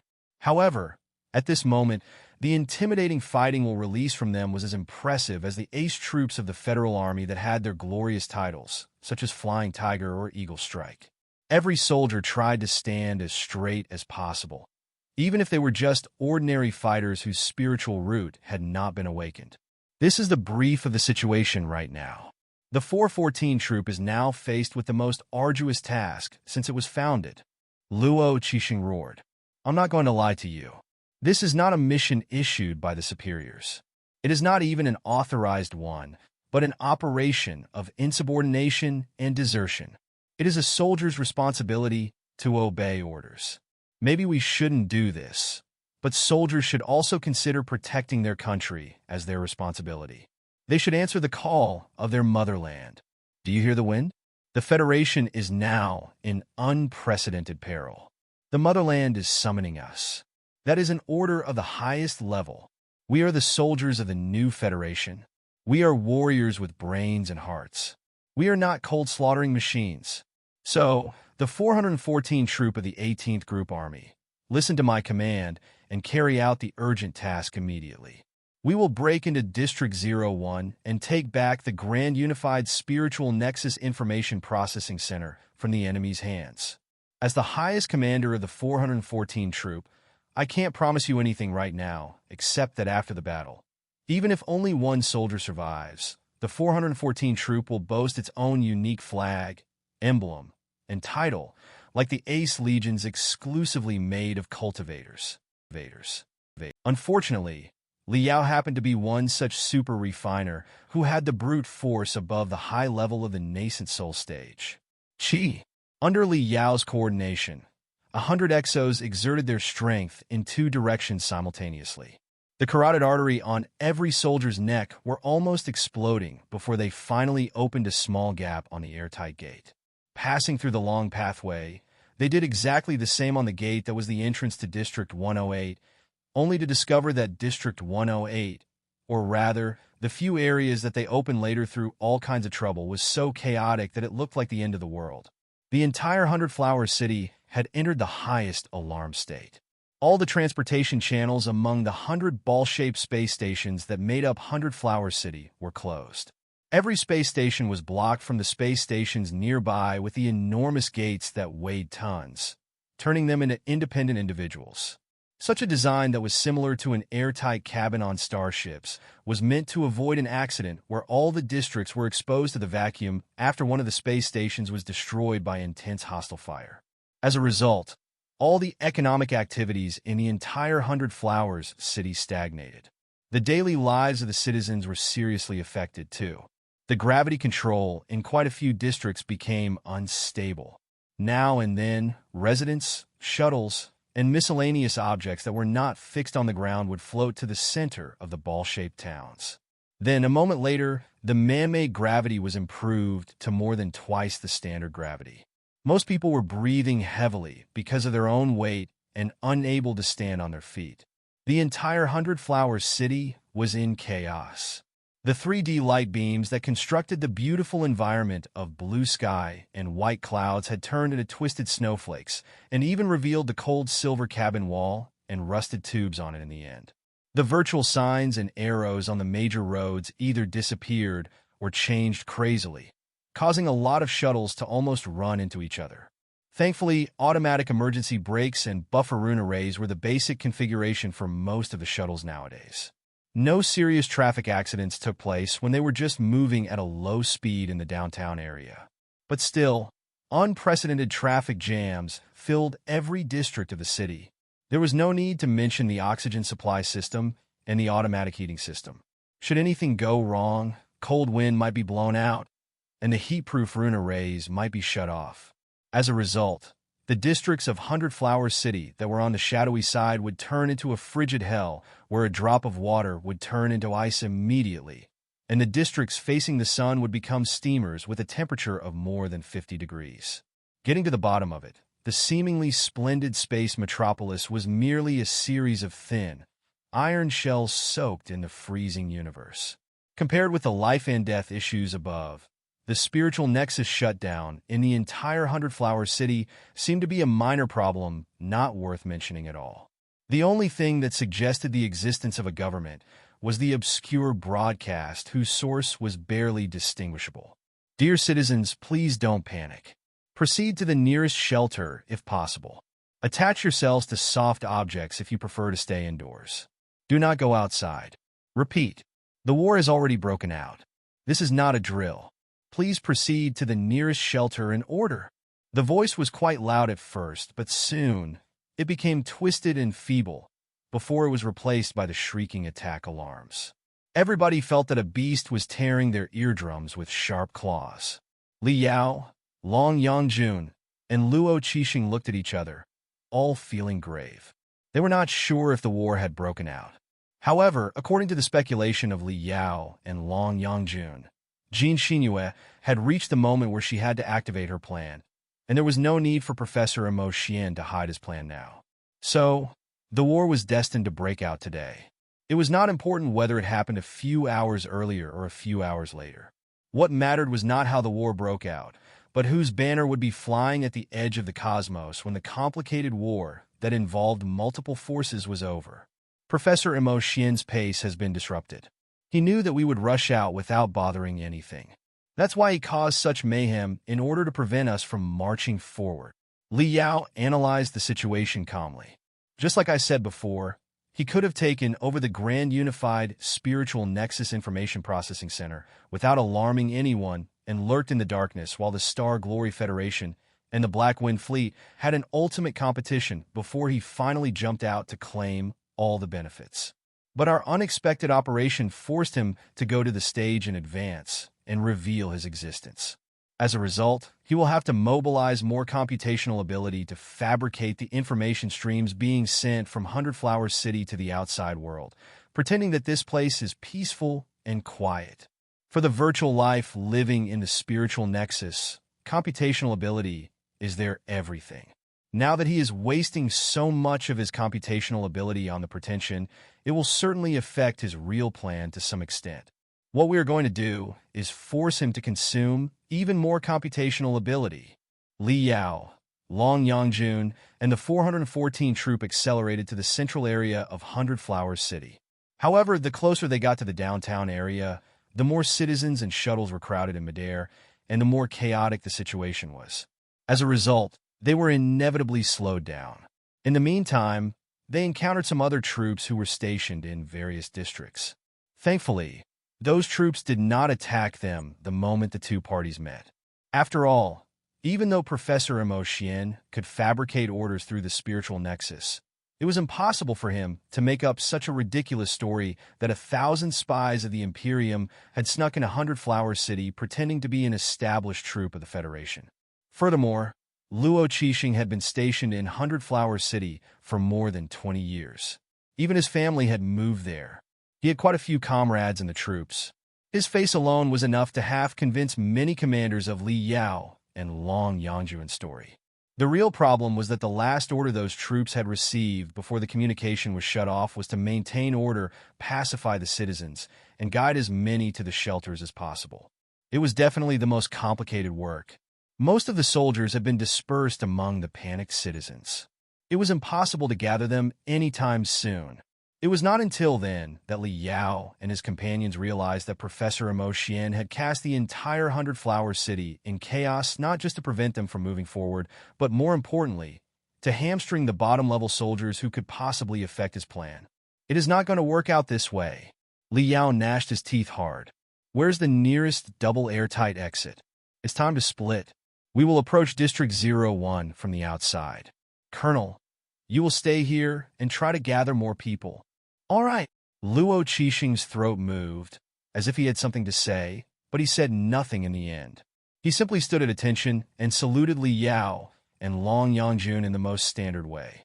For the convenience of shell maintenance and emergency evacuation, there were quite a few exits that directly led to the space on the cabin wall of every district. Naturally, such exits were usually locked by double and even triple airtight gates, and they were never opened unless there was an emergency. When the last airtight gate in front of Li Yao and Long Yangjun was slowly opened, the darkness of the entire universe flooded in like cold seawater. However, due to the lack of the blockage of the atmosphere, when the first sunlight crashed into the cabin, the cold seawater was immediately heated into scorching magma. Li Yao and Long Yangjun looked at each other and jumped into space. Right now, they were floating in the middle of almost 100 enormous silver ball-shaped space stations, like two tiny ants that were crawling on shiny silver balls. Stepping on the shell of the ball-shaped space station below their feet and triggering colorful ripples with the power rune arrays on their crystal suits, the two of them sprinted toward District 01, leaving scattered exhaust flames behind them. Behind them, more soldiers of the 414 troop crawled out and became their solid support. In such a way, they reached the area near the enormous ball-shaped space station where District 01 was located without any trouble. However, crack, crack, crack, crack. The infinite runes that were carved on the shell of District 01 densely unleashed 10,000 thick electric arcs, which sloshed among the few most central space stations, weaving a frightening, forbidden area of death. One was not supposed to hear any sound in the vacuum. However, everybody who saw the deadly electric arcs could hear the sound of their brain nerves that were cracking in fear. Hundreds of lifeless exos were standing quietly among the deadly electric arcs. They were absolutely motionless, like statues, and simply allowed the electric arcs to dance around them. But after they discovered the intruders, they seemed to be activated at the same time. Destructive heat was emitting from the cold crystal cameras on the helmet of their crystal suits. It was the army of ghosts that Professor Mo Xian had trained. The battle shells made of the bodies of high-level battle-type cultivators in the past, combined with the fighting spirits, which had condensed the battle experience of countless experts, became a terrifying troop that was 10 times stronger than the grand illusionary soldiers in the past and could fight more agilely and independently.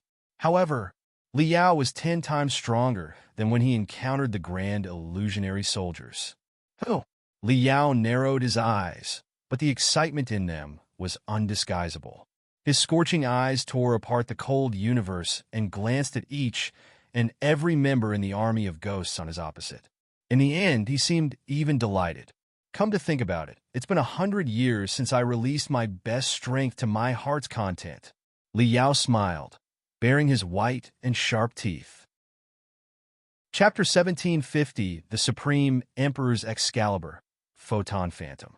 However, the defense rune array, made of the dazzling whips of lightning surrounding District 01, seems rather tricky. We must be careful not to be caught by them. Got it. Let's go. I really want to know how strong an elite warrior from the Nuwa civilization can be. I would like to find out how terrifying the legendary vulture Li Yao is when he is doing his best and breaking all his limits. Li Yao and Long Yangjun looked at each other and smiled. Then they did exactly the same weird movement. They took off the crystal suits on their bodies. In the darkness of the universe, where sunlight was darting gold swords toward the central area through the gaps among the enormous ball-shaped space stations, in front of the array of electric arcs that were as thick and ferocious as boas and the 1,000 lifeless soldiers of the army of ghosts, the broken crystal suits on Li Yao and Long Yangjun fell apart like colorful butterflies, and the pieces spread out into cosmic dust around them. The two of them were only wearing thin mustard seed combat suits. They did not even wear an oxygen circulation unit, but were directly exposed to the vacuum of the universe. Behind the two of them, all the soldiers of the Federal Army felt that their hearts were grabbed. The soldiers were people after all. Most of them were even ordinary people whose spiritual roots had not awakened yet. They could only be turned into a cold, efficient war machine under the effective command in a strict battle formation. The commanding of modern wars was highly dependent on the network system. Without the network, when the highest commander was absent, even an ace troop might turn into loose sand and collapse abruptly. There was no need to mention the 414 troop, which was just an unknown regular troop. There was not a habitable planet several light years around Hundred Flower City. It was just a lone space metropolis. Even if the city did suffer the invasion of the Imperium, it would be a battle between the starships of the two parties that decided the final outcome of the war. If the fleets of the Federation failed, there was no force that could possibly stop the fleets of the Imperium from tearing Hundred Flower City apart. Therefore, it was meaningless to deploy strong ground troops in this place. The so-called 414 troop and its brother troops were merely security guards. Once the war broke out, their sole mission was to maintain basic order in the enormous metropolis. The soldiers of the 414 troop had never dreamed that they would have to compete with experts who were once famous nationwide, although the experts had nothing but their shells left now. After the soldiers entered space and clung to the silver balls like ants, having trouble to breathe under the double pressure of the cold universe and the enormous space stations, and especially after they discovered that Professor Mo Xian had truly occupied District 01, controlled the automatic defense array that was meant to deal with the Imperium. and even sent out 1,000 terrifying warriors to block the entire area. The previously hot blood of the soldiers turned into cold sweat. They looked at each other in bewilderment, not knowing what to say. The soldiers of the Federal Army were not scared of death. However, charging at an elephant as ants in a battle that was destined to fail and expecting to be crushed into dust by the elephant without causing any damage to the enemy were not something that everybody was brave enough to do. They were just ordinary people. They were made of flesh and blood. They had their emotions. They might shudder in fear with their mouths dry and their foreheads covered in sweat. They might imagine their miserable deaths when they were struck by the electric arcs later at the crucial moment. They might recall their families who were waiting for them anxious at home, which made them want to desert. They were just ordinary people. They needed the prospect of victory, hope of brightness, and an ear-splitting horn to make their hot blood that had been frozen by the universe to boil again.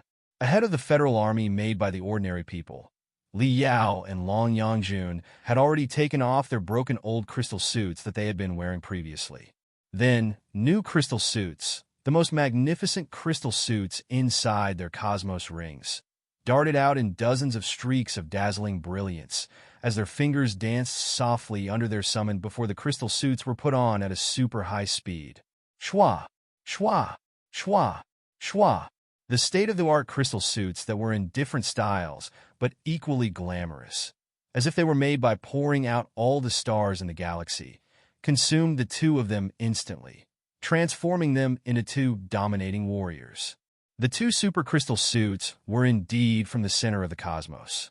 With his identity as the captain of Team Red Lotus and the special representative of the Speaker, Li Yao had picked them out carefully from the warehouse of crystal suits on Firefly. Then, after days and nights of crazy modification and strengthening, at the cost of almost all the most precious units on Firefly, he had finally completed the two crystal suits. Even the most ragged ship might still have some nails that could be of use. Firefly was carrying the rightful government of the Star Ocean Republic after all.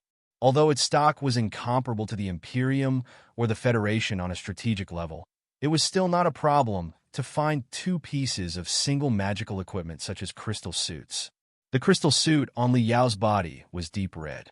It did not carry too much remote magical equipment, but four coldly shining, high-frequency vibration daggers stuck out of elbows and knees.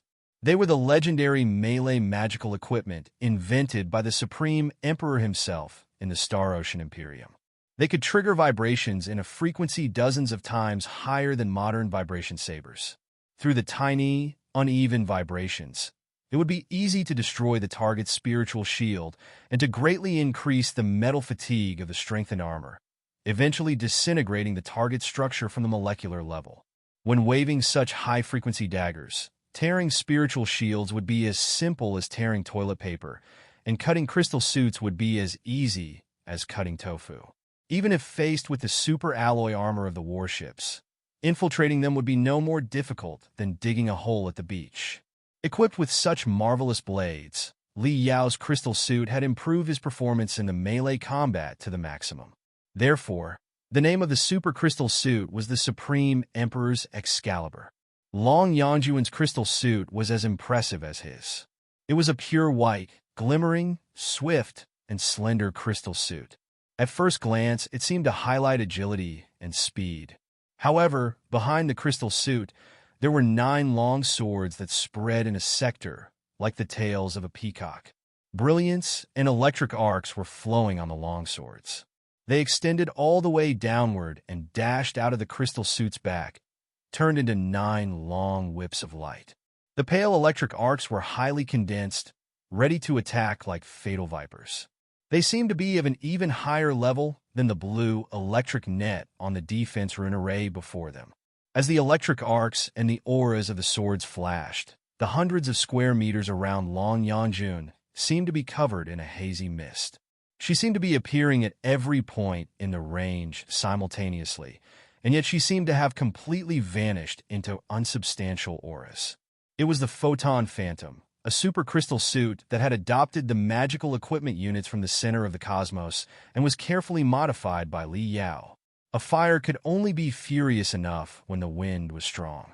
The more powerful a crystal suit was, the more spiritual energy it would demand to be driven. Such crystal suits could not be used by any random cultivator or even any random nascent soul stage cultivator.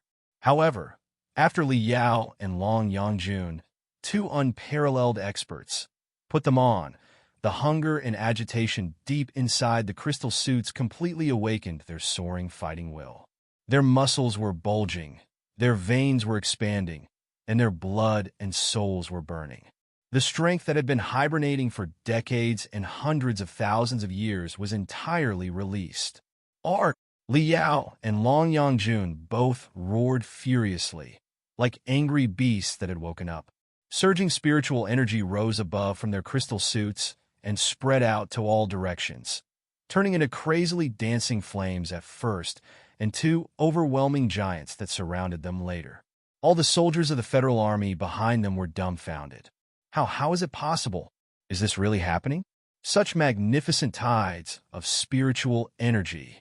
It is almost a cosmic storm. Although they had blocked the external network, their spiritual energy probe devices were still operable.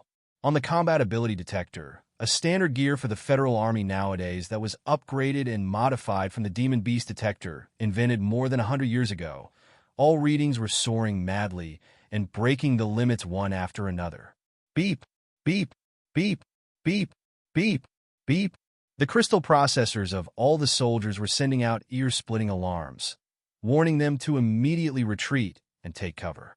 The spiritual energy that was surging out of Li Yao and Long Yangjun had far exceeded their imaginations. All the readings indicated that it was more likely to be two main force warships that had just been teleported to this place from the four-dimensional space than two exos that were showing up in front of them. What level are the two experts at? Many soldiers of the Federal Army knew that the two of them were in the nascent soul stage. They had seen the battle videos of some nascent soul stage cultivators before, but they never saw such appalling tides of spiritual energy. We will rush forward and destroy the lightning defense array first. Then, you can follow up. Li Yao and Long Yangjun's voices, enshrouded by their spiritual energy, were sent to the crystal suit of every bottom-level commander, like invisible octopi. Then, the two of them turned into two unstoppable streaks of brilliance and lunged at the army of ghosts.